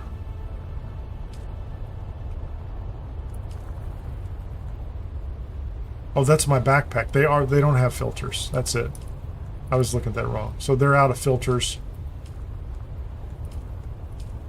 Yeah, I was not reading the interface right. That's my fault. I have 10 filters in my inventory. I mean, I guess I can take here, deposit 5. That one's turned on. I don't know why I wasn't thinking. But I turned that other one off and turned this one off. Disabled. 1612. I'm probably running some fuel generators up here.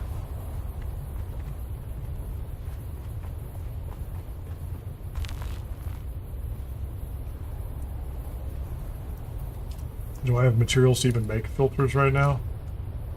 Standard filters. Aluminum ingots, plant fiber, silicone block. I do. Oh, I went up and ran a bunch of plant fiber. Yeah, I found a good location in... so playing in the... playing on the private server and starting new characters, I was paying attention this time and found good locations for plant fiber. When I went through it the first time, I just kind of grabbed what I needed down there. Haga Basin South, there's tons of it. There have to be routes up here you can run too, but it's ridiculous how fast it responds down there. I could make 52. I wonder if those things, what happens to those if they fill up the water supply? Are they still using the filters? Because I hate to waste filters. That seems like a ridiculous use of...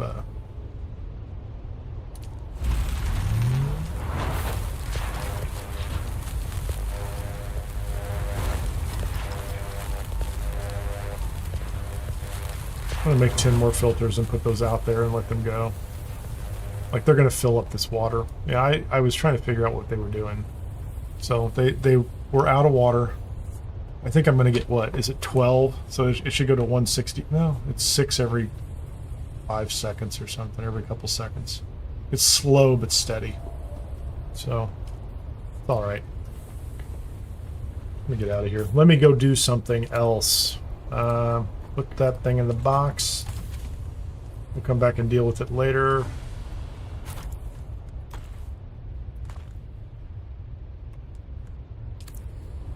I don't really need to worry about fuel if I'm just going up to the A row.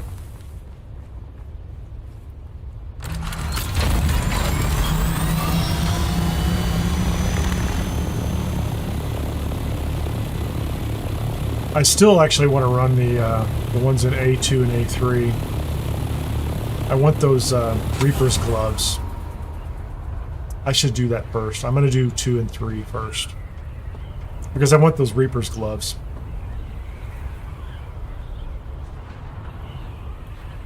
Especially now that they have reduced the number of nodes, even in the PvE section.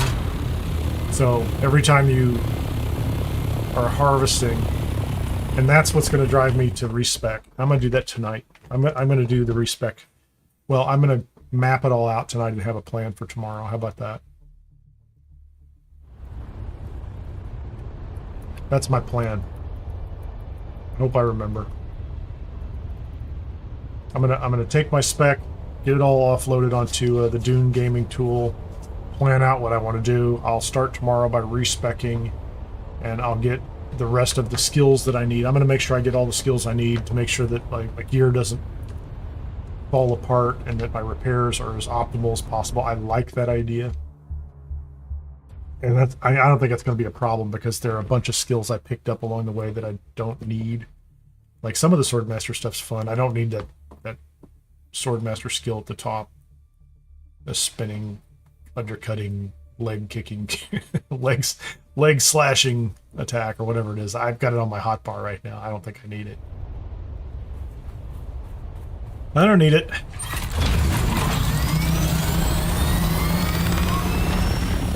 Okay, what do we have? There's one right there. There's a pointless little cave.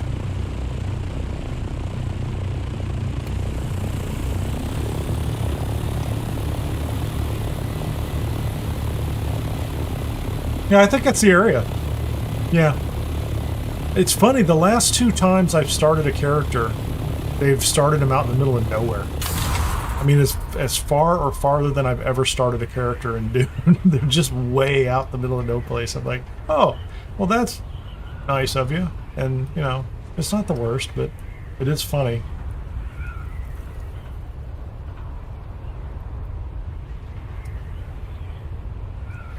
And I really need to look up these shipwrecks. Like, I don't mind going into them, but some of them don't. I've looked at them and they don't have things I'm interested in.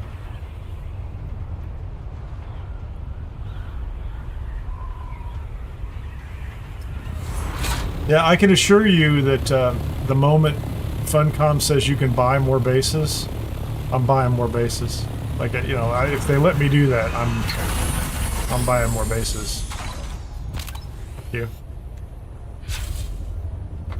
I need more bases. Well, I will also, and I'm already doing this while this place is going to be clear, which is nice, I think. The other thing I'm doing is I did spin up another character. Primarily, not for the bases, but it occurred to me later that I have 3 bases that I don't need him to have any place.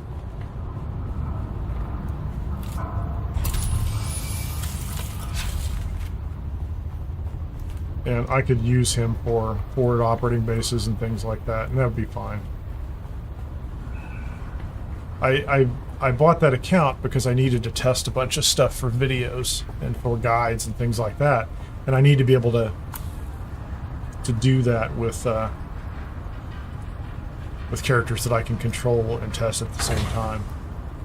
The guys in the guild have been great about offering to test and try stuff, but it's just, you know, now you're taking up 2 people's time, and, you know, you're taking up a bunch of time.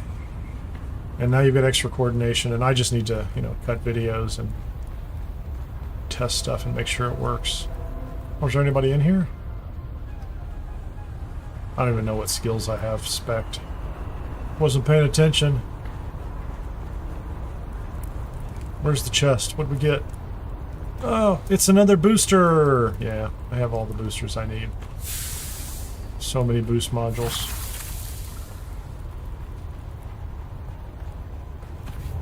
I like the extra wings, I like the boost modules, that's all cool. What I want is the gloves, and I'm not convinced those gloves are in here in the rotation this week. So those sites, you know, are based on historical information, and so they may have taken them out.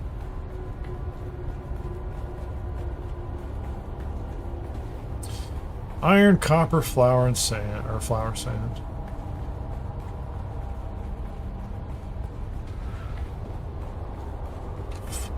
Flour sand. Flour sand is handy. Been okay with the little base that's been down in East Vermilius has been fine. That's almost all I use it for is iron and sand. And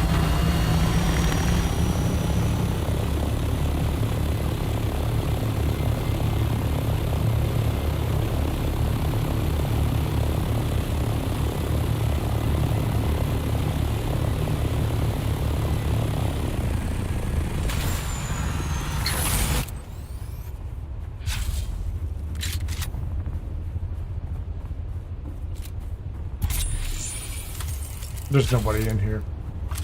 Meh. Is this one of those where you have to cut some stuff in half?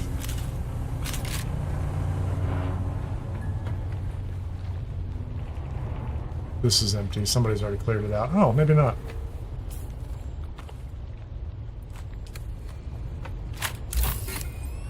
Not exactly my most optimal approach, but no, whatever. Yep, this one's... what's in here? Nothing. There's nothing in here. This place has definitely been cleared. Recently...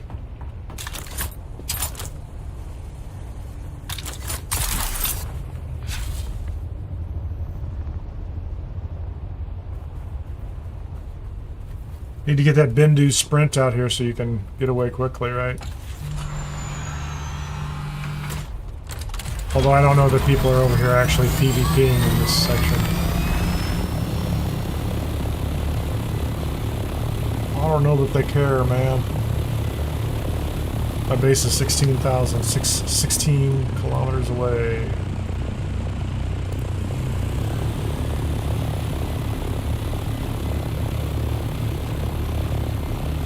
Yeah, I go back to that. The private server is kind of hilarious that way. You can pick. There's a couple of really optimal places, but they're occupied on the public servers pretty quickly.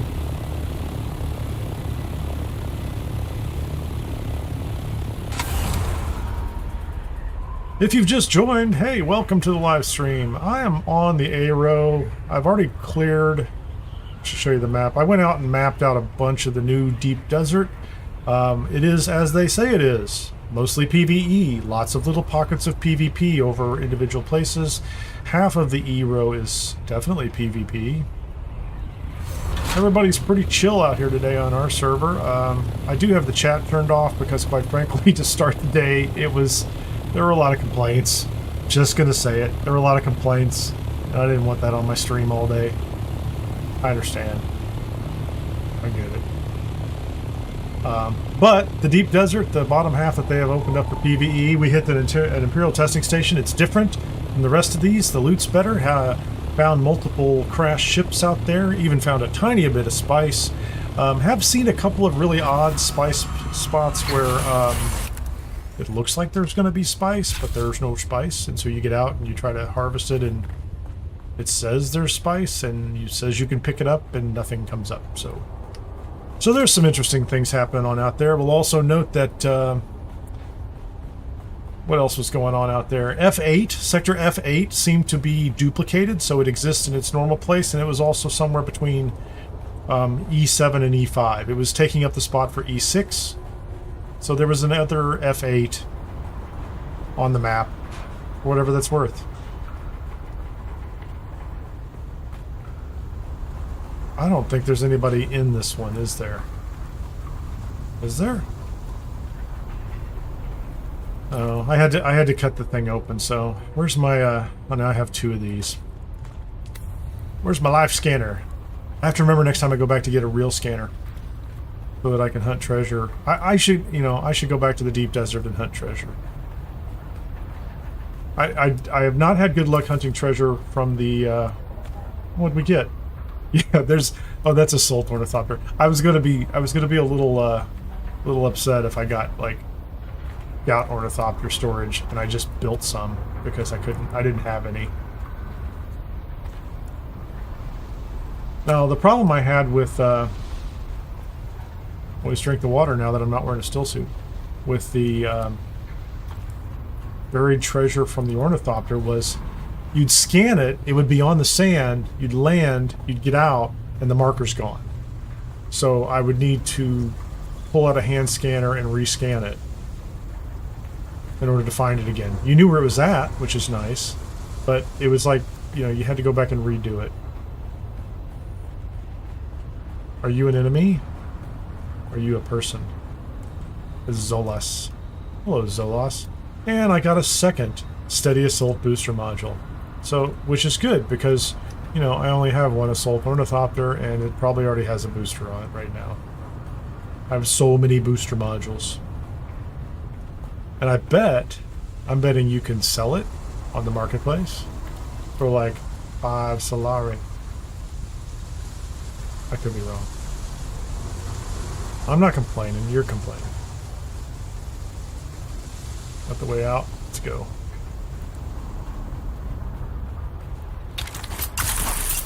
Fly me to the moon. Alright, let's go. So I will go back out to the deep desert in a little while with the scanners, with all the right scanners. And my soft step shoes. And we'll hunt for some treasure. Because that's the one thing I didn't do. It was generally recommended to me. And I'm nothing if not willing to take suggestions while playing.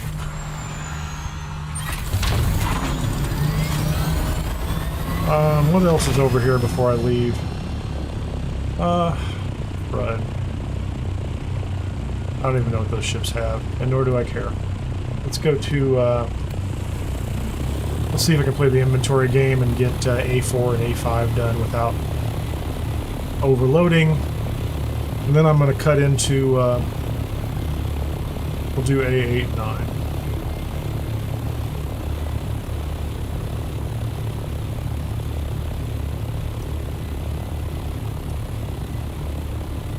Well, like anything else, 45-minute loop. Like even these test stations are 45, 50-minute loop, something like that. So there's 6 of them. If you do it about right and you get a mix of, you know, sometimes you go in with other people, sometimes you go in by yourself, so some of them take a little longer, some of them are fast runs. It's almost a perfect, you know, 45, 50-minute loop, and you go in and out and you pick up a little bit of everything. So I wouldn't mind in the deep desert, in the PvE deep desert. It needs its own name now, doesn't it? So the deep PvE desert, the I don't know, whatever. You get the idea. I wouldn't mind out there, like you just, you know, once you map it out, you establish a route, and you just kind of circle through those. I assume those ships land and are refreshed either by landing or that they. I don't think they're just, are they just popping up all the time in different places constantly all week, or do they arrive in a place? It seems to me like you start the week off now, instead of scanning, well, you scan whatever you want to scan, right? And then start a rotation. It's the same thing they're doing in the PvE desert.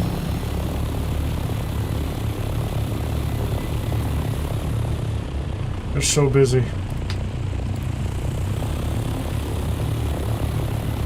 I won't be on stream at that point, but I don't know. If we get above 30 people watching, I'll stay on. That's not going to happen. I'll stay for 30 people watching. We'll go back out in the deep desert in a little while.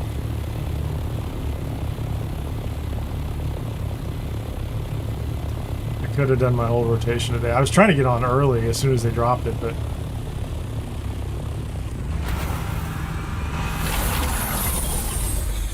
oh, come on, man. Don't trap me inside there. Nice. How much stuff is in my inventory? What can I drop? What do I don't care? What do I care? Okay, I don't need that. I don't need that. Or that, or that. Or that one. Or that one, or that one. There you go. I don't even need these. I don't even know why I'm carrying them.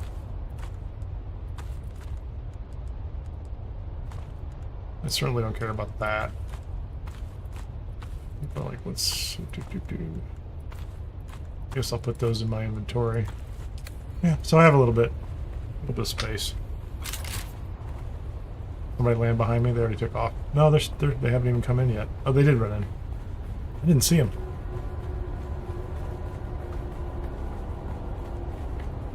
Come on, Atreides. Represent. Got the green colors.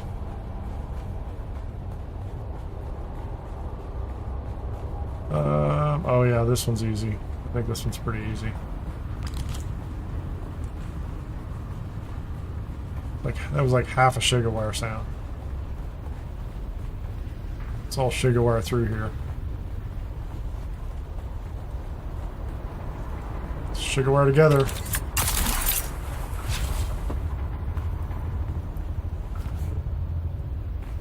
I dodged the poison. That's impressive. I think it's impressive. What do I know? Take the bandage. Take a little drink. Let's see if I hear a bunch of gunfire in the next room. Nope. Oh, there's somebody over there.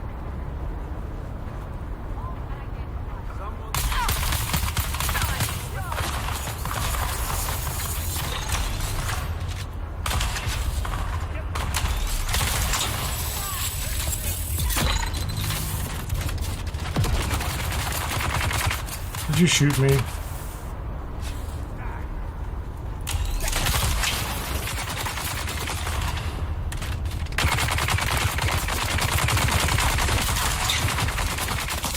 Man, I took some damage there, didn't I? Sporting the wrong bandages, too. Let's swap them out. Pay attention, Kineer. Are you gonna come over here and shoot me, too? Dude.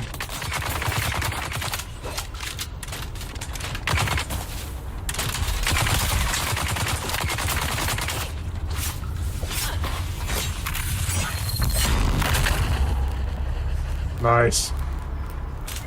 Great job. Nice salute there. I don't know who you are. I love you. You're great. Like, I'm not that fast. I'm not even going to mess with that one. I should have used my swirling fighting attack.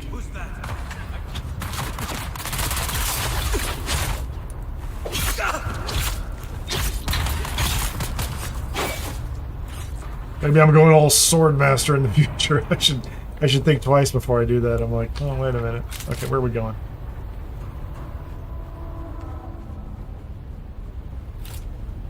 We have a full house. There's nobody here at the loot room. Let's go.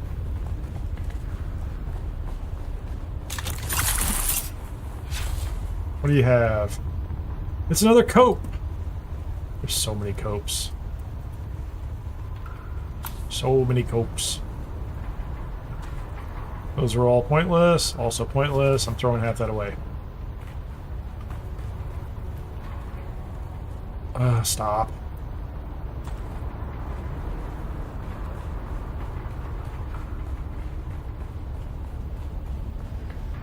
That was a pretty quick run. Half of them down. 3 down. 3 to go. Let's go, friend. I don't know if you're doing the same ones I'm doing, but...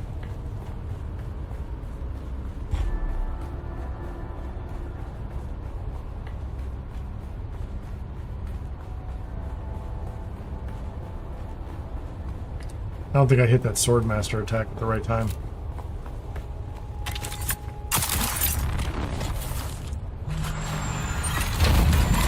Check that out. Isn't that fancy? I don't even know where I'm going next.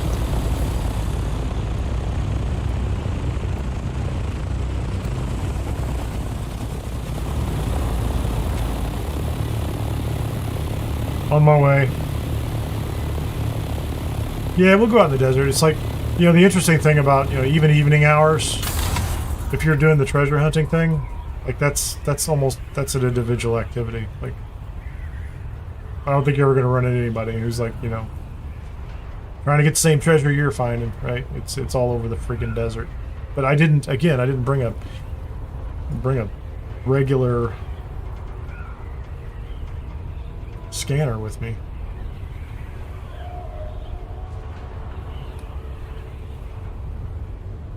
And those things are going to be picked clean.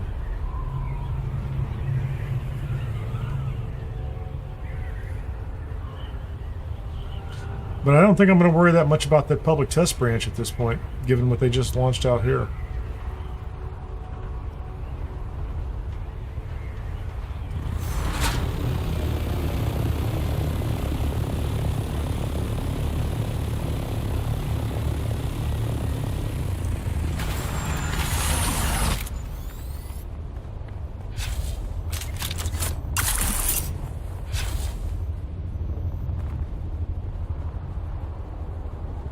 What's in this one?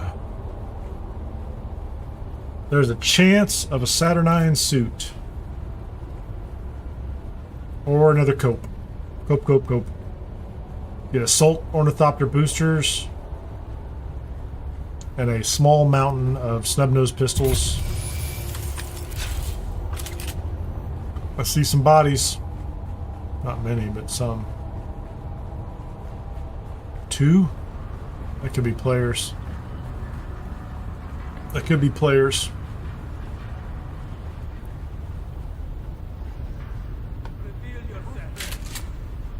Whoops.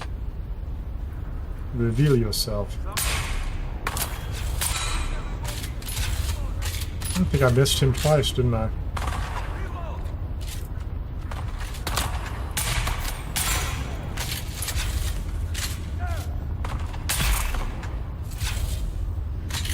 Reload, please.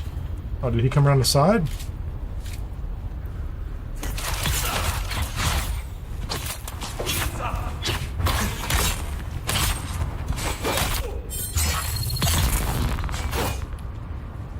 There you go. Take care of that guy. Mr. Melee. Oh, there's another one?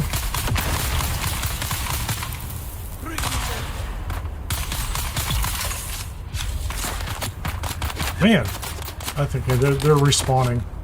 That's what's going on. There were not 4 in there a minute ago. Buddy.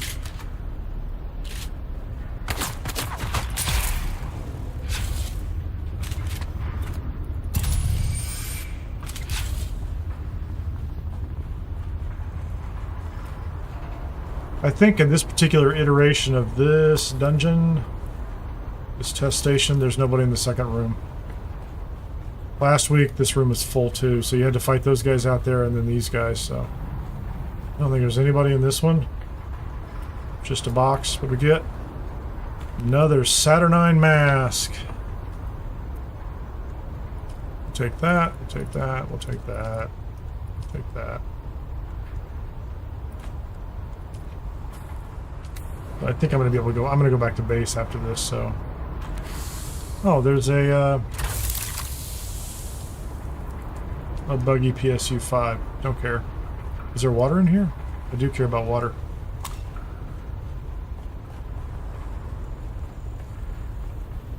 Okay, let's get over to the get to A9 and A8, and we got a base over there we can drop gear into. I don't care about that route down there.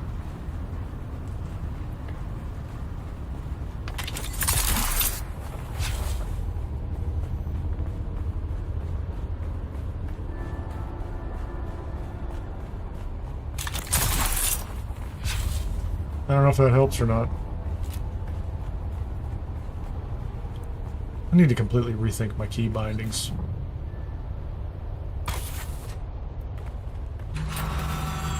I want to jump into that in midair. I think that'd be great.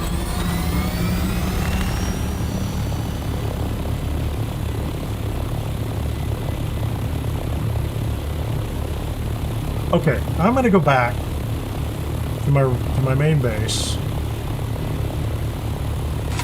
Ditch this gear. Get a real scanner. Yep, let's do that. And I'm going to bring back the other Thopter.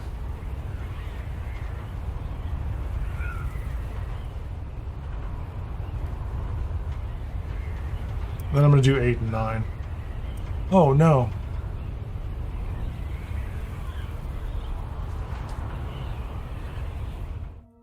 Yeah, I'm gonna do 8 and 9. I'm gonna go back, get a real scanner, switch to the still suit. Get out of this light armor. Like I only did the light armor so that I could to go do the Imperial testing station that was out in the deep desert. That was the only reason I did it.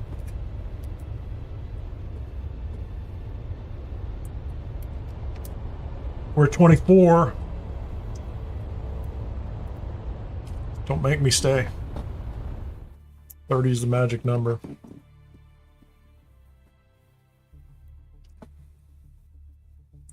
Oh, I also want to go down to Sheol at some point in time. I need I don't want to I need to make a run for Jasmine. House maintenance and supply. I have to put on my logistics officer hat.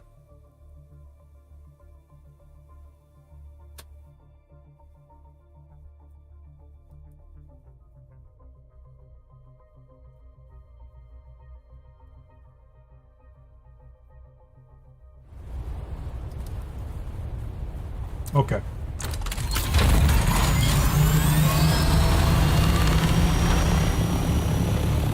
I'm only going to run these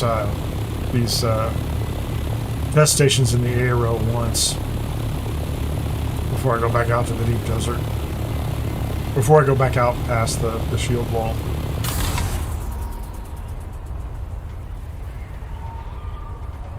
But I do want to run them. I feel like if I do them once a week, once a day, for a week, I'll eventually get what I'm looking for. But clearly,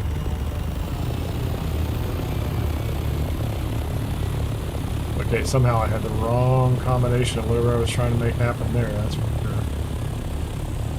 sure. I'm just gonna drop my ornithopter into the ground. Okay. Let's get rid of this stuff. Scanner. Don't forget the scanner. Drop all those. What else am I carrying? Hope. MK4. We're gonna put that away. Put that away.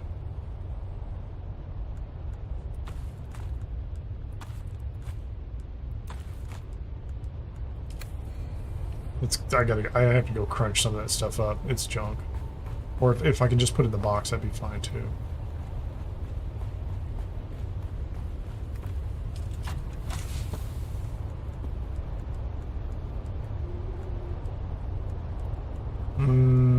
So I have that. I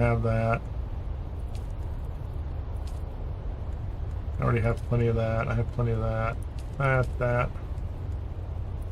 I'll sort that out later. These go in boxes. These go in boxes someplace else too. Sandbike booster, don't care about that.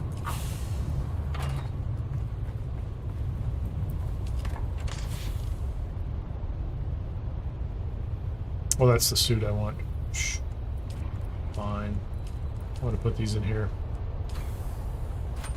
Scanner. Where's the regular one? Handheld? Long-range scanner. I'll take a long-range scanner, because that's better than the regular one.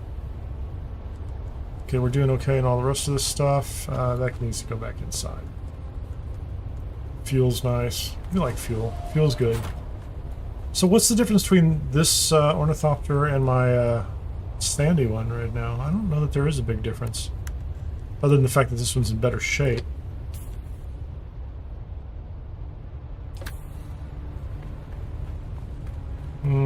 Do I have more fuel over here? Take another fuel cell.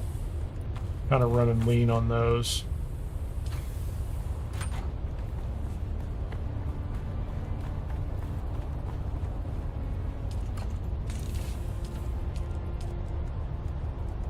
Get those.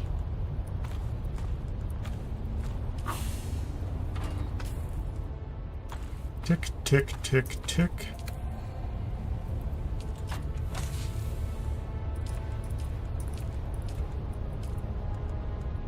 For whatever reason, those, I had those in the wrong order. Those have to be in order for me. Is this the mercenary suit? Oh, crud. No. Where's my Saturday night suit? We're gonna dress up like it's a, you know, it's the weekend. There's my Saturday night suit.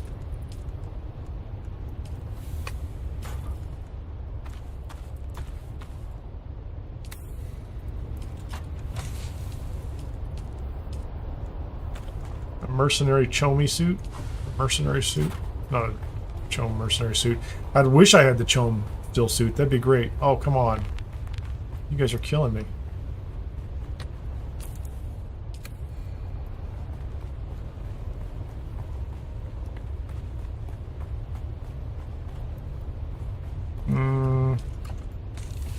There you go. That's a lot of spice-infused duralumin dust. Feels like a lot. I have more of that someplace else. So I did some treasure hunting. You see these? Like, that's treasure hunting down here in Haga Basin. So I have a compactor, cut array. I have everything I need. And I think I'm carrying the... Okay, let's go finish those 2 ITSs. Get those guys done.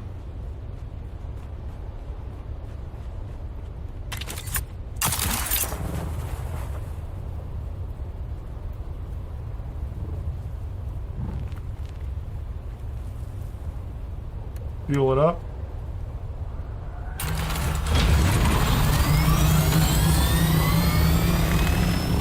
I want nose art as well on these things, right? I want ornithopters with like World War II style nose art. And this thing's got storage on it now too, so I could take it down to Sheol.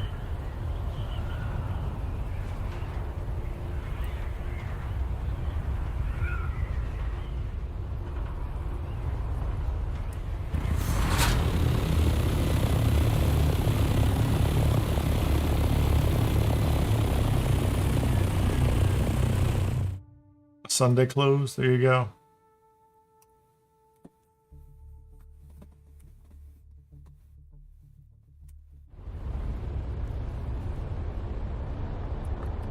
So 8 and 9, right? Yep, that's it. That's the last one I haven't done. 8 and 9, and then back over the wall, and we'll hunt around. I haven't spent any time. I haven't spent any time in like B and C. Are the treasures better the further you go out? Go out to D or E? Doesn't matter.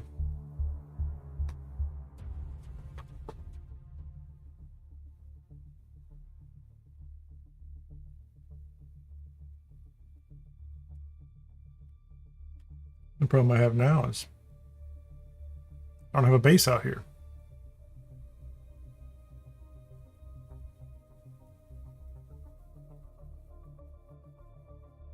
So I do want to hunt around the,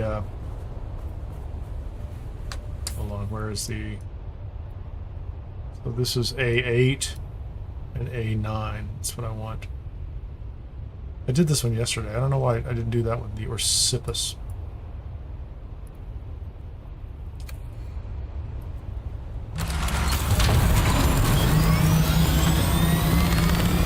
The Orsipus.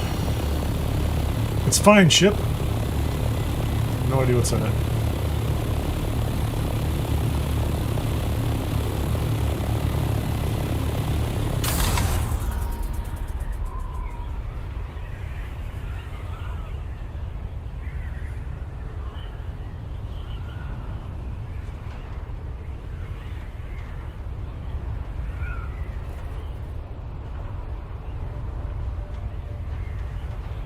Can I make it up over this edge?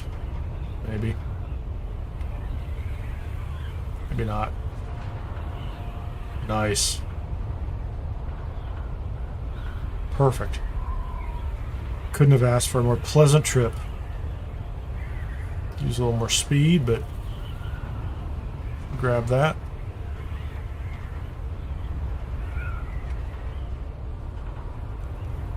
No need to use those pesky engines. I don't really remember what the drop is over here. This is probably wings.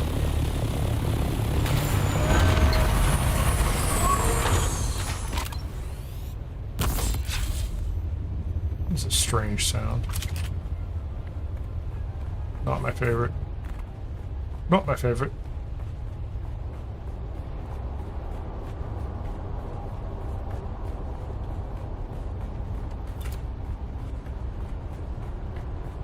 What's that about? Which base is this? I know I should have them memorized, but they actually all just blend together for me. Okay, this is the... This the long base? It's the long base. Give me another round, man. Everybody's dead. The fight is underway. Let's join in the fight.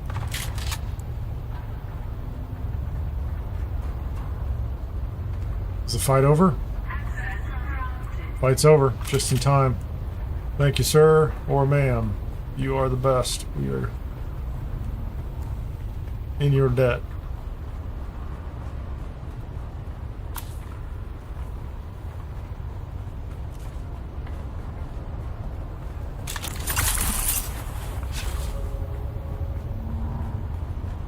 What do you have? Drink of water. A little bit of ammunition. Oh man, their cape is completely effed. You see that? That is messed up. I don't even see any loot down in here. No, the cape is like flying around in circles.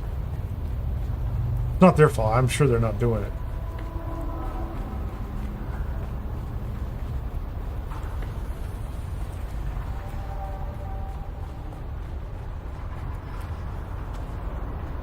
Mercenary, heavy chest plate. I don't think that's as good as the Acheron one. Just saying. Just hit my head on the ceiling, it was great. Got some more wings. More wings. Everybody loves wings. Albatross wings. I'm not complaining. Like, I've got literally Mark V wings that should last me for a couple weeks.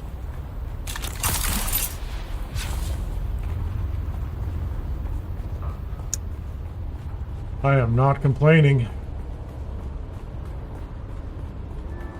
It was one of the reasons I went ahead and I refitted that second ornithopter, the one I'm flying right now. I think it's all Mark V parts right now. I get a third one up and running too.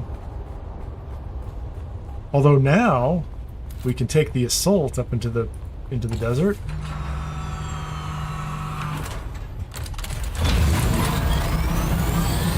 It'll be much easier to take the assault into the deep desert. But I don't know that there are tons of resources to load up on, right? You still have the option with the...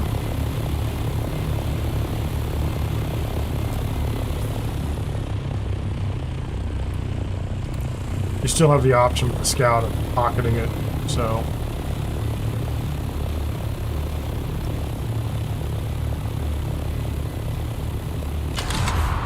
Let's go, man. Give me a glide path. There any treasure here?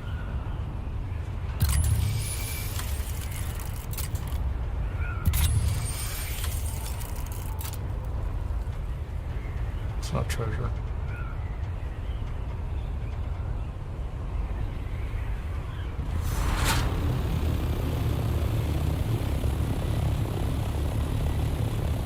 Drop it.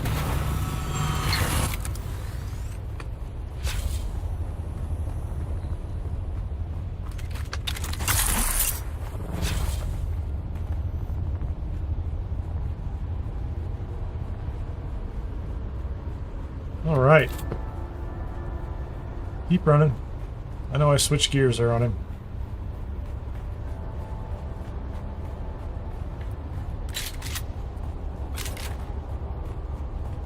Which one is this one? 3 purple doors. My favorite. It's not my favorite. Just saying. I don't think you come back here. There's nothing in here, is there? There's nothing in here. Nothing at all in here. This one has... Purple band right there. Locker, nothing good, just some gun parts. A bit of ammunition. Yeah, no kidding. Don't mess around with Jim. There's that bomb. You rarely see those. Nobody's been through here in a little while. Usually somebody triggers those. Nobody in this room? Somebody's been through here. Somebody has been through here recently, otherwise there would be 4 enemies here. Nope, garbage. I'm gonna stop checking these lockers. I think they're just gun parts most of the time. Yeah, I don't even care about that.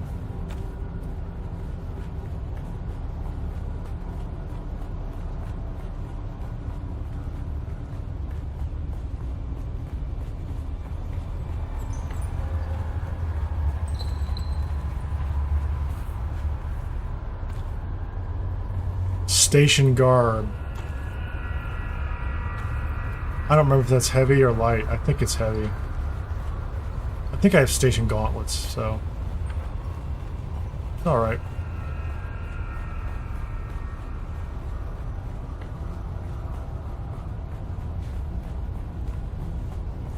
Easy run.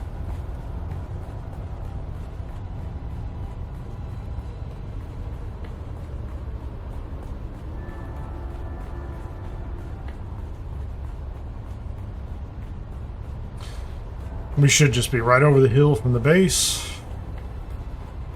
Drop everything off, jump over the wall. See if there's anything interesting.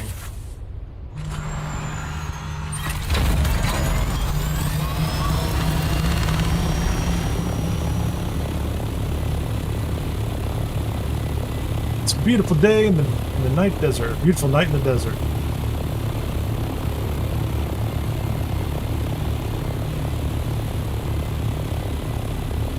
I'm not going to do a lot of treasure hunting, but I am definitely going to shoot out over the wall and do some. How about that? I've not picked up any treasure at all in the deep desert, so let's do this. Open the box. Put that in there.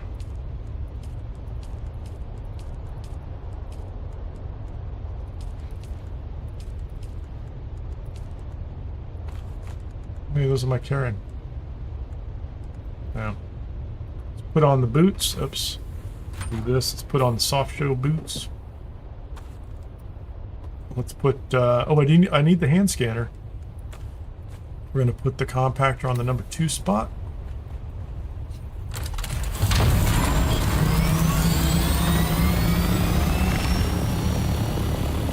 That little cluster out there is where we're going to go.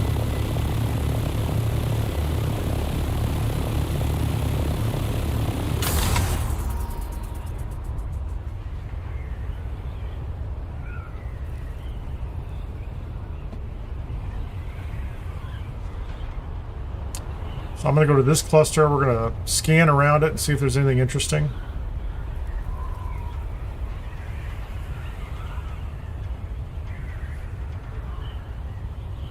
And if not, there's a worm out there. That's what's interesting, isn't it? Guy's a little busy.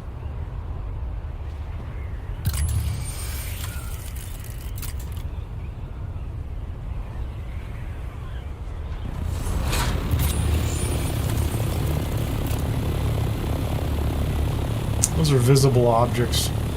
Those might be... No, those are just over the ridge. That might be treasure. Hold on. No. I'm saying that's treasure right there. That's what I say.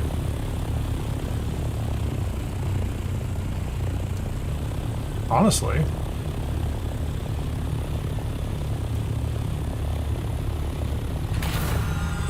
I don't even need the...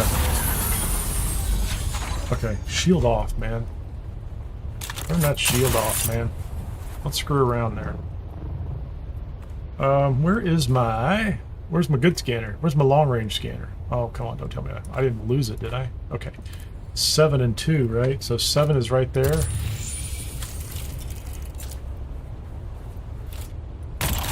What is that?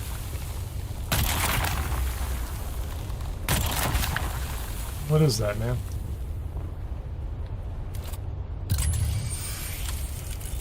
Is there another one? I don't know what that is.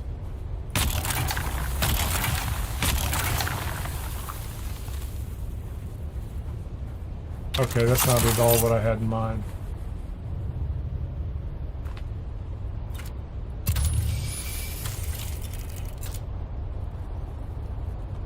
Okay, I'm gonna keep looking. Whatever that is, I don't like it. It's like some kind of bristle. What is it called? It's got a name. Brittle bush. So maybe it was there. Maybe it's gone. I don't know.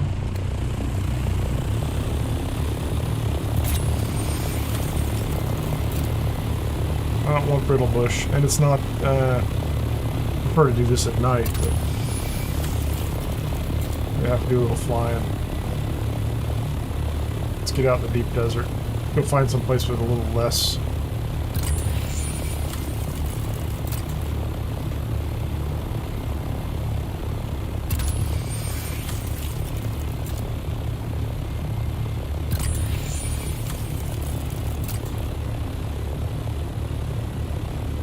We might have to go further north. I don't know.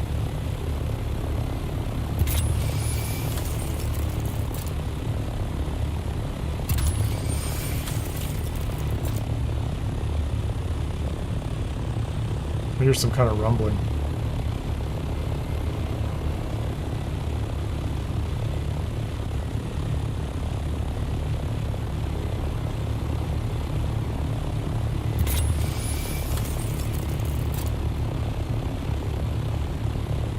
I think we're gonna have to go out in the middle of nowhere.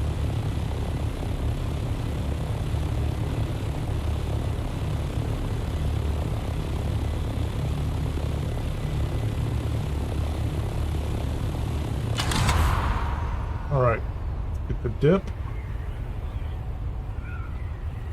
Hold the mark. I think I'm a little low to get, that looks like quicksand to me, man. Got a lot of it. Yeah, I'm not getting much there. What am I at? 436?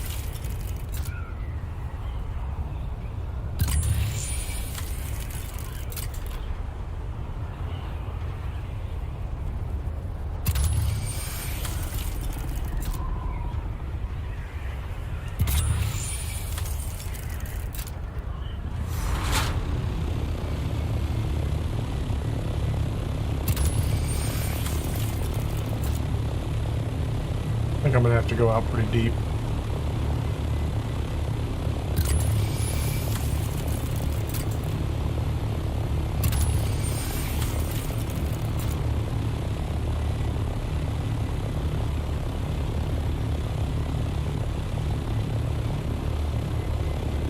Definitely more Thopters out here than I thought, or than there were before.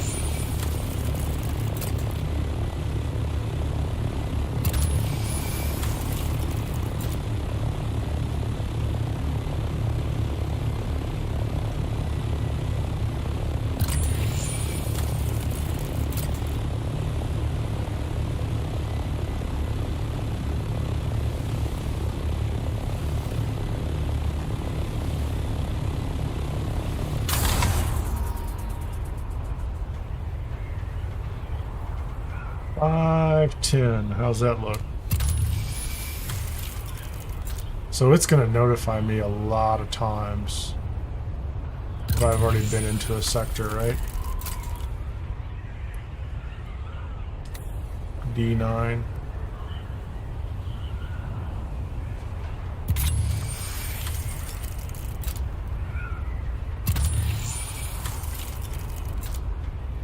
The shipwreck.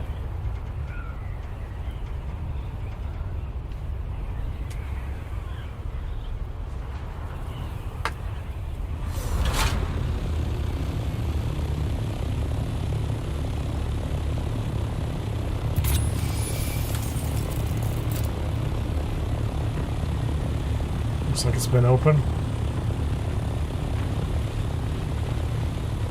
Yeah, the door's cut open on the top. This one's been cleared not too long ago.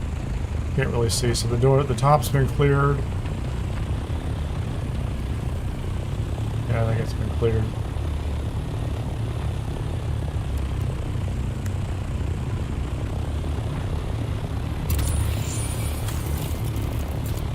Hold on. Close them out of the map. Let's go back over here.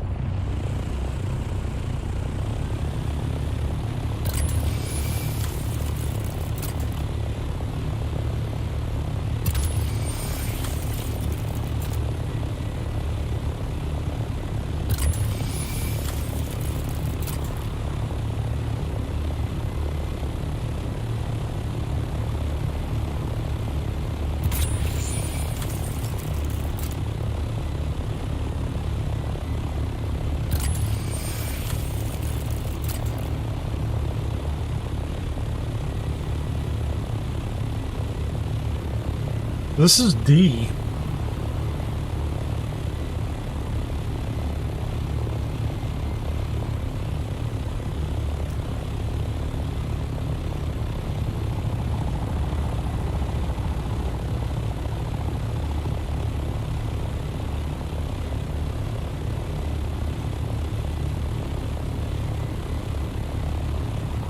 Burning through fuel doing this too.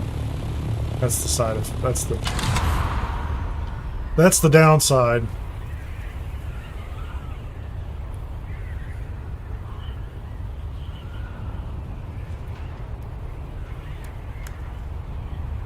Yeah, scan modules at 18.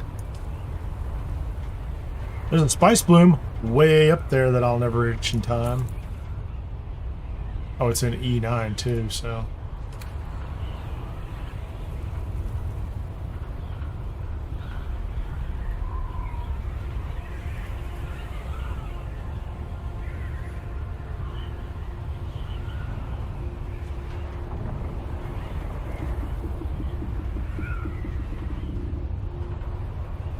Did I just cross the top half of E? Is that it?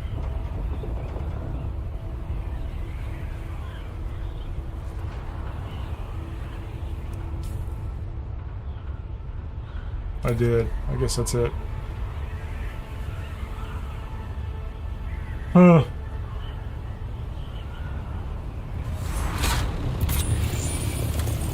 I'm gonna stop and repair that scanner.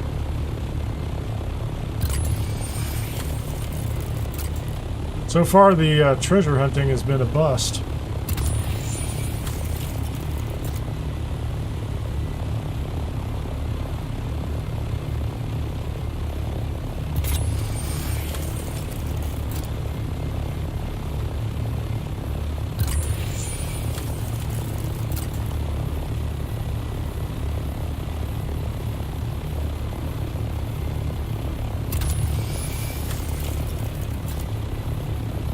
This would be a fun place to put a little base, wouldn't it?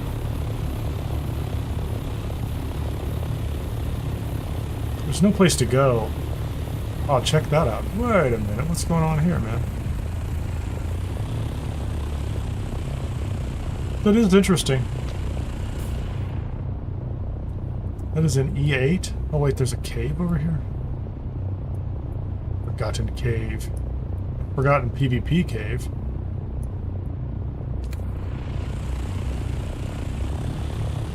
Kind of cool. I need to stop and fix this scanner. No, I don't have to, but it's very red, and that's bothering me. Red is bad. Can't have red.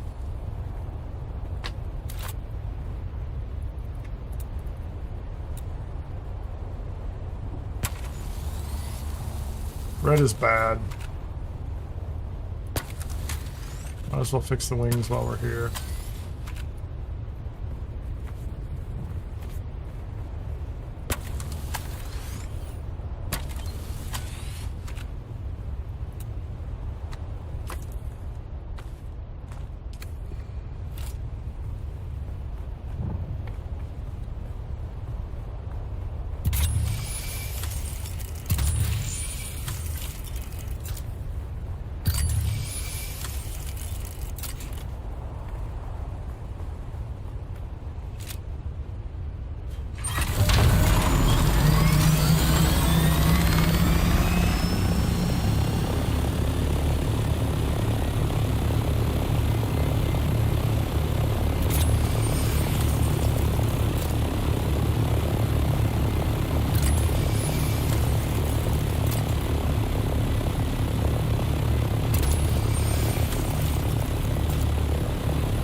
interesting.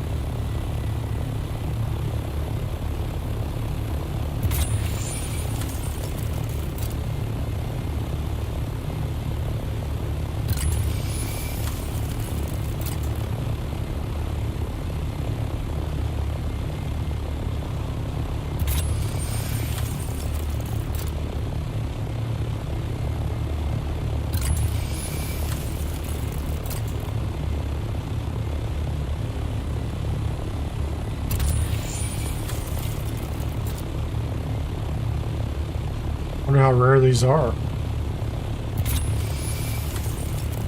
That's flower sand. Thank you very much. I see the little marker. It's kind of obvious to see, though.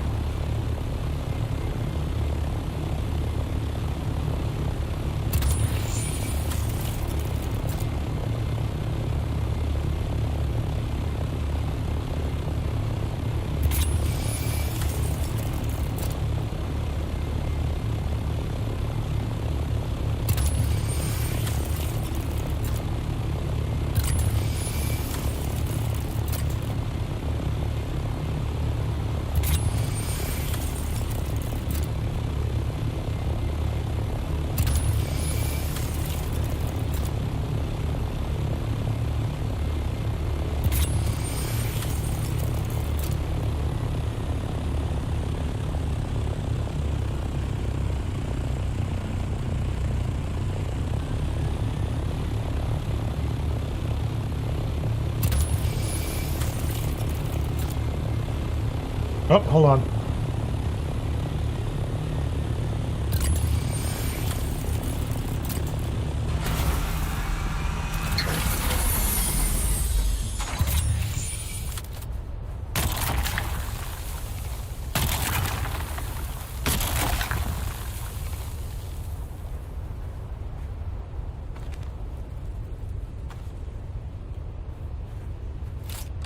Cool. What'd we get?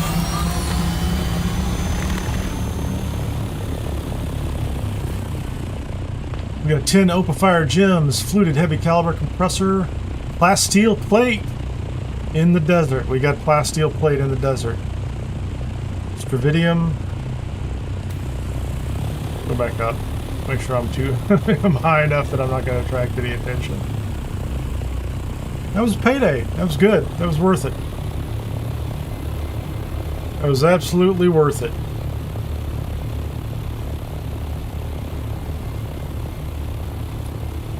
I'm at 400 and something meters.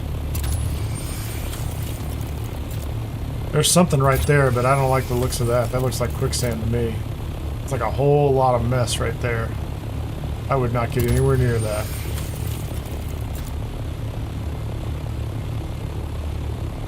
That's just flower sand.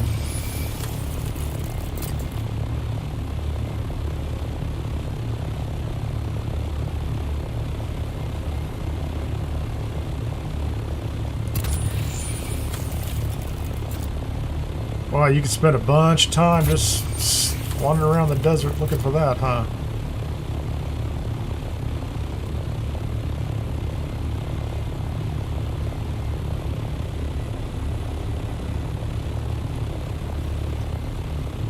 Fuel's cheap. Fuel is very cheap, so time is what you're spending. Let's get a little lower.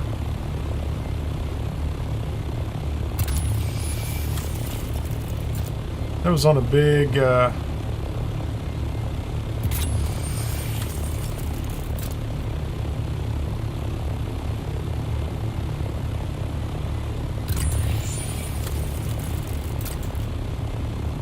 took a little while to get it to come up, though.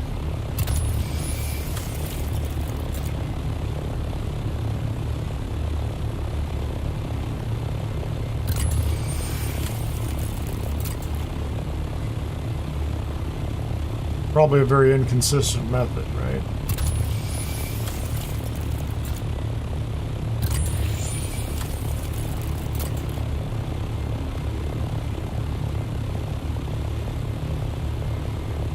This is all PvE. I went up to D and E and I didn't find anything up there. I mean, I think it's random, right? I assume it's random.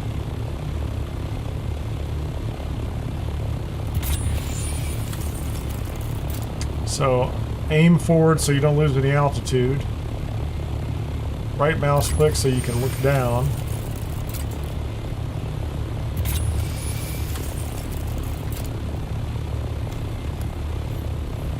Yeah, I'm pretty close into the... I'm actually in the same sector as my base, so... But that's not where I found it. There's flower sand. We know that's flower sand. Thank you very much for marking the spot for me. Kind of hard to miss it. It's flower sand.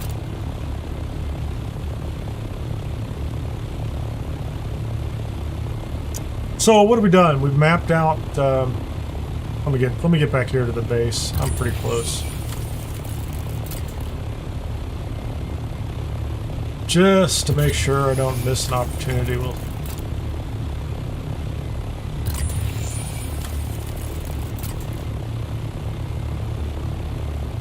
I can just go pick a big sandy sector, have a stack of fuel with you, and just kind of sweep back and forth. And I'm assuming that you're going to find at least one or two per sector.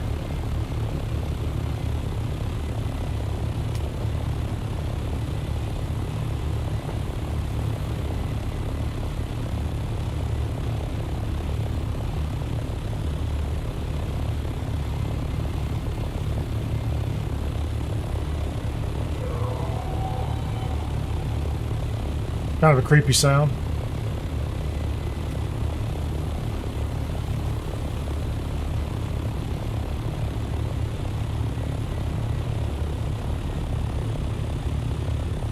I'm wearing out that scanner though. Stop. Land. Oh, that's my fault. I keep hitting the wrong button. I want to see this. Yeah, I repaired that thing, and just all that scanning took it back down to 20%. So,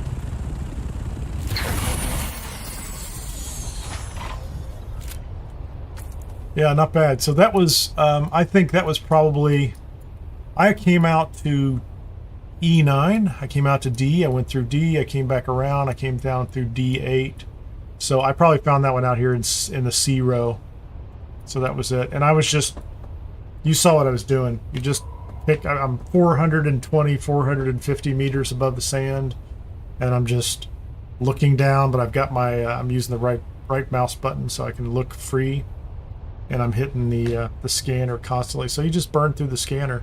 So still, pretty good run, really. Overall, I think for day one of the new PvE Deep Desert Extension, how about that?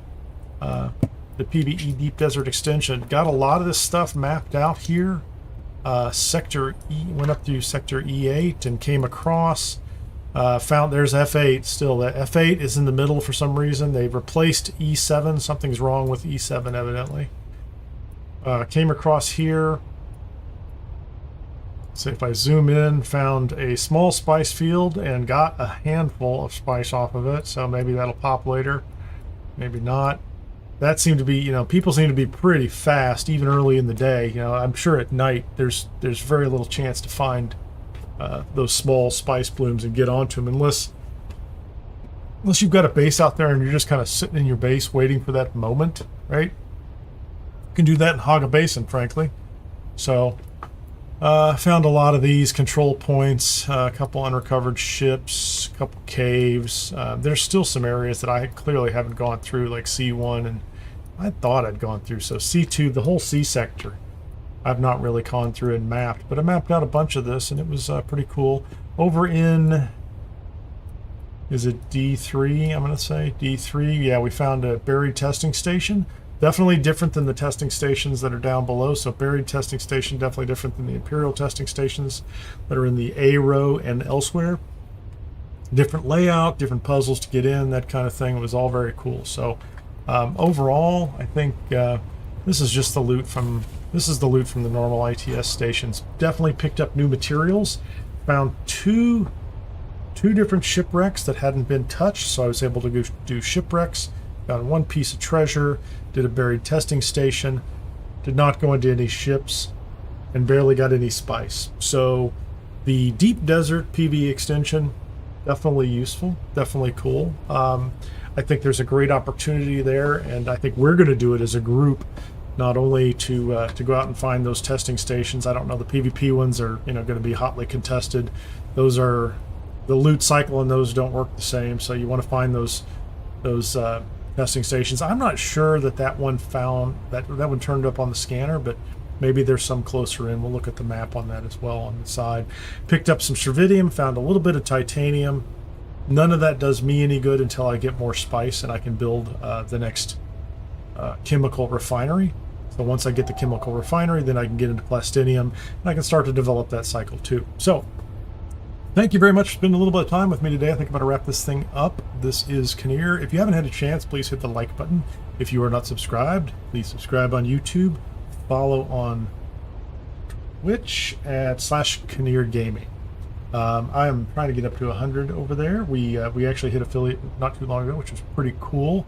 There are drops on Twitch. I am streaming this game every day at this point in time. I'm trying to start between 11. Sometimes that takes me till about 12:30 or so. Depends on my morning schedule and some other things I have to take care of, commonly referred to as the day job. So as always, I'm trying to grow the channel. Happy to work for you guys who are watching YouTube and enjoying content. Memberships are available on YouTube. Subscriptions are available on Twitch. There is also a buy me a coffee. I like coffee. I really don't have a problem, honestly. I don't have a problem. Patreon, if you don't want to give your money to either one of those organizations, but you still want to support the channel, I'll greatly appreciate it. This is Kineer, and I'm out of here. We'll see you on the next one. Thanks.